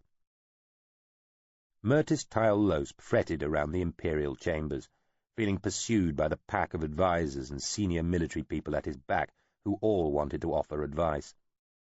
He had resumed his Saal clothing, taking up mail, tabard, and a sword belt again, putting aside the more delicate Deldine civilian attire, but feeling wrong, out of place, almost ridiculous. This was meant to be the new age. Fighting, disputation, was supposed to be finished with. Was he to be forced to take up arms again because of a misunderstanding? Because of a pair of bungling idiots? Why could no one else do their job properly? This is still a young man, barely more than a child. He cannot be our problem, sir. We must seek and identify whoever has his ear, and so guides his actions, knowing that is the key. Only insist that he attends you, sir. He will come. The young will often put up a most fervent resistance, at least in words, and then, their point having been made, their independence established sufficiently in their own eyes, they will, with all natural truculence, see sense and come round to a more adult view. Renew your invitation as an instruction. Bring the young fellow to heel. Once in the cell, confronted with your own obvious authority and goodwill, all will be resolved satisfactorily. He is wounded in his pride, too, sir. He has the impatience of youth and knows that he will be king in time, but at such an age we often cannot see the point in waiting. Therefore we must compromise, meeting between here and the falls, on the edge of the area where the shadow presently falls. Let that symbolize the new dawn of good relations between you. Go to him, sir. Show the forbearance of power. Go to him not even with 12 men, but with none. Leave your army camped beyond, of course, but go to him purely alone, with the simplicity and humility of justice and the right that is on your side. He is a child in this. Punish him, sir. Princes require discipline as much as any other children. More. They are too usually indulged and require regular correction to maintain a fit balance of indulgence and regulation. Make all haste to the Hiang Za with your greatest force arrayed in full battle order. He'll not come out against you, and even if he did think to, there must be wiser heads around him who know to counsel otherwise. The presentation of force settles such matters, sir. All silly plans and fancies evaporate faced with it. Only provide that and your problems cease. They have men, but not arms, sir. You have both. Merely display such, and all settles. It will not come to a fight. Impose your will. Do not be taken as one who can suffer such implied accusations lightly. You feel justly offended at being so unjustly accused. Show them that you will not tolerate such insult. Tyle-Losp stood on a balcony looking out over the trees of the royal enclosure surrounding the great palace in Rossell, clutching at the rail and working his hands round and round it, while behind him clamoured all those who would tell him what to do. He felt at bay. He turned and faced them. "Voice," he said, picking out the general who'd arrived only a few hours earlier from the Hyangzar. They had already spoken, but only for Foyce to deliver a brief report. "Your thoughts?" "Sir," Foyce said, looking round the others present. Sal military and nobility mostly, though with a few trusted Deldine civil servants and nobles who had always been sympathetic to the Sal, even when their peoples had been at war. "I have not, thus far, heard an unwise word here." There was much serious nodding and many an expression of pretended modesty. Only those who had not yet actually spoken looked in any way unimpressed with this latest contribution. "However, it is as true today, as it always has been, that we cannot follow every line of advice. Therefore, I would suggest that, bearing in mind the most recent information that we have to hand, of which I am the humble bearer, we look at what we know to be the most lately pertaining situation of the object of our deliberations." There was some more nodding at this. Tyle-Losp was still waiting to hear anything of import, or indeed new, but just listening to Foyce's voice seemed to have calmed something in him. He felt able to breathe again. "But what would you suggest that we do, Foyce?" he asked. "What he does not expect, sir," Foyce said. Tyle-Losp felt back in charge. He directed a smile round everybody else in the group and shrugged. "General," he said, "he does not expect me to surrender and admit I was wrong. Some black-hearted traitor. We shall not be doing that, I assure you." There was laughter at his words. Foyce smiled too, like a brief echo of his superior's expression. "Of course, sir. I mean, sir, that we do not wait, do not gather our forces. Strike now. What we have just heard said about the prince and those around him seeing sense on the presentation of force will be no less true." "Strike now," Tyle-Losp said, again glancing at the others. He took a stagey look over the balcony rail. "I do not seem to have the Prince Regent immediately to hand for that strategy." More laughter. "Indeed, sir," Foyce said, unflustered. "I mean that you should form an aerial force. Take as many men and weapons as all available liege and cord within the city will bear, and fly to the falls. They do not expect it. They have not the weaponry to reduce an aerial attack. There, the region is dark," one of the other military people pointed out. "The beasts will not fly." "They will," Foyce said levelly. "I have seen Orman himself trust his life to them, just a few days ago. Ask the beasts' handlers. They may need using to it, but it can be done." "The winds are too great."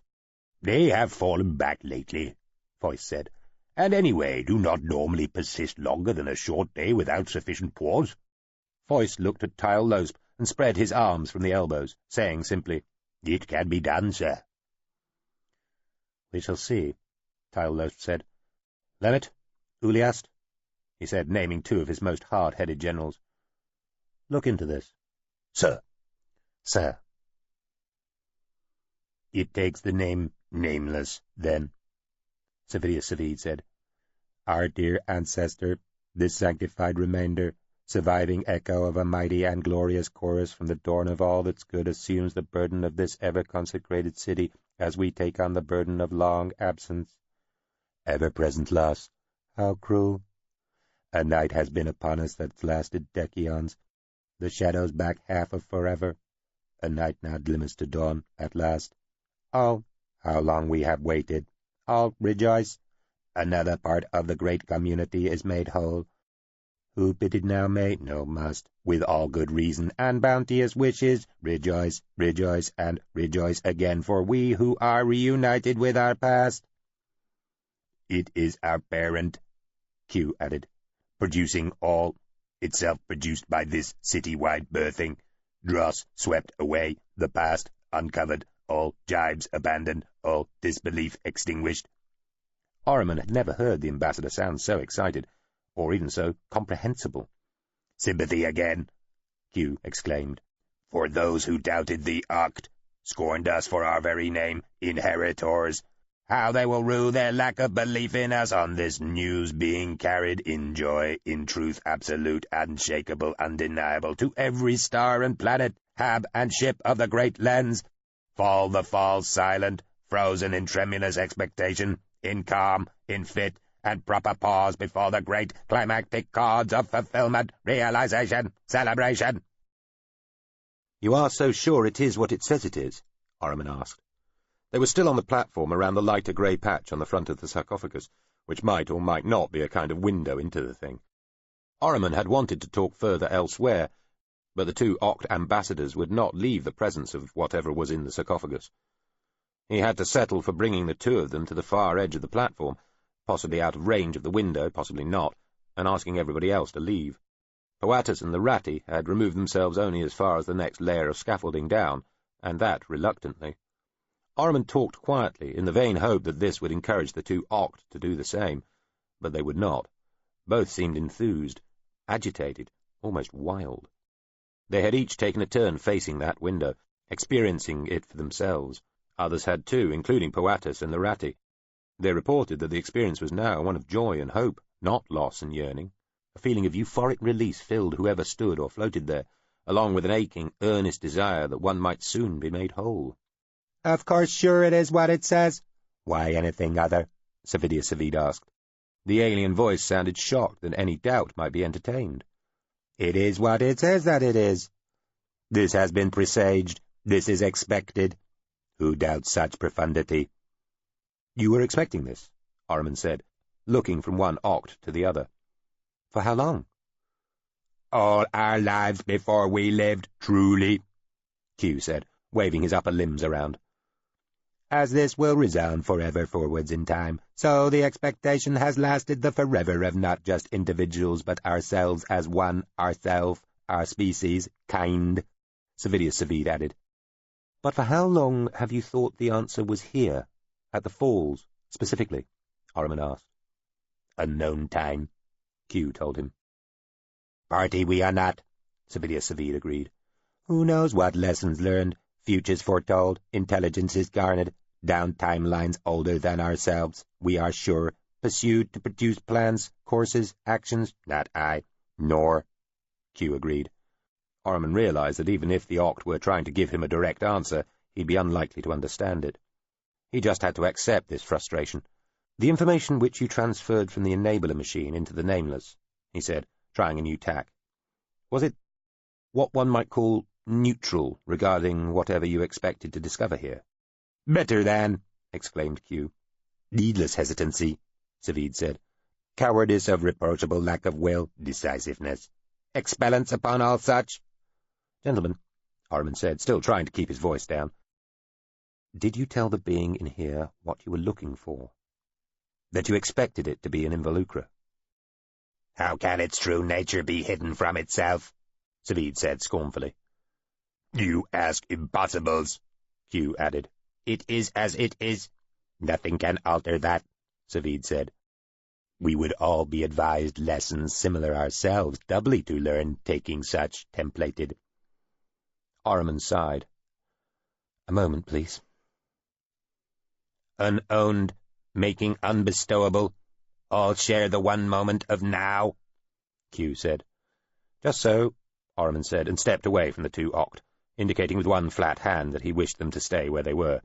He stood in front of the pale grey patch, though closer than its focus. What are you? He asked quietly. Nameless, came the equally subdued reply. I have taken that name. It pleases me, for now, until my own may be returned to me. But what sort of thing are you, truly? Veil, the voice whispered back. I am Veil. I am involucra. We made that within which you have ever lived, Prince. You made Susamen? Yes, and we made all those that you call shell worlds. For what reason? To cast a field about the galaxy. To protect. All know this, Prince. To protect from what? What is your own guess? I have none. Would you answer my question? What did you seek to protect the galaxy from? You misunderstand. Then tell, so that I understand. I require my other pieces, my scattered shards. I would be whole again, then I might answer your questions. The years have been long, Prince, and cruel to me. So much is gone, so much taken away. I am ashamed at how much, blush to report how little I know that did not come out of that device that let me learn how to talk to you. You blush? Do you blush? Can you? What are you in there? I am less than whole. Of course, I blush not. I translate. I speak to you, and in your idiom, to the Oct the same, and so quite differently. All is translation. How could it be otherwise? Ormond sighed heavily and took his leave of the sarcophagus. He left the two Oct returning to their positions in front of it again. On the floor of the chamber, some way beyond the outer circle of the devotional Oct, Ormond talked to Poatus and Lurati. Another couple of men who were Oct experts had arrived, yawning, too, and some of his new crop of advisers. "Sir," Poatus said, leaning forward in his seat, both hands clutching at his stick. "this is a moment of the utmost historicity. We are present at one of the most important discoveries in recent history, anywhere in the galaxy." "You think it is a veil in there?" Ormond asked. Poatus waved one hand impatiently. "Not an actual involucra. That is unlikely." "But not impossible," Lurati added. "Not impossible," Poatus agreed. "There could be some sort of status mechanism or effect pertaining," one of the younger experts suggested. "Some loop of time itself," he shrugged. "We have heard of such things. The Optimi are said to be capable of comparable feats." "It scarcely matters whether it is a real involucra, though I repeat that it is most unlikely to be one," Poatus exclaimed. "It must be an awoken machine of optimized sophistication to have survived so long. It has been buried for centuries, perhaps decades. Rational, interrogatable entities of that antiquity turn up in the greater galaxy not once in the lifetime of any one of us. We must not hesitate. The Narasine or the Morvenveld will take it from us if we do. Even if they do not, then the waters will return all too soon and sweep who knows what away. Can you not see how important this is?" Poatus looked feverish, his whole body clenched, an expression tormented. "We are dabbling about on the fringe of something that will resound throughout all civilized space. We must strike. We must make busy with every possible application or lose this priceless opportunity. If we act, we live forevermore. Every Optimi will know the name of Susamen, of the Hyangza, of this nameless city, its single nameless citizen, and we, here." "We keep talking about the Optimi," Ormond said, hoping to calm Poatus down by seeming sober and practical himself. "Should we not involve them? The Morvenveld would seem the obvious people to ask for help." "They will take this for themselves," Poatus said, anguished. "We will lose it." "The Oct have already half taken it," Drofo said. "They are here, but they do not control," Poatus said, sounding defensive. "I think they could control if they wished," Drofo insisted. "Well, they do not," Poatus hissed. "We work with them. They offer us that." "They have little choice," Lurati told Ormond. "They fear what the Narasine judgment would be of their actions. Whose judgment would the Morvenveld fear? Who can do nothing, only register their so civilized disapproval," Lurati said contemptuously. "That is without point." "They might at least know what it is we are dealing with," Ormond suggested. "We do," Poatus said, almost wailing. "We may not have any more time," Lurati said. "The Oct have no interest in telling anyone else what's happening here. However, the news will out soon enough, and then the Narasine, or indeed the Morvenveld, may well come calling. Meanwhile, the senior technician said, glancing at Poatus, who seemed almost to be trying to climb out of his skin. I agree with my colleague, sir. We must move with all possible speed. We must! Poatus shouted. Calm yourself, Poatus, Lorati said. We can throw no more men at the 3 other cubes without the extra just getting in the way of those who already know what they're doing. 3 cubes? Orman asked. Our nameless one insists that its memories, and perhaps a few other faculties, lie in 3 specific cubes out of the 10 black objects we know about, sir, Lorati said. It has identified them. We are preparing to bring them here, to it. It must be done, and quickly, Poatus insisted. While we still have time. Orman looked at the others. Is this wise? He asked. There were some concerned looks, but nobody seemed prepared to identify such actions as unwise. He looked back at Lorati. I was not informed of this. Time again, sir, Senior Technician Lorati said, smiling and sounding both regretful and reasonable. Of course you will be informed of everything, but this was, in my judgment, a scientific matter which had to be arranged with all possible haste. Also knowing something of the situation pertaining outside this place, I mean, in effect between you and Regent Tyl-Losp. We did not want to add to your burden of cares before any physical movement of the cubes had actually taken place. You were always, sir, but, of course, going to be informed of our intentions once the moves were ready to be made. And when will this happen? Orman asked. When will they be ready? Lorati took out his watch. The first in about 6 hours' time, sir. The second in 18 to 20 hours, the last one a few hours after that. The Oct press us to do so, sir, Poatus said, addressing Orman but glancing sullenly at the senior technician. They offer to help with the manoeuvring. We might move faster still if we'd only let them. I disagree, Lorati said. We should move the cubes ourselves. If we slip, they will insist, Poatus said. Lorati frowned. We shall not slip. A messenger arrived and passed a note to Drofo, who presented it to Orman. Our furthest airborne scouts report an army moving towards us, gentlemen. From Rossel, Orman told them. They will not be here for another week or more, travelling by road. So we have that time. Well, army or meltwater, we must have our result before we are inundated, Poatus said. To Briel, Orman said to his guard captain. Would this be a better place to defend than my carriages at the settlement? He nodded to indicate the great chamber they stood within. Most definitely, sir, de Briel replied. He looked at the massed Oct. However... Then I shall pitch my tent with our allies the Oct, Orman said, addressing all. I stay here. He smiled at Nagust. Mr. Prebive, see that everything necessary is brought, would you? Nagust looked delighted, probably at being called Mr. Certainly, sir. It was a quiet time in the chamber, at the end of another long shift. Most of the lights had been turned off, leaving the whole huge space seeming even greater in extent than it appeared when lit. The Oct were taking turns to return to their ships for whatever reasons occupied them, but still over 9 out of 10 of them remained in the places they had occupied when Orman had first seen them, arranged in neat concentric circles of blue bodies and red limbs, all perfectly still, surrounding the scaffolded sarcophagus. You think it will reveal itself and be like you?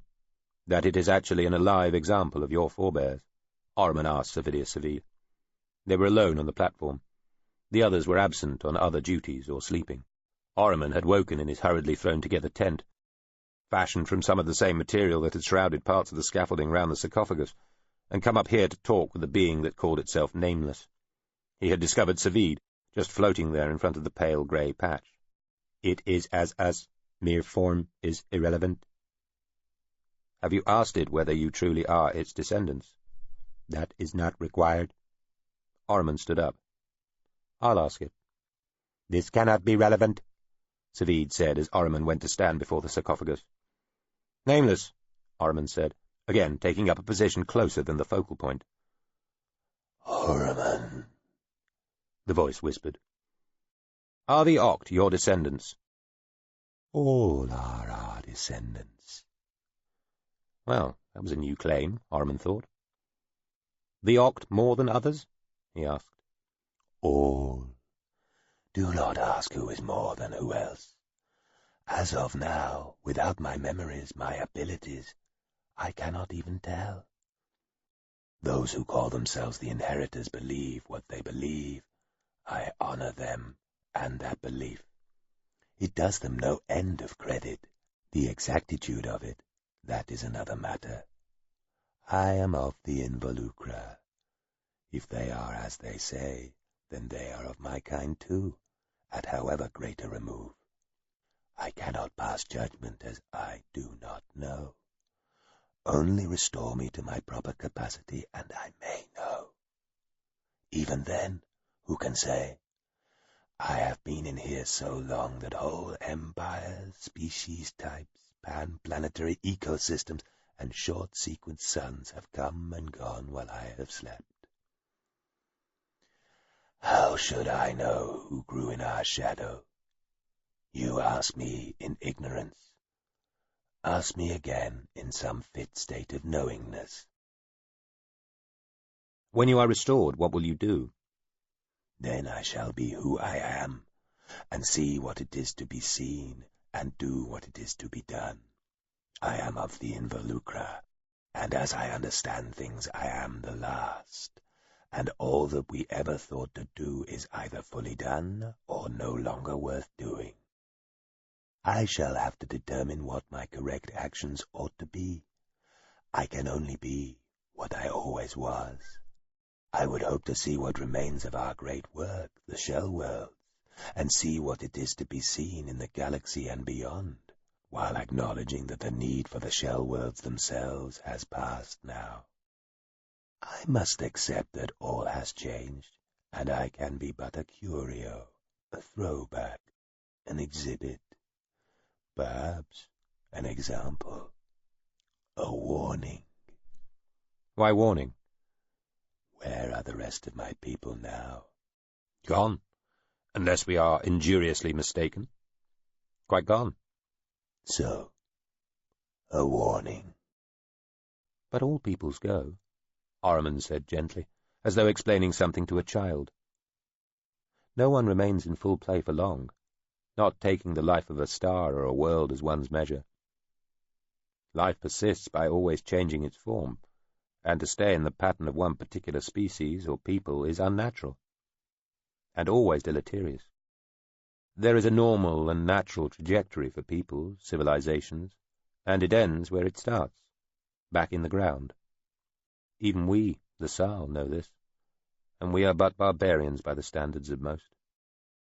Then I need to know more of the manner of our going, and mine. Was our end natural? Was it normal? Was it, if it was not natural, deserved? I do not yet even know why I am within here. Why so preserved? Was I special, and so glorified? Or excessively ordinary, and so chosen to represent all due to my very averageness? I recall no vice or glory of mine own, so cannot think I was specified for great achievement or committed depravity. And yet I am here. I would know why. I hope to discover this shortly. What if you discover you are not what you think you are? Why should I not be? I don't know. If so much is in doubt. Let me show you what I do know, the quiet voice murmured. May I? Show me. Step again into the place where we may better communicate, if you would. Orriman hesitated. Very well, he said. He stepped backwards, found the square daubed on the planking. He glanced back, saw Servilius Savid floating nearby, then faced forward towards the light grey patch on the sarcophagus surface. The effect appeared to take less time than it had before. Very soon, it seemed, he experienced that curious dizziness again. Following the momentary feeling of imbalance came the sensation of weightlessness and carelessness, then that of dislocation, wondering where he was or when he was. Then he knew who he was, and where, and when. He felt that he was in that strange sunlit room again, the one where he had seemed to be earlier, when he had had the sensation of all his memories whirling past outside. He seemed to be sitting on a small, crudely fashioned wooden chair, while sunlight blazed brightly outside, too bright for him to be able to make out any details of whatever landscape lay beyond the doorway. A strange lassitude filled him. He felt that he ought to be able to get up from the little chair, but at the same time had no desire to do so. It was far more pleasant to simply sit here, doing nothing. There was somebody else in the room behind him. He wasn't concerned about this. The person felt like a benign presence. It was browsing through books on the shelves behind him. Now he looked carefully about the room, or just remembered it better, he realized that it was entirely lined with books. It was like a tiny library, with him in the middle. He wanted to look round and see who his guest actually was, but still somehow could not bring himself to do so. Whoever they were dropping the books to the floor when they were finished with them. This did concern him. That was not very tidy. That was disrespectful. How would they or anybody else find the books again if they just dumped them on the floor? He tried very hard indeed to turn round, but could not. He threw every part of his being into the effort just to move his head, but it proved impossible. What had seemed like a kind of laziness, a feeling of not being able to be bothered, which had been perfectly acceptable only moments earlier because it was something that was coming from within himself, was now revealed as an imposition, something forced upon him from outside. He was not being allowed to move. He was being kept paralyzed by whoever this was searching through all the books behind him. This was an image, he realized. The room was his mind, the library his memory, the books specific recollections. The person behind him was rifling through his memories. Could this be because... He had had a thought earlier. It had barely registered, scarcely been worth thinking further about because it had seemed both so irrational and so needlessly horrendous and alarming. Was that thought, that word, somehow connected to what was happening now? He had been tricked. Trapped. Whoever was searching the room, the library, the shelves, the books, the chapters and sentences and words that made up who he was and what his memories were, must have suspected something. He almost didn't know what it was, certainly didn't want to know what it was, and felt a terrible compulsion, comical in another context, utterly terrifying here and now, not to think of... Then he remembered, and the being behind him which was searching his thoughts and memories found it at the same time. The very act of remembering that one fleeting thought, of exposing that single buried word, confirmed the horror of what this thing might really be. "You're not," he thought. "You're—" He felt something detonate in his head, a flash of light more brilliant and blinding than that outside the door of the little room, more incandescent than any passing roll-star, brighter than anything he had ever seen or known. He was flying backwards, as though he'd thrown himself. A strange creature sailed past. He only glimpsed it. An oct, of course, with a blue body and red limbs, its filmy surfaces all glittering. Then something whacked into the small of his back, and he was spinning, somersaulting, falling away into space, falling over and over.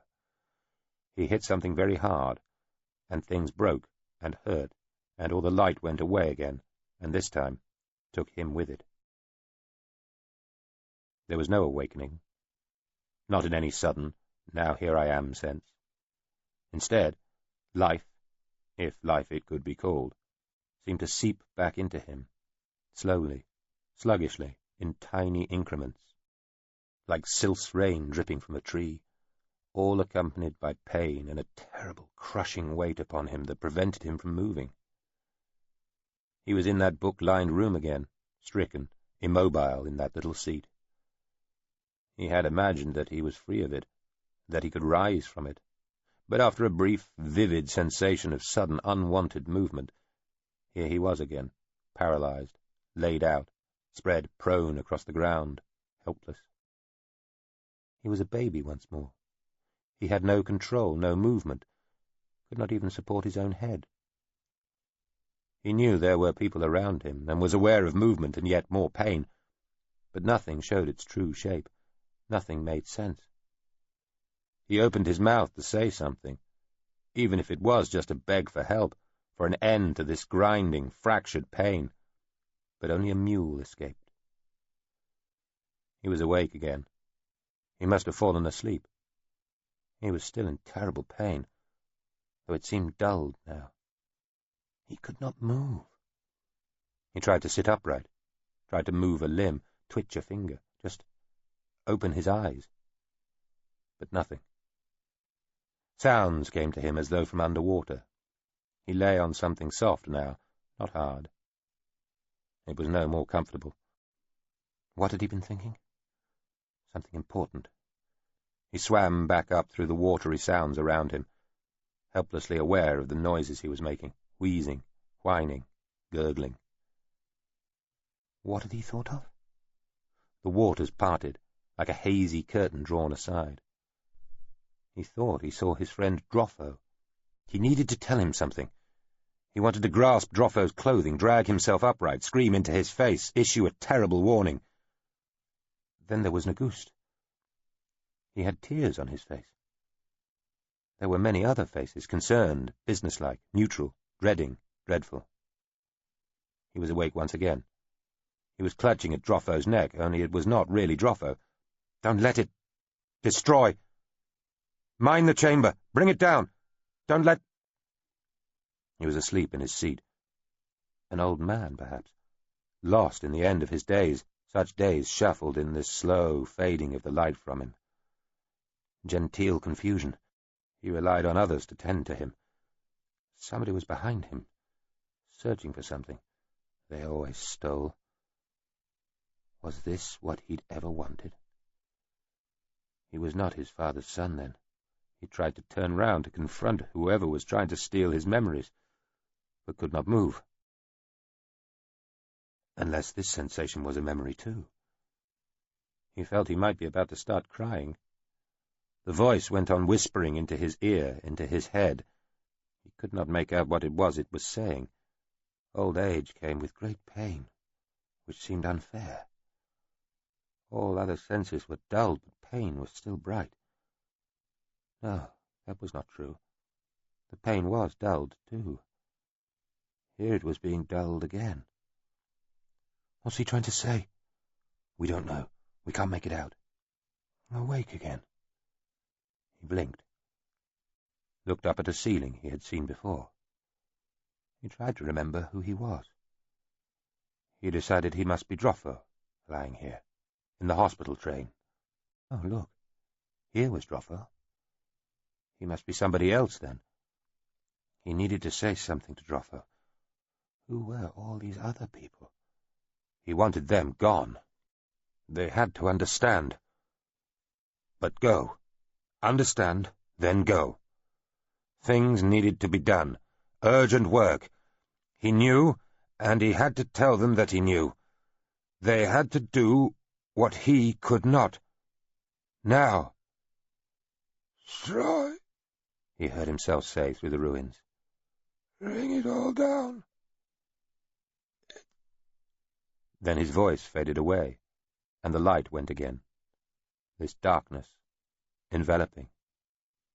How quickly the roll stars moved. How little they illuminated. He needed to tell Drofo. Needed to get him to understand, and through him everybody else. He blinked back. Same room. Medical compartment. Something was different, though. He could hear what sounded like shooting. Was that the smell of smoke? Burning? He looked up. Drofo? But not Drofo. It looked like Myrtis Tyle-Losp. What was he doing here? Help, he heard himself say. No, Tyle-Losp said, with a thin smile. There's no helping you, Prince. Then a mailed fist came crashing down into his face, obliterating light. Tyle-Losp strode down the ramp into the chamber housing the sarcophagus, heavily armed men at his heel. The grey cube was surrounded by concentric circles of oct. They seemed hardly to have noticed that dead and dying men lay scattered about the chamber. The dying were being helped on their way by those charged with dispatching the wounded. Tyle-Losp had been told that a few of the defenders might still be able to put up a fight. The wounded might not all have been accounted for, and the chamber was still dangerous. However, he had been impatient to see this thing for himself, and had flown straight here on his already tired lige after they'd taken the settlement centre and discovered the broken Prince Regent lying dying on his hospital bed. "Boatus? Savid?" he said as they approached him through the mass of Oct. He looked back at the chamber entrance, where a great black cube 10 metres to a side was being manoeuvred to the top of the ramp from the tunnel beyond. A couple of distant shots rang out, echoing round the chamber. Tyl-Losp smiled to see Boatus jerk as though he'd been shot himself. "You have been busy," he said to the old man. "Our prince didn't delay matters, did he?" "No, sir," Boatus said, looking down. "Progress has been all we might have wished. It is good to see you once more, sir, and know that you are victorious." "Yes, yes, Boatus, all very loyal. Savid, you approve of all that's happening here?" "All is approval. We would help further. Let us assist." "Do so by all means." Awake again. Yet more pain. He heard his own breathing. It made a strange, gurgling sound. Somebody was dabbing at his face, hurting him. He tried to cry out, could not. "Sir?" No sound would come. He could see his servant with one eye now, again as though through a hazy curtain. Where was Droffo? He had to tell him something. "Oh, sir," Negust said, sniffing. "Still alive, Prince?" He got the single good eye to open. Even this action was not without pain. It was Mirtis Tyl-Losp. Negust stood somewhere behind, head down, sobbing. He tried to look at Tyl-Losp. He tried to talk. He heard a bubbling sound. "Oh, now. Hush yourself," Tyl-Losp said, as though talking to an infant, and pursed his lips and put one finger to his lips. "Don't delay, dear Prince. Don't let us detain you. Depart. Feel free." "Sake, sir, your father died easier than this. Hurry up." "You." "Sir," Negust said. "Can he talk?" "No, sir. He says nothing. He tries, I think. Earl Droffo. He asked for Earl Droffo. I'm not sure." "Droffo?" "Dead, sir. Your men killed him. He was trying to—" "Oh, yes. Well, ask away all you like, Prince. Droffo cannot come to you, though you will soon go to him." "Oh, please don't hurt him, sir, please." "Shut up, or I'll hurt you. Captain, 2 guards. You will—" "Now what?" Sir! Another new voice, young and urgent. "What?" "The thing, sir. The object. Sarcophagus. It's doing... I can't... "It is not what you believe," Orman had time to think. Then things went flowing away from him again, and he felt himself slip back beneath the waters. "Sir!" "What?" Tyl-Losp said, not stopping. They were in the newly broadened tunnel a minute from the entrance to the great semi-spherical chamber containing the sarcophagus. "Sir, this man insists he is a knight in your employ." "Tyl-Losp!" An anguished voice ran over the packs of advisers, guards, and soldiers around Tyl-Losp. "It's me, Volliard, sir." "Volliard?" Tyl-Losp said, halting and turning. "Let me see him." The guards parted, and 2 of them brought a man forward, each holding one of his arms. Volliard it was indeed, though he was dressed in what looked like rags. His hair was wild, and the expression on his face wilder still, his eyes staring. "It is, sir. It's me. Your good and faithful servant, sir," Volliard cried. "We did all we could, sir. We nearly got him. I swear. There were just too many." Tyl-Losp stared at the fellow. He shook his head. "I have no time for you." "Just save me from the ghosts, Tyl-Losp. Please," Volliard said, his knees buckling underneath him, and the guards on either side having to take his weight. Volliard's eyes were wide and staring, foam flecking his lips. "Ghosts?" Tyl-Losp said. "Ghosts, man," Volliard shrieked. "I've seen them. Ghosts of all of them. Come to haunt me." Tyl-Losp shook his head. He looked at the guard commander. "The man's lost his wits." "Take him," he began. Gillu's the worst, Volley had said, voice breaking. I could feel him. I could still feel him. His arm, his wrist under... He got no further. Tylelope had drawn his sword and plunged it straight into the man's throat, leaving Volleyard gurgling and gesticulating, eyes wider still, gaze focused on the flat blade extending from his throat, where the air whistled and the blood pulsed and bubbled and dripped. His jaw worked awkwardly, as though he was trying to swallow something too big. Tylelope rammed the sword forward, meaning to cut the fellow's spine, but the tip bumped off the bone and sent the edge slicing through the flesh on the side of his neck, producing another gush of blood as an artery was severed. The guard on that side moved out to avoid the blood. Volleyard's eyes crossed, and a final breath left him like a bubbled sigh. The two guards looked at Tylelope, who withdrew his sword. "Let him go," he told them.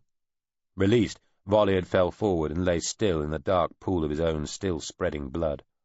Tylelope cleaned his sword on the fellow's tunic with 2 quick strokes. "Leave him," he told the guards. He turned and walked towards the chamber.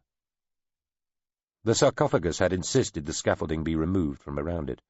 It sat on its plinth, the 3 black cubes around it on the floor of the chamber, one immediately in front, the other 2 near its rear corners. The Oct were still arranged beyond in their concentric rings of devotion. Tylelope and those around him got there just in time to see the transformation. The sides of the black cubes were making sizzling, crackling sounds. A change in their surface texture made them look suddenly dull. Then they began to appear grey as a fine network of fissures spread all over them. Poatus came limping up to where Tylelope stood. "Unprecedented," he said, waving his stick in the air. A couple of Tylelope's personal guards stepped forward, thinking that the wild, manic old man might be offering violence to their master, but Poatus didn't seem to notice. To be here now, and see this, he cried, and turned, waving his stick at the centre of the chamber.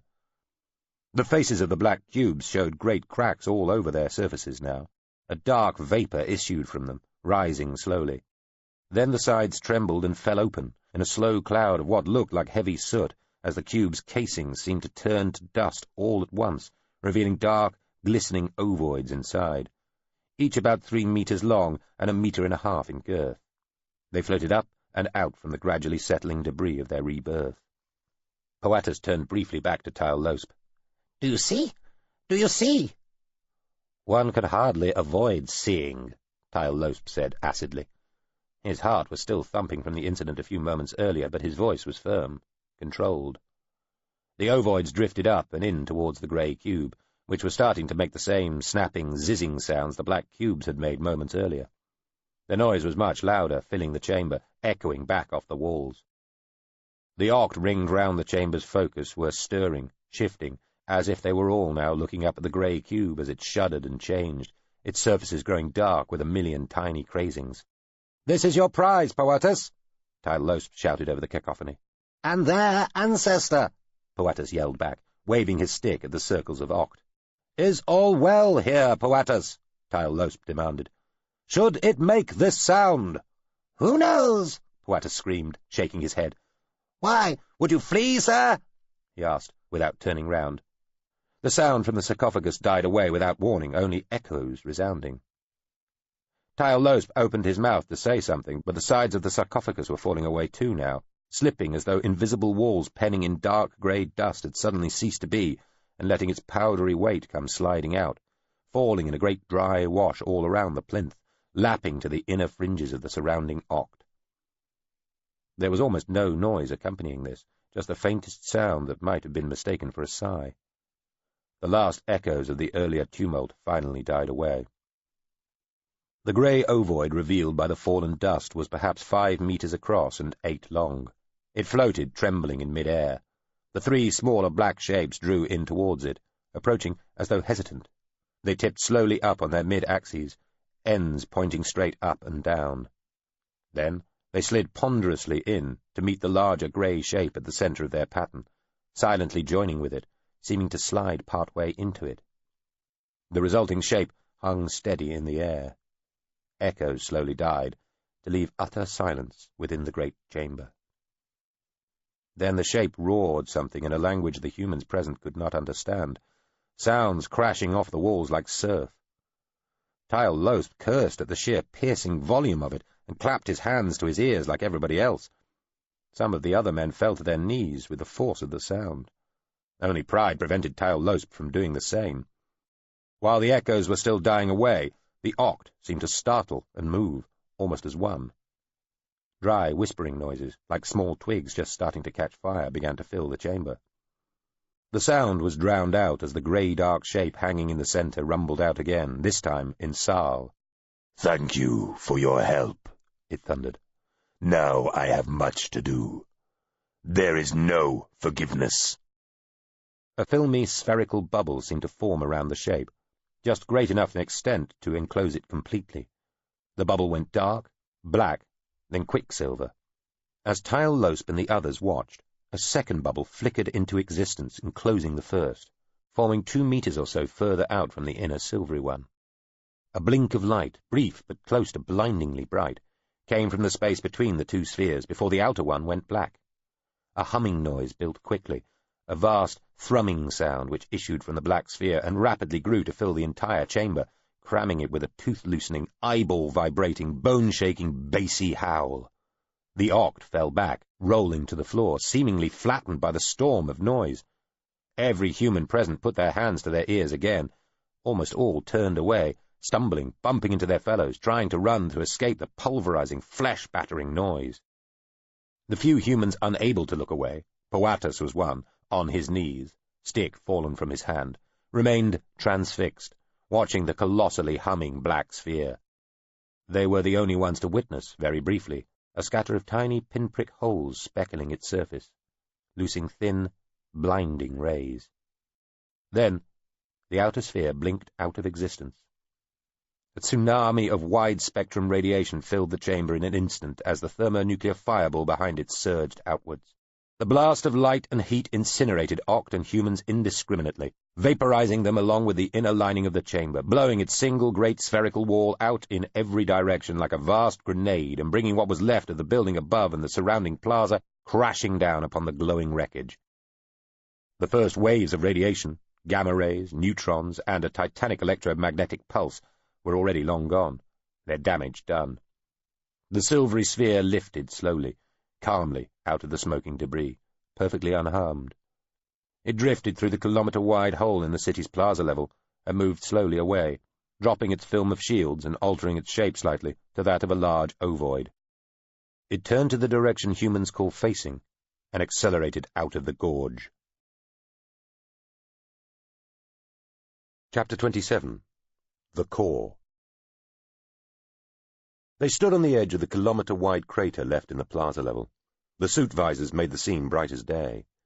Furbin clicked the artificial part of the view off for a few moments, just to see the true state of it. Dim, cold greys, blacks, blues and dark browns, the colours of death and decay. A roll star was due to dawn about now, but there would be no sign of it this deep in the gorge for many days yet, and no melting warmth to restore the falls until some long time after that. There was still a faint infrared glow visible through the suit's visor, deep inside the crater. Steam lifted slowly from the dark depths. The vapour rose and was shredded to nothing by the cold, keening wind. Annaplian and Hipince were checking readouts and sensor details. "Something like a small nuke," Janseri said. They were communicating without touching now, reckoning the need for silence was over. Even so, the suits chose the most secure method available, glittering unseen coherent light from one to the other, pinpointing. "Small blast, but serious EMP and neutrons," the ship's avatoid said. "And gamma." "They must have been fried," Janseri said quietly, kneeling down by the breach in the plaza's surface. She touched the polished stone, feeling its grainy slickness transmitted through the material of the suit. "Little wonder there's nobody about," Hipince said. They had seen a few bodies on their flight over the city, coming in from the outskirts, and a surprising number of dead live and cord, but nothing and nobody moving. All life seemed as frozen and stilled as the hard waters of the Serpentine. "But why isn't there anybody else here?" Hipince sent to Annaplian, lace to lace. "No aid, no medics." "These people know nothing about radiation sickness," she replied. "Anybody escaping would have got to safety, thinking they were over the worst of it, and getting better, and then died, badly, in front of the people they reached. Wouldn't encourage you to come see what happened. They've probably sent a few flying scouts, but all they'll report is dead and dying, mostly dead. While the Oct and Altridia are too busy fighting each other, Hippint sent. And something seriously capable is profoundly fucking with the level systems, top to bottom. The drone Terminda Zus had floated off some way when they'd set down. It floated back now. "There's some sort of tech embedded in the vertical ice behind one of the falls," it announced. "Probably Oct. Quite a lot of it. Shall I take a look?" Annaplian nodded. "Please do." The little machine darted away and disappeared into another hole in the plaza. Annaplian stood, looked at Hippints, Furbin, and Holtz. "Let's try the settlement." They had stopped only once on their way in, to look at one of the many bodies lying on the snow-scudded surface of a frozen river channel. Janseri had walked over to the body, unstuck it from the grainy white surface, looked at it. "Radiation," she'd said. Furbin and Holtz had looked at each other. Holtz had shrugged, then thought to ask the suit. It had started to whisper quickly to him about the sources and effects of electromagnetic, particle, and gravitational radiation, rapidly concentrating on the physical consequences of ionizing radiations and acute radiation syndrome as applicable to humanoid species, especially those similar to the Sal. Then Janseri had removed one of the strakes on the right leg of her suit, a dark tube as long as her thigh and a little thinner than her wrist. She had laid it down on the surface of the frozen river and looked at it briefly. It had started to sink into the ice, raising steam as it melted its way through. It had moved like a snake, wriggling at first, then slipped quickly down the hole it had made for itself in the solid surface of the river. The water had started to ice over again almost immediately. "What was that, miss?" Holtz had asked. Annaplian had detached another piece of the suit, a tiny thing no larger than a button. She'd tossed it into the air like a coin. It had gone straight up, and had not come back down. She'd shrugged. "Insurance." In the settlement, barely 1 person in 100 was still alive, and they were dying, in pain. No birds sang, no workshops rang or engines huffed. In the still air, only the quiet moans of the dying broke the silence. Annaplian and Hippints instructed all 4 suits to manufacture tiny mechanisms which they could inject into anybody they found still living by just pressing on their neck. The suits grew little barbs on the tips of their longest fingers to do the injecting. "Can these people be cured, sister?" Furbin asked, staring at a man moving weakly, covered in vomit and blood, and surrounded by a thin pool of dried excrement, trying to talk to them, but only gurgling. His hair came out in clumps as his head jerked across the frozen mud of one of the settlement's unpaved roads. Thin, bright blood came from his mouth, nose, ears, and eyes. "The nanorgs will decide," Janseri said crisply, stooping to inject the fellow. "Those the injectiles cannot save, they'll let die without pain." "Too late for most of them," Holtz said, looking round. "This was that radiation, wasn't it?" "Yes," Hippint said. "Apart from the ones with bullet wounds, obviously," Janseri said, rising from the now limp, sighing man and looking around at dead soldiers clutching guns and the crumpled bodies of a couple of Lige lying nearby, armed riders crushed beneath. There was a battle here first. The few twists of smoke they had seen were fires burning themselves out rather than smoke from the chimneys of works and forges and steam engines. At the main railhead for the settlement, all the engines and most of the carriages were gone. Hundreds of bodies lay scattered about. They split up in twos. Janseri and Holtz checked the Archipontine's carriages and the rest of the headquarters compound, but found only more dead bodies, and none they recognized. Then Hippints called from the hospital train. "I'm sorry. The fellow I shot. Tell him I'm sorry, won't you, somebody? Please? I'm most terribly sorry." "Son, it was me you shot, and look, I'm fine. I just fell over in surprise, that's all. Calm now." Holtz lifted the young man's head and tried to get him sitting upright against the wall. His hair was falling out too. Holtz had to wedge him in a corner eventually to stop him falling over. "I shot you, sir." "You did, lad," Holtz told him. "Lucky for me I'm wearing armour better than stride-thick iron. What's your name, son?" "Nagust Puibive, sir. At your service. I'm so sorry I shot you." "Subris Holtz. No damage done nor offence taken." "They wanted whatever drugs we had, sir, thinking they would save them or at least ease their pain. I gave away all I could, but when they were all gone, they'd not believe me, sir. They wouldn't leave us alone. I was trying to protect the young sir." "What young sir would that be, then, young Nagust?" Holtz asked, frowning at the little barb just flexed from the longest finger on his right hand. "Ormond, sir. The Prince Regent." Hippince had just entered the compartment. He stared down at Hulse. "I heard," he said.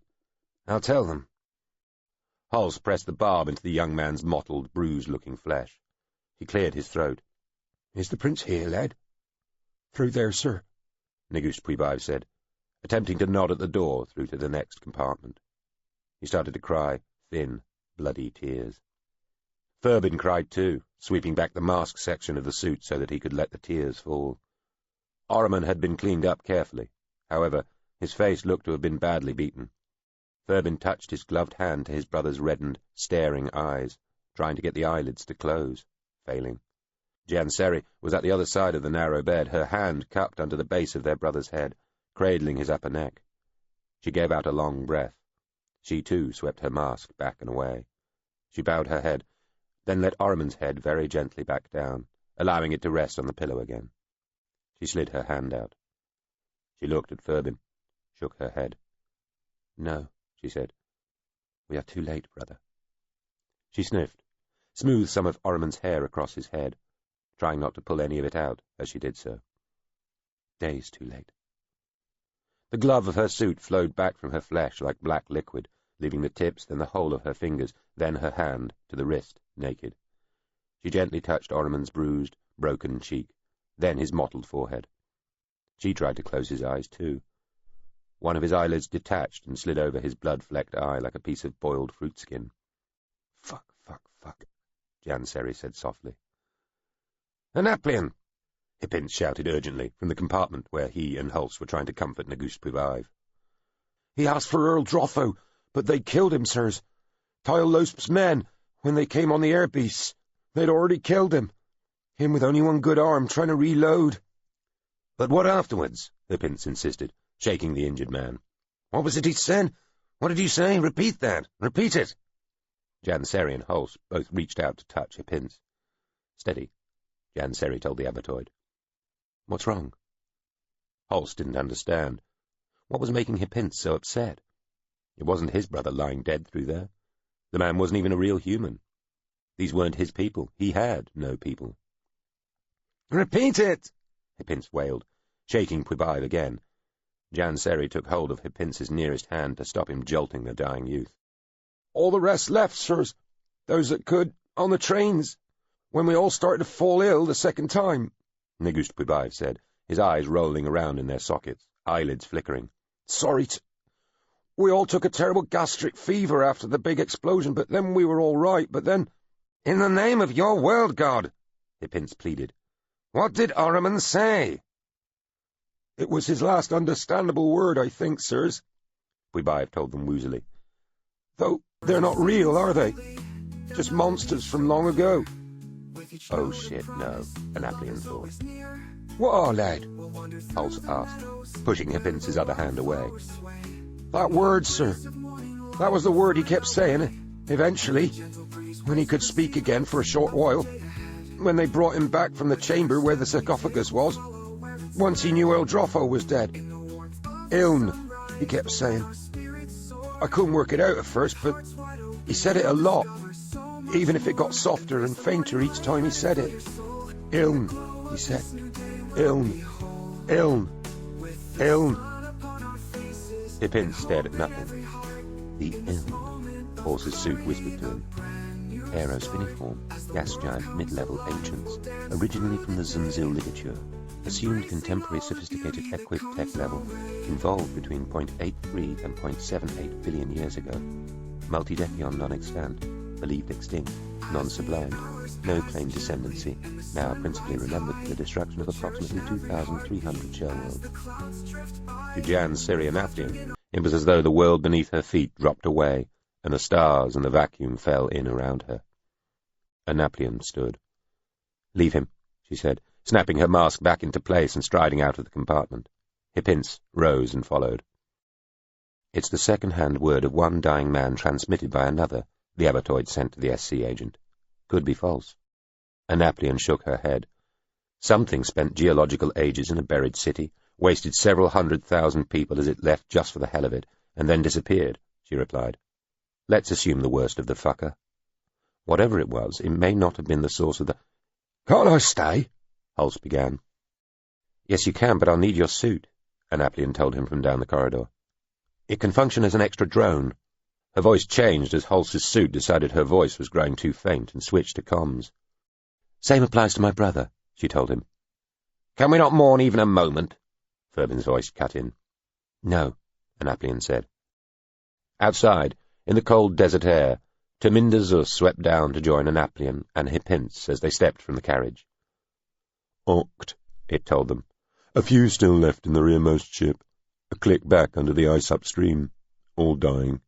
Ship systems blown by EMP. Recordings corrupted. But they had live feed and saw a black ovoid emerge from a grey cube housed centrally in a prominent chamber beneath the city's central building. It was joined by 3 smaller ovoids, which emerged from objects the Sal and Oct cooperated in bringing to the central one. Last thing they saw sounds like a concentric containment in action. Strong vibrations and photon tunneling immediately before containment drop and fireball release confirmatory." "Thank you," Annaplian told the machine. She glanced at Hipince. "Convinced?" Hipince nodded, eyes wide, face pale. "Convinced." "Ferbin, Hulse," Annaplian said, calling the 2 men still inside the carriage. "We have to go now. There is an Iln, or some weapon left by the Iln, loose. It will be at, or on its way to, the core of Susamen. The first thing it will do is kill the world god. Then it will attempt to destroy the world itself. Do you understand? Your suits must come with us, whether you are inside them or not. There would be no dishonor in— "We are on our way," Ferbin said. His voice sounded hollow. "Coming, ma'am," Hulse confirmed. "There, lad. You just rest easy there. That's it," they heard him mutter.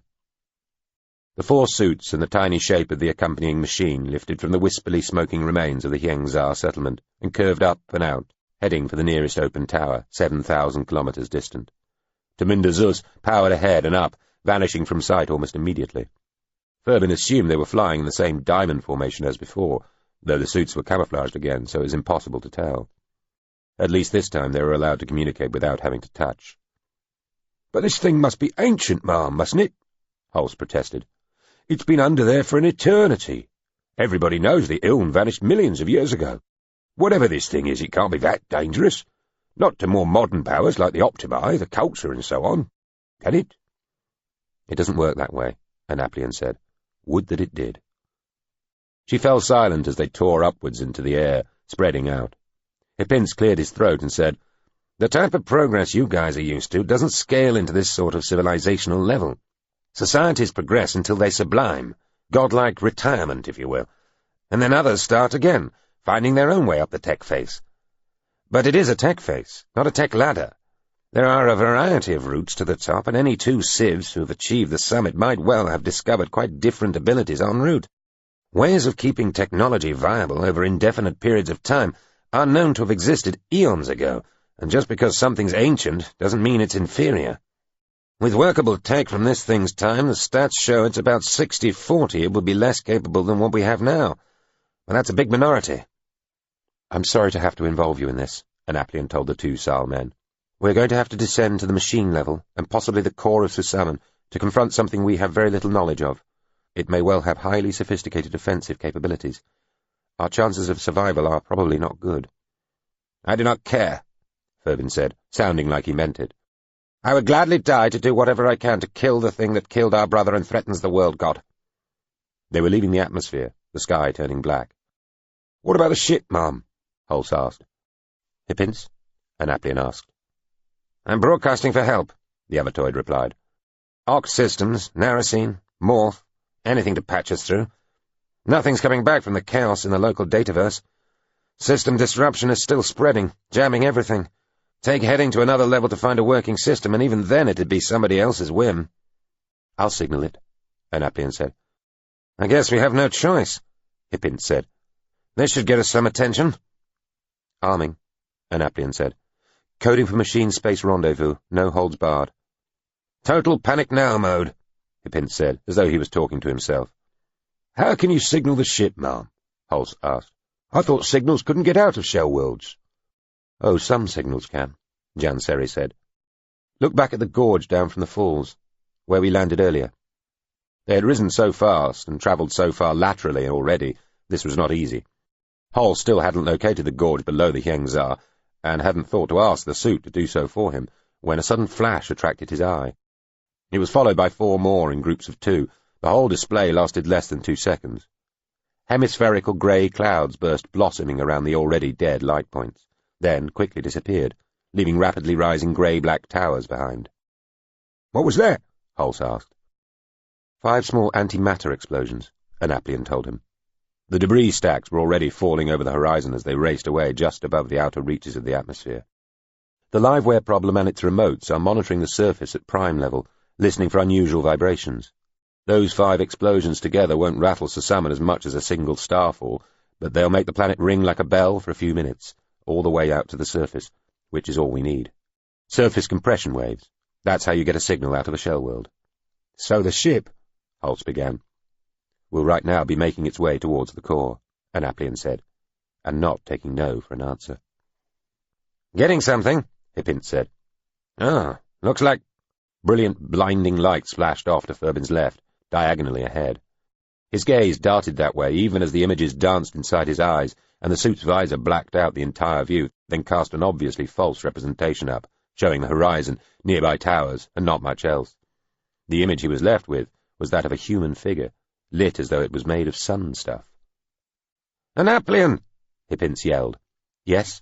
Her calm voice came back. "Laser. Strong physical hit. Optical sighting. No ranging pulse. My suit has slight ablation, and I slight bruising. All mirrored up now. Suits have split us up already. Expect more—" Something hammered into Furbin's back. It was like a cutting sword blow landing on thick chainmail. The breath tried to whistle out of him, but the suit was suddenly very stiff, and it felt like there was nowhere for the breath to go. "Under crew attack. Dorsal, above," the suit informed him. "No immediate threat at present power and frequencies." "That's 1 hit each, 2 on me," Anaplian said. "More have missed. I'm reading a sealing source. Narasine tech, probably 3 on me. Source probably comped." "Ditto," Hippin said. "We can probably soak. Outrange in 20. "Yes, but maybe more ahead. I'm sending Zus to deal with. Practice, if nothing else." "My pleasure," Taminder Zus said. "Can I use AM, too?" "Anything," Anaplian said. "Leave to me," Zus purred. "I'll get back ahead and anticipate similar." "Feel free," Anaplian said. "Kinetics would be a bigger worry. Prioritize and warn." "Of course." "Regardless, shoot first." "You spoil me." "Ah!" Hulse shouted a moment later. "Faith, even my old man never hit me that hard." "Should be this one's last," Zus said. "There, straight up that collimator. Pretty." "Firing, not admiring," Anaplian told it. "Oh, really?" Zus said, somewhere between amused and annoyed. "Already on my way." They flew over the landscape far below for another few minutes, without attracting any more hostile attention, the world seeming to turn like a great tensed drum beneath them, shining and darkening as fixed stars and roll stars came and went, and complexes of veins and ceiling structure cast them into shadow. Furbin cried a little more, thinking of his brother lying dead, disfigured, assaulted in that cold, abandoned carriage. Unmourned now they had been forced to leave, unattended save for a dying servant, who was himself hardly more than a child. It had not been a death or a lying in state fit for a prince of any age. A cold and terrible fury grew in his guts. How fucking dare anything do that to so young a man, to his brother, to so many others? He had seen them. He had seen how they died. Prompted by Hulse, he'd had his suit tell him the effects of high radiation doses. 100% certainty of death within 4 to 8 days, and those days full of appalling agony. It looked like his brother had been injured before the lethal blast, though that made no difference. He might still have lived, but even that chance, however good or slim, had been snatched away from him by this filthy, pitiless, murderous thing. Furbin sniffed back the tears, and the suit itself seemed to absorb whatever he could not swallow. No doubt to be recycled, reused, and purified, and brought back to him as water from the tiny spigot he could summon to his mouth whenever he wanted. He was a little world in here, a tiny, perfect farm where nothing went to waste, and every little thing that fell or died was turned to fresh use, to grow new produce or feed beasts. He had to do the same, he realized. He could not afford not to employ Ormon's cruel, ignoble death. They might well have to surrender their lives in whatever doomed enterprise they were now embarked upon, but he would honour his young brother in the only way that could mean anything from this point on, and turn Ormon's death to a determining reinforcement of his purpose. He had meant what he said to Janseri earlier. He did not want to die, but he willingly would if it helped destroy the thing that had killed his brother and meant to do the same to the World God. The World God. Might he see it? Look upon it? Dear God. Converse with it. Just be addressed by it. Never had he thought to witness it in any way. No one did. You knew it was there. Knew it was in some sense another being, another inhabitant of the vast and bounteous galaxy, but that did not reduce its manifest divinity, its mystery, its worth of reverence. Something flickered high above in the darkness. 3 tiny trails of light seemed to converge on an implied point. One trail winked out, another curved. The third flared suddenly into a dot of light the suit's visor briefly blocked out. "There you go," Zeus said. "Kinetic battery. Definitely compromised. There was a Narasine combat engineering team crawling all over it trying to get the unit back under their control." "What happened to them?" "Blown to smithereens," the drone said matter-of-factly. "No choice. Thing was powering up, already swinging towards you." "Great," Anaplian muttered. "So now we're at war with a fucking Narasine." "Excuse me, ma'am, sir," Hull said. "Do all levels have such fearsome weaponry looking down upon them?" "Basically, yes," Hipince said. "By the way, I'm down by 5.5 out of 8 micro-missiles," the drone said. "That was learning overkill, and I think I can deal with anything similar with 2 easy, 1 high probability, but just to let you know." 5.5, Anaplian said. "Turned one away when I saw the third was getting through. Saved it, rehoused it. Half an engine charge left." "Most conservationary of you," Anaplian said. "Hipince, anything?" "Yes, I'm into a Narasine-hardened military news channel," the Abbatoid said. "Shit, the Oct and Altridia really are at war. The Oct ships above the open towers were spotted and the Narasine closed them off. The Oct blame the Altridia for the Hyangzar explosion. The Altridia suspect a plot to increase Oct control. After the blast of the fall, some Oct craft tried to force their way into the open towers but got ripped apart. Between them, the Narasine, Oct, and Altridia have closed off every tower." "Are we still doing the right thing heading where we're heading?" "Looks like it. 250 seconds to go." 4 minutes later, they plunged back into the atmosphere. This time the suits stayed slick and silvery, and barely slowed at all as they hit the gases. They left a trail of glowing ionized air behind them, bright enough to cast shadows from kilometers up. They slowed so fast it hurt, and arrived feeling even more bruised at the grassy, fluted base of a tower. When they landed, the ground cover sizzled and burned beneath their feet, and steam came spluttering up around them. The suits stayed mirrored. A section of the green slope nearby was already rearing out of the ground, spilling turf and earth as a cylinder, 10 meters across, slid up and out. A circle appeared on its curved surface as it slowed, then fell forward to form a ramp when the cylinder stopped rising. Anaplian stepped forward, leading the others. Taminder Zeus came banging out of the sky as the ramp door started to rise again. Seconds later, the cylinder began to descend. "Identified," a voice rang out within the cylinder's still, damp interior. "I am Culture Special Circumstances Agent Janseri Anaplian, originally of the Royal Palace Pool in Saal. I am accompanied by my brother, the rightful King of Saal, Furbin, and an Abbatoid of the culture ship Liveware Problem. Be advised that there is an Iln shell-world-destroying machine loose. I repeat, an Iln shell-world-destroying machine is here within Susamen. It is heading for, or is already, in the core, with the very likely intention of destroying the world. Broadcast this, disseminate as widely as possible, informing the Narasine and the Morthenveld as a matter of extreme and absolute priority." "Release control of cylinder." "No. Do as I say. There is an Iln shell-world-destroying machine present within Susamen. It has already killed everybody at the Hyangzar and is now heading for, or is already in, the core. It intends to destroy the world. Tell everybody. Everybody." "Insist. Release cylinder control instantly. No. Stop. Release control of corridor environment. Replace fluids immediately. Warning. Altridian proxies deeming. Apprehension awaits." The cylinder was slowing, drawing to a stop in a few seconds. "No," Annaplian said, walking like some strange silvery dream to stand before the circular door. I have no time to waste with you. Get in our way and I will kill you. Broadcast all I've said as widely as possible at maximum urgency. I insist. Annaplian detached a handgun from the left hip of her suit. The weapon was silver too. Terminda Zus rose to hover at the very top of the door, also shining like mercury. Release control of door, the voice wailed as the door started to open, lidding down like a drawbridge. Apprehension awaits. Annaplian rose quickly to float level with the top of the doorway, levelling the gun.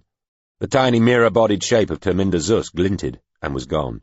A few flashes reflected off the vaulted ceiling of the corridor outside, then the door was thudding down. Annaplian was already descending and moving forward. She put the gun back to her hip as her feet hit the floor just beyond the door. She stepped out over the twitching bodies of a dozen well-armed Oct, all of them sliced into halves or smaller fractions. Their weapons had been cut up too. A couple of the gun parts lay on the floor, still sputtering and sparking, raising fumes from puddles. Zus's monophyll warps clicked back into its body as it flicked about and powered down the tunnel. Ahead, a large circular door was already rolling back into the wall. Fluids a metre deep surged out and were soon washing about Annaplian's legs. Alarms keened, and somebody was shouting something in Oct. Keep up, Annaplian said over a gleaming shoulder. Hippince, Furbin and Hulse stepped smartly from the cylinder, tried to avoid stepping on Oct body parts as the flood of fluids washed them towards them. They followed Annaplian down the tunnel. A minute later, a few more Oct deaths later, they stood watching another circular door roll away. More knee-deep fluids rushed out past them. They stepped into the resulting chamber. The door closed behind them, and they listened to the air whistling out.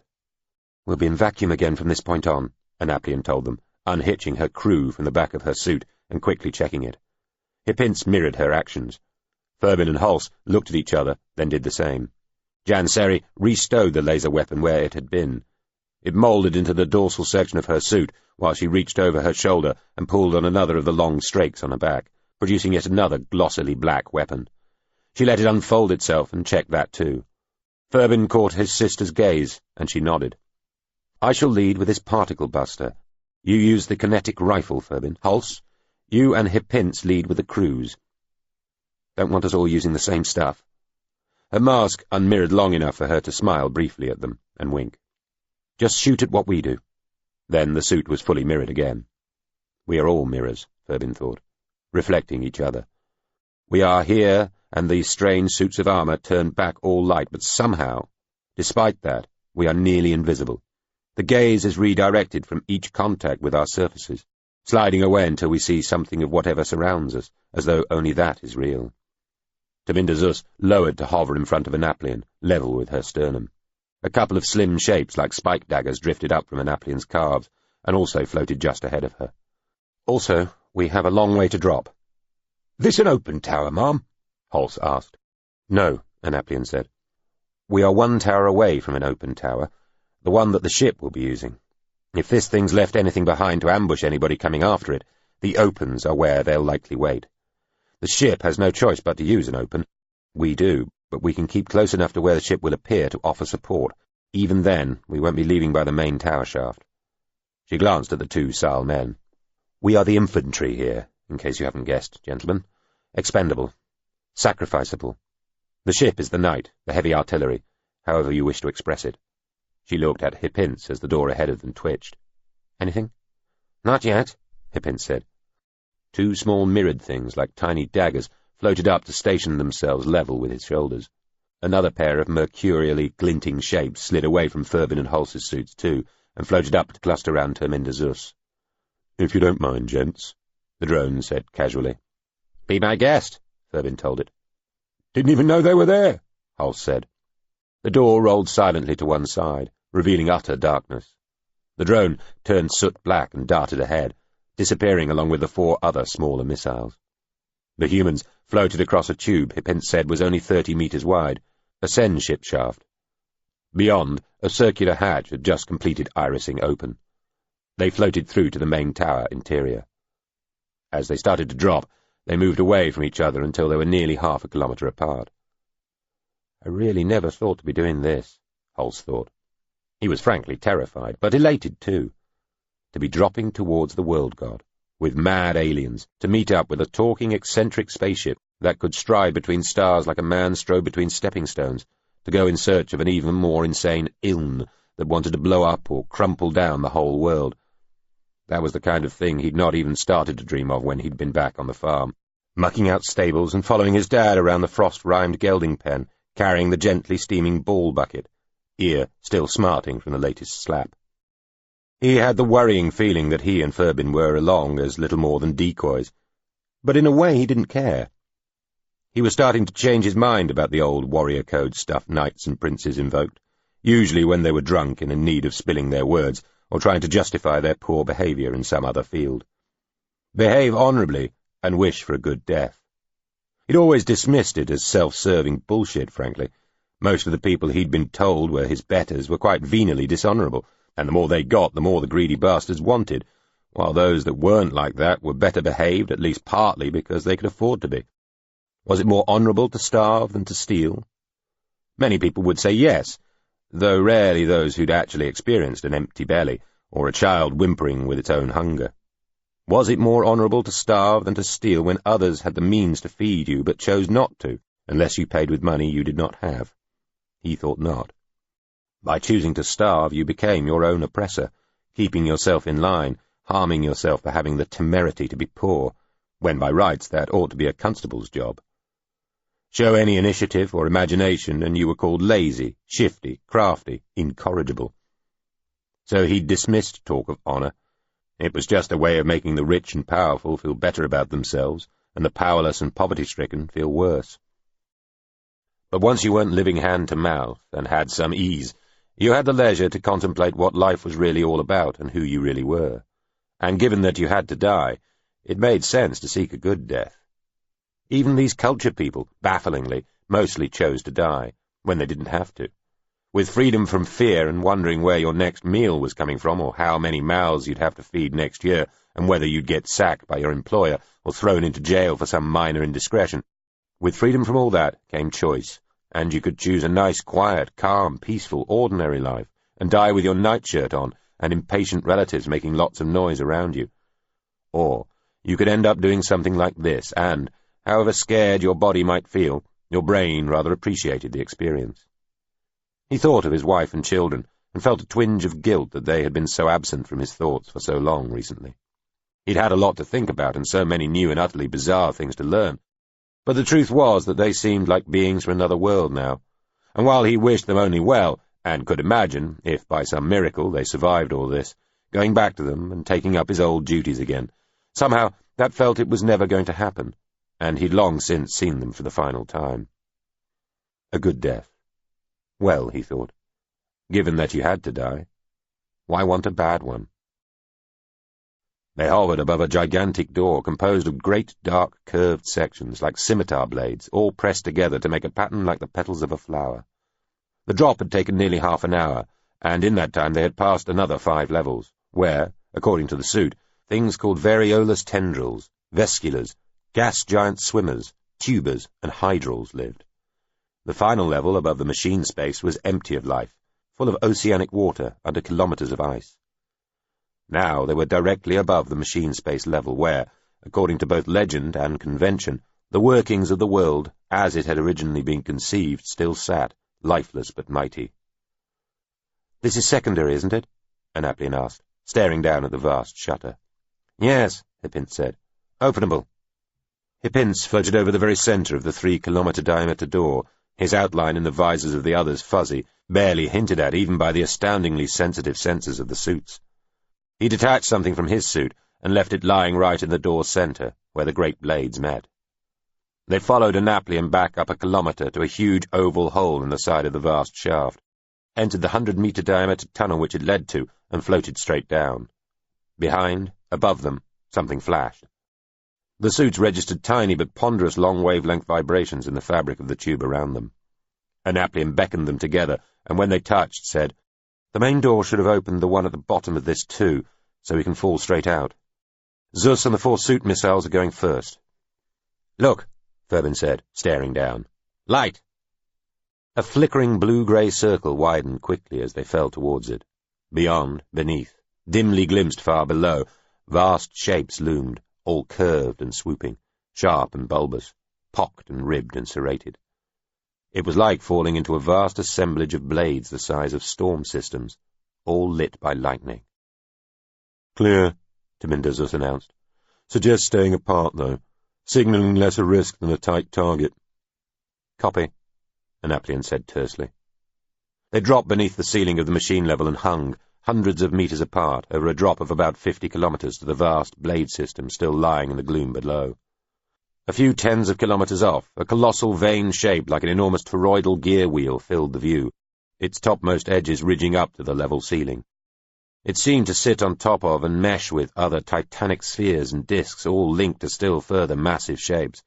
And far in the distance, hundreds of kilometers away, their lower reaches obscured by the relatively near horizon of spiral-bladed complexes like immense open flowers, enormous wheels and globes the size of small moons bulked in the darkness, each seeming to touch the undersurface of the shell above. Hell's gearbox, Jan Seri thought when she saw it, but did not choose to share the image with the others. The flickering blue-grey light, sporadic, sharp, intense, came from two almost perfectly opposed bearings, partially obscured by intervening machinery in both directions. "That's battle night," Hippint said. "Agree," Annaplian said. "Any ship signals?" There was a pause. "Yes, got it, but confused. Broken up." "Must be the other side. Getting reflections," Hippint said, sounding first relieved, then worried. "Our direction?" Annaplian asked. "Follow me," Hippint said, heading off. "Zus, ahead, please," Annaplian said. "Already there," the drone said. The suits tipped them so that they raced across the ghostly landscape far below with their feet leading, though the view could be switched easily enough to make it look as though one was flying head first. Hulse asked about this. "Not streamlining," the suit replied. "We are in vacuum, so not required. This orientation presents smaller target profile in direction of travel and prioritizes human head for damage limitation." Uh-huh. Oh, yes. Also, what holds the world up? Hulse asked. There's no towers. The large machines present within this space retain the structural integrity of the ceiling above. I see, Hulse said. Righty-ho. "Steer clear of the open tower base," Annaplian told them, leading them away from a great disk of darkness above. Petals of material nearly a kilometre long hung down from the edges of the gap, looking so symmetrical that at first they didn't realize they were the result of something breaking through from above. "The ship?" Annaplian asked. "Looks like it," Hippint said. He sounded puzzled and worried again. "Supposed to leave a drone or something here." They flew on for another minute until Taminder Zus said, "Trouble up ahead." "What is it?" Annaplian asked. "Somebody's fighting. High-frequency cruise, particle beams, and what looks like AM by the backsplash. From the signatures, we're outgunned. Pull to here," the drone told them, and their visors indicated a line across the long summit of one of the kilometre-high veins at the top edge of one of the gigantic spheres. Light flashed immediately beyond, bright enough to trip the visor's sight-saving function. They drifted to a stop meters beneath the ridgeline of the vein, each a kilometre or so apart from the other. "Seeing this?" the drone asked, and imposed a view on their visors of a great dark gulf of space beyond, between more of the level-filling spheres and side-tipped concave torus shapes, lit by glaring bursts of light. The view became shallowly triangulated, offered from 3 different points of view, then 4 and 5, as the 4 smaller drones all added their perspective to that of Zus. 3 different sources of pinpoint light, and sudden, harsh detonations lay between 65 and 90 clicks distant. Much closer, only 10 kilometres from them and 4 down, a single object was trading fire with the 3 faraway sources. The coordinated views suggested something only a few meters across was darting in and out behind the cover of great serrated blades on a vast cogwheel beneath, firing and being fired at by its 3 distant adversaries. "Those 3 read as ours," Hippint said urgently. "They're having to fall back." "Can we surprise that thing just underneath?" Annaplian asked. "Looks like it." "Ping one at a distance. Make sure we have this right," Annaplian said. "Zus?" "Done," the drone replied. "They're the LPs, 3 remaining of 4 combat drones it left behind under the forced open tower. They're damaged, retreating." "The 4th? "Dead," Hippint said. "Slag in the trench between us and the hostile. Tell them to keep doing exactly what they're doing. Zus, those 5.5 AM missiles, prep all but 2. "Armed." Tell 2 of the extra knives to widen out now and drop. Not power, on my mark. Second wave suicide ready. Prepped. Moving, the drone said. Everybody else, spread further out over the next 8 seconds, then pop over the top and empty everything. Start moving now. Furbin, Hulse, remember, work with the suit and let it move you if it needs to. Of course. Will do, Mum. 8 seconds. Now, Anaplian called. The suits bounced them up over the long, curved summit of the great ridge of blade. Light flared above them.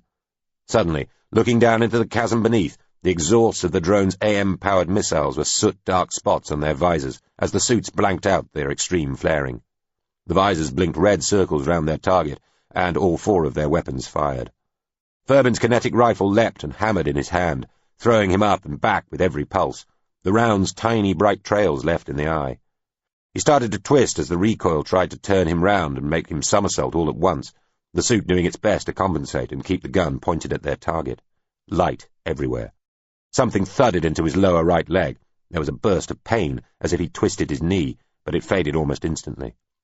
The target washed out in multiple, visor-tripping bursts of light, which threw shadows like barbs and thorns all over the ceiling kilometers above. "Cease fire!" Anaplian yelled. "Calling off the drop knives." "They're stopped," Zus said. "Here's their view." Something glowing white was falling and tumbling away amongst the curved blades, unleashing yellow sparks and leaving orange debris falling slower behind. All firing had stopped. The fiery, falling object was providing the only light there was. "That it?" Anaplian paused. "Pretty sure," Zus said. "Move on, keep checking." "And scan that hostile debris. Let's go. Hippins?" "Took a kinetic frag," the abbatoid wheezed. "Close to getting mushed, okay?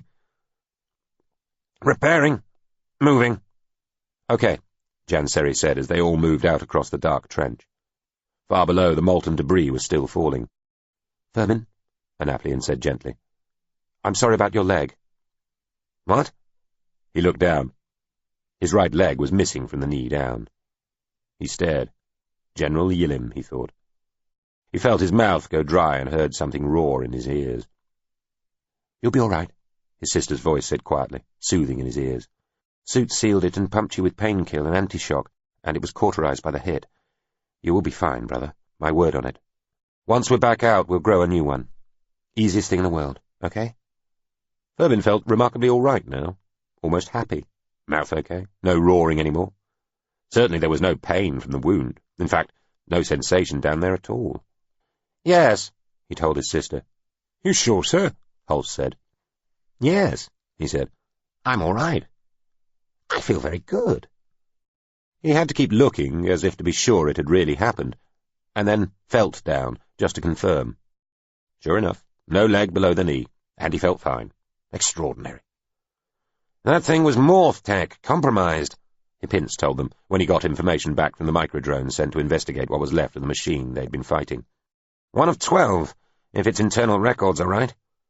"What the hell's morph stuff doing down here?" Anaplian asked. "I don't remember any mention of that." "Me neither," Hippins said. "Kept that quiet. Probably well-intentioned." Anaplian made a noise like a spit. They were flying a kilometre apart across the edged, unfolding darkness of the machine level, weaving past the great spherical and ring-shaped components, surfaces ridged and incised with swirling patterns like cut and chiselled gears. The Liveware Problem's 3 damaged drones were keeping pace ahead, hurriedly trying to repair what they could of themselves. Terminder Zus led the way, 20 clicks to the fore. "Any more comped?" Anaplian asked. "All 12 were. 2 left now. We got 1 and the ship wasted the rest on entry." "Okay," Anaplian said. "Ship took some damage from them, though." "It did." "It was hurt on the way down," Hippins said. "From Narasine Tech?" Anaplian asked, incredulous. "It had a long way to drop. Totally contained, offering perfectly predictable aiming and no E-grid powering," Hippins said. "Tried to negotiate, but they weren't having it. They were able to throw a lot at it for a long time. It suffered." "How badly?" "Badly enough. Wounded. Would have gone limping off before now if this wasn't a desperation mission." "Oh, shit," Anaplian breathed. "It gets worse," Hippins said. "There's a guard ship." "A guard ship?" "Liveware Problems encountered. Got off a spec readout before I had to concentrate on combat." "What ship? Whose?" "Also Morph. Nobody aboard. AI. From the specs, seriously capable. Power linked to the core. This wasn't mentioned, Anaplian insisted. Must be a recent thing. Point is, it's been taken over too. How? Janseri said, her voice angry. Must have been running same systems as the guard machines, Hippins said. Comp 1 and you get the lot if you play it clever. Fuck! Janseri shouted. There was a pause, then, fuck! Again. It's, comped, sir, Hulse said tentatively. Compromised, Hippins told him. Taken over by the other side. Persuaded by a sort of thought infection. Does that happen a lot, sir? It happens, Hippins sighed. Not to culture ships, as a rule. They write their own individual OS as they grow up, so it's like every human in the population being slightly different. Almost their own individual species, despite appearances. Bugs can't spread.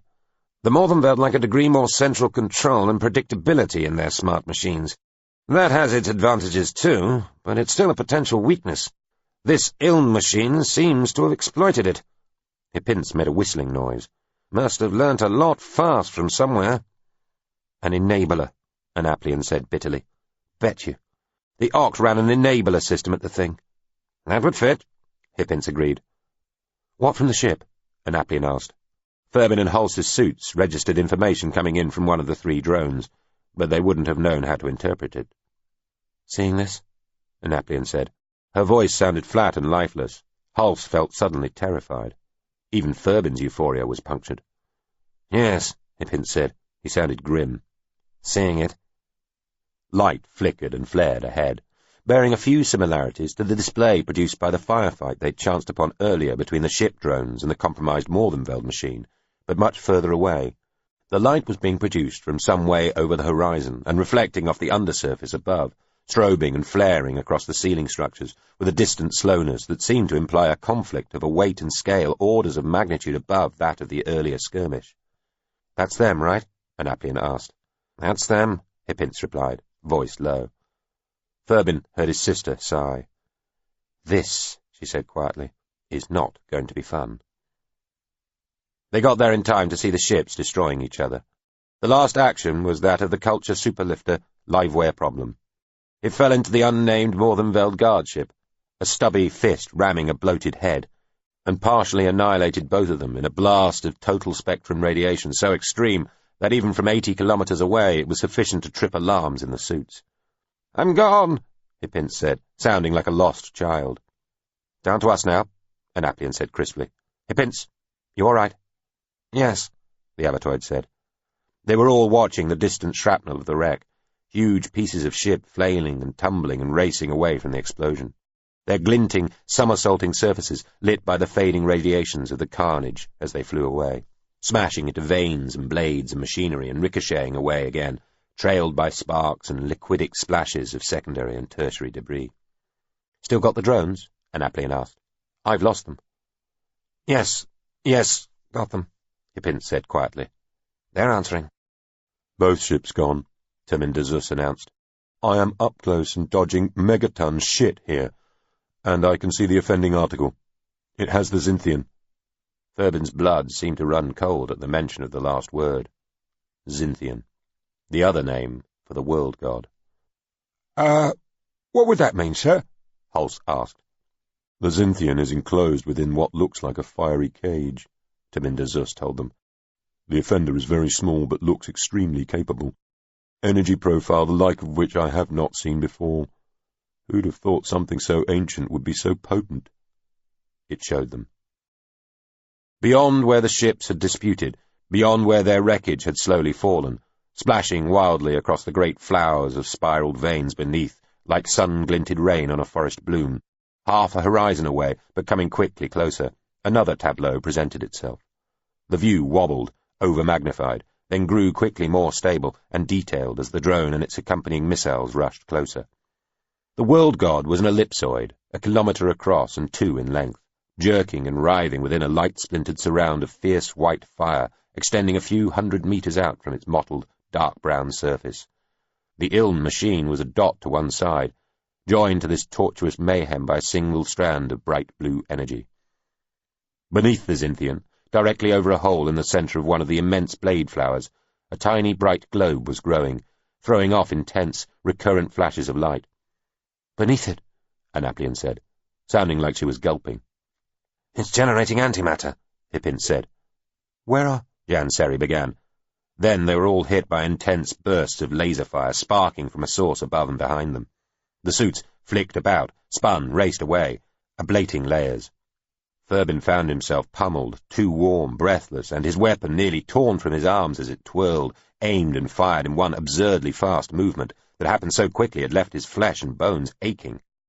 "Compt Morth drone," somebody said. "Mine," Somebody else said. "Your motherfucker," Thurbin heard somebody else hiss. Actually, it sounded like him. All Thurbin knew was that he was being tumbled about, and yet the gun was always pointing in the same direction whenever it possibly could, and it was kicking and kicking and kicking at him, throwing him wildly back, bouncing across these dark and livid skies. Until it all stopped.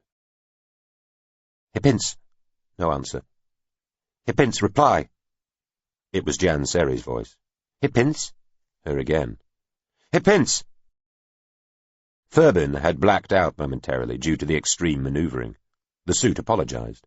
It informed him that they were now sheltered with the surviving members of their group, Agent Annaplian, Mr. Hulse, and himself, behind a vane on the flank of the nearest machine sphere. The visor helpfully circled his sister and Hulse, each a few 100 meters or so away, 10 meters down from the scimitarred summit of their protecting vane. Light glittered above, strobing over the ceiling structures. Thurbin began to wonder how he had got here to safety. He hadn't actually articulated the words this thought was leading to, when the suit told him that it had taken control, under Agent Annaplian's instructions. "Thurbin, you back with us?" His sister's voice sounded loud in his ears. Yes," he said. He tried to check himself, tried to carry out a mental inventory of his faculties and bodily parts. For a moment everything seemed fine, but then he remembered his missing lower leg. "Well, no worse," he said. In fact, he felt good. Still, strangely, almost absurdly exuberant, and sharp, suddenly fully recovered from his blackout and seemingly ready for anything. Some still woozy part of his mind wondered vaguely how profoundly and subtly the suit could affect his emotions, and what control over that process his sister had. "Hulse?" Janseri asked. "I'm fine, Ma'am. But Mr. Hippince—" "We lost him when he attacked the second of the 2 Compt Morth machines.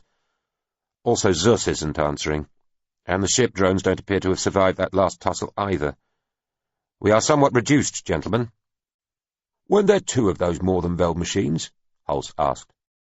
"Both gone now. I got the other one," Annaplian said. Every word she uttered sounded clipped, bitten off. Hulse wondered if she had been wounded too, but did not want to ask. "What now, Ma'am?" "That is a good question, Hulse," Annaplian said. "I strongly suspect if we stick our heads over this vein above us, we'll get them blown off. Also, due to the angles, there isn't really anywhere else to go. Conversely, I have a short-range line gun that can knock the living fuck out of anything that pokes its head or other relevant part over our side of the vein. That is our inventory, however. The Ilm machine knows I have this weapon and will certainly not come close enough to let me use it, sadly." Hulse heard the woman take a breath. "We have lost my particle gun to enemy action. The kinetics are expended or blasted. The crews won't have any effect, and the subsidiary missiles have either also expended themselves in the course of action or been vaporized, I should say. Sorry, brother. Sorry, Mr. Hulse. My apologies for having involved you in all this. I appear to have led us into a sorry situation." It was, Thurbin thought. It was a sorry situation. Sometimes life itself seemed like a sorry situation. What was to become of them?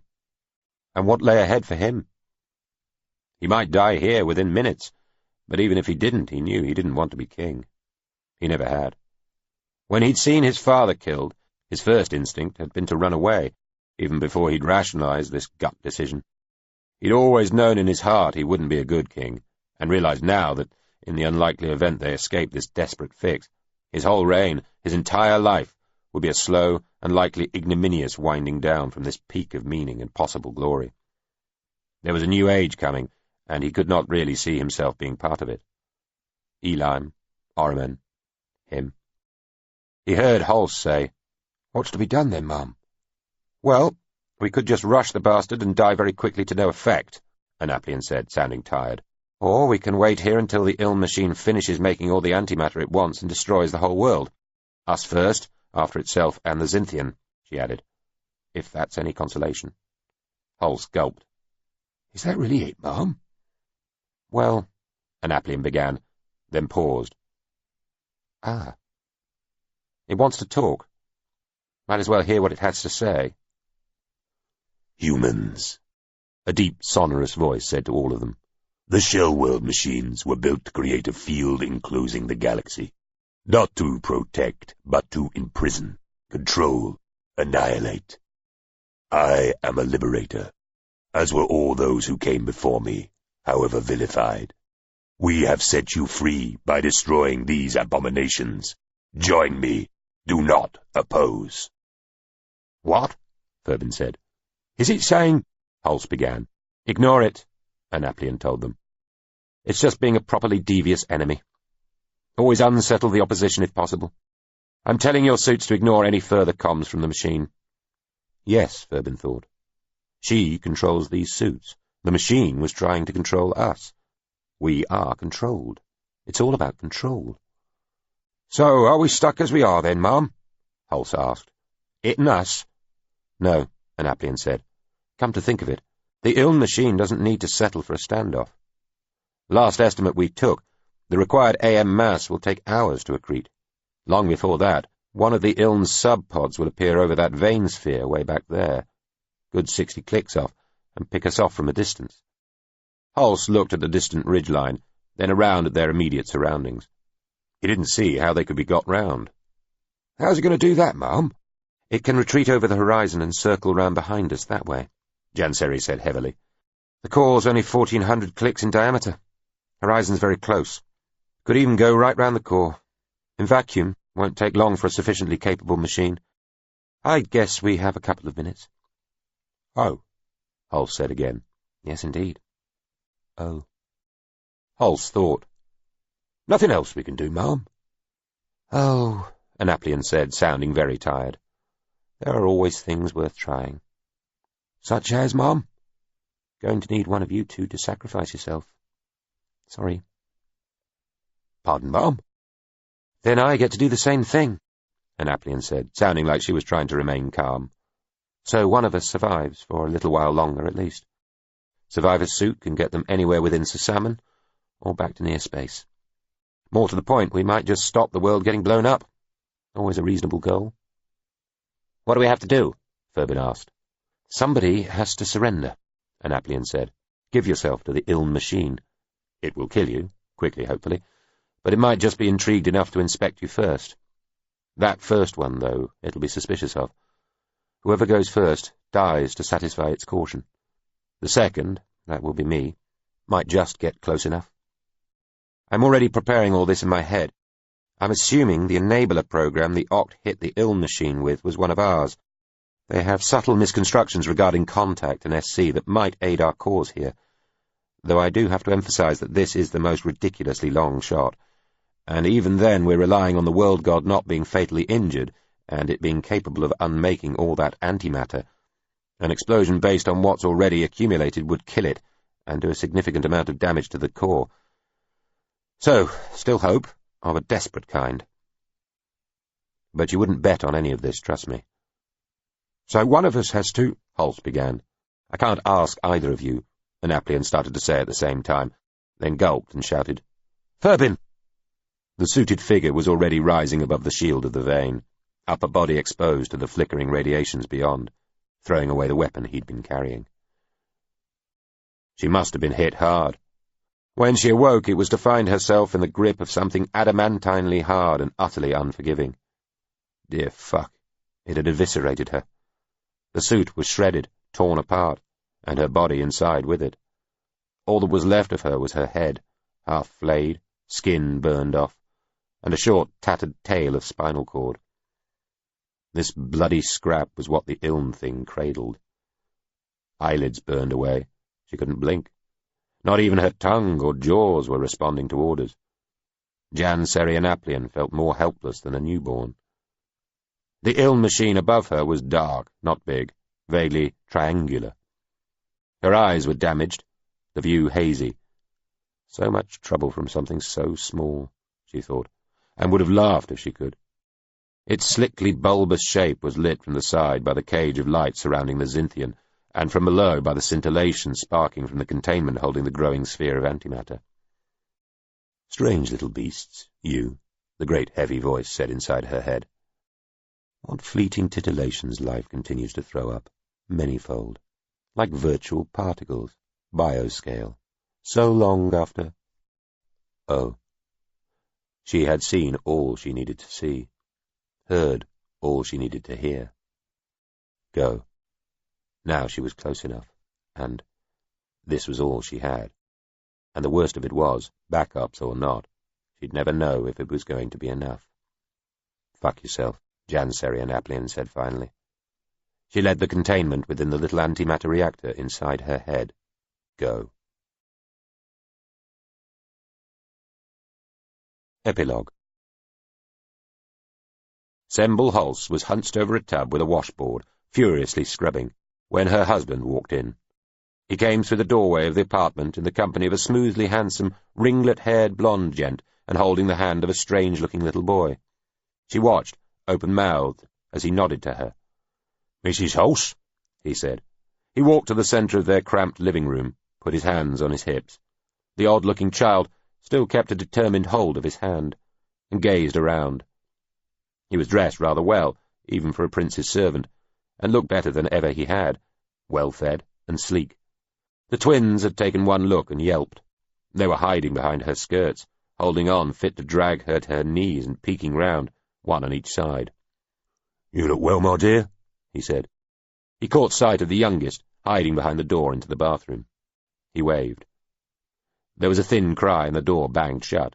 He laughed and looked back at her. "Young Shoebris?" "At school," Semble told him. "Good," he nodded. "Oh," he said with a smile. His teeth looked wrong, far too pale and even. "Where's my manners, eh?" He nodded at the glossy-looking man standing smiling at his side.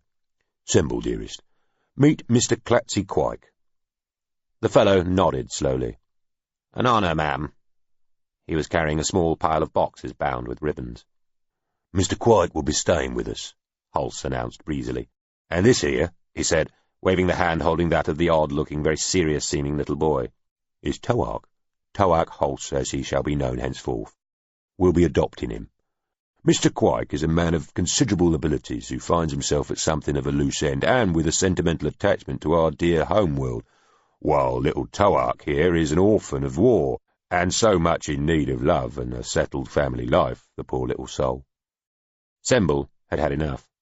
She threw the wet washing back into the tub, wiped her hands once on her skirts, pulled herself up to her best height, detaching the twins who ran for the bedroom and disappeared, squealing, and said, not a word for an entire year. Then you march in here, bold as you like, not a word of apology, telling me there's gents going to be staying with us and bringing me another mouth to feed when we've no room in here as it is, even without you being back, let me add, and no money to spend anyway, even if we did have the room, which we don't."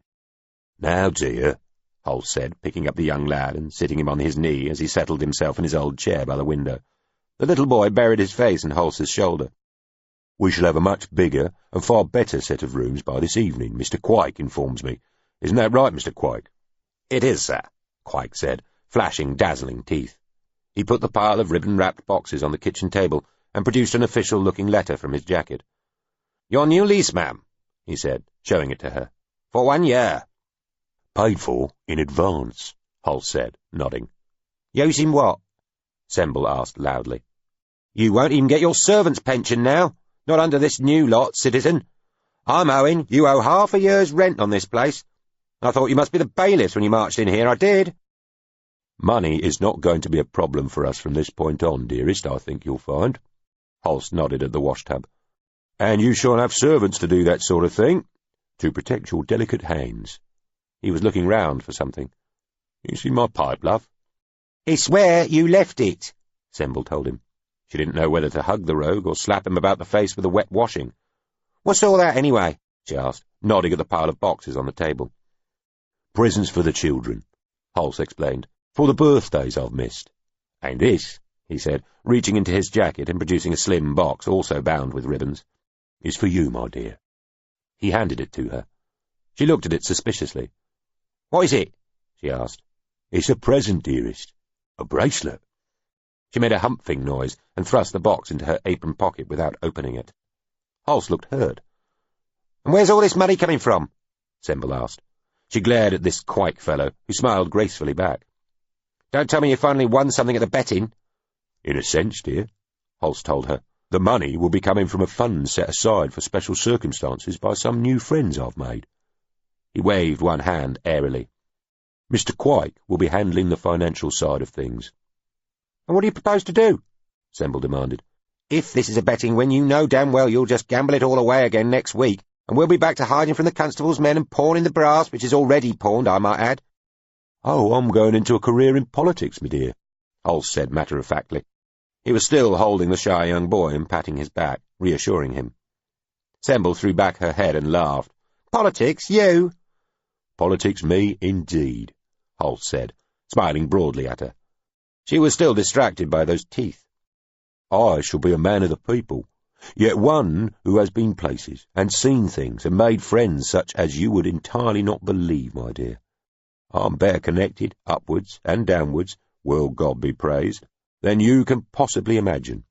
Also, as well as my earthy charm, native cunning, and other natural abilities, I shall have an inexhaustible supply of money. Quike smiled, as though to confirm this outrageous statement. Which I understand is a not unuseful attribute in the political sphere of life, and I shall additionally have a rather better knowledge of my fellow politicians' tastes and foibles than they will ever have of mine. I shall probably make a very good parliamentarian and an even better First Minister. What? Semble said, incredulously. Meanwhile, Mr. Quike here will be keeping me honest and making sure I don't become a... What was that word, Mr. Quike? Demagogue, sir, Quike said. Making sure I don't become a demagogue, Hulse went on. So, it's politics for me, my dear. It's an ignominious end for a man of my earlier ambitions, I realise, and not one I'd have wished on myself. However, somebody's got to do it.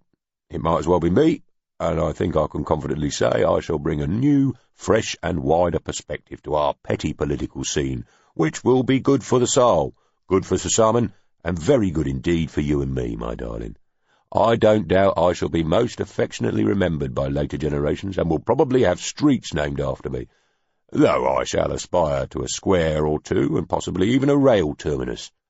Now, where did you say that pipe was, dearest? Semble went to the mantelpiece, grabbed the pipe from its little stand, and threw it at him. There, she shouted. You madman! Hulse flinched. The pipe hit him on the shoulder and fell to the floorboards, but did not break. He lifted it with his free hand. Thank you, my dear. Most kind. He stuck the pipe in his mouth and settled back in the seat with a contented sigh, legs extended. Little Toak no longer had his head buried in his shoulder. He was looking out at the city now, on this sunny, fresh and beautiful day. Hulse smiled at the still thunderstruck-looking Semble, and then glanced up at Quike. Ah, family life, eh?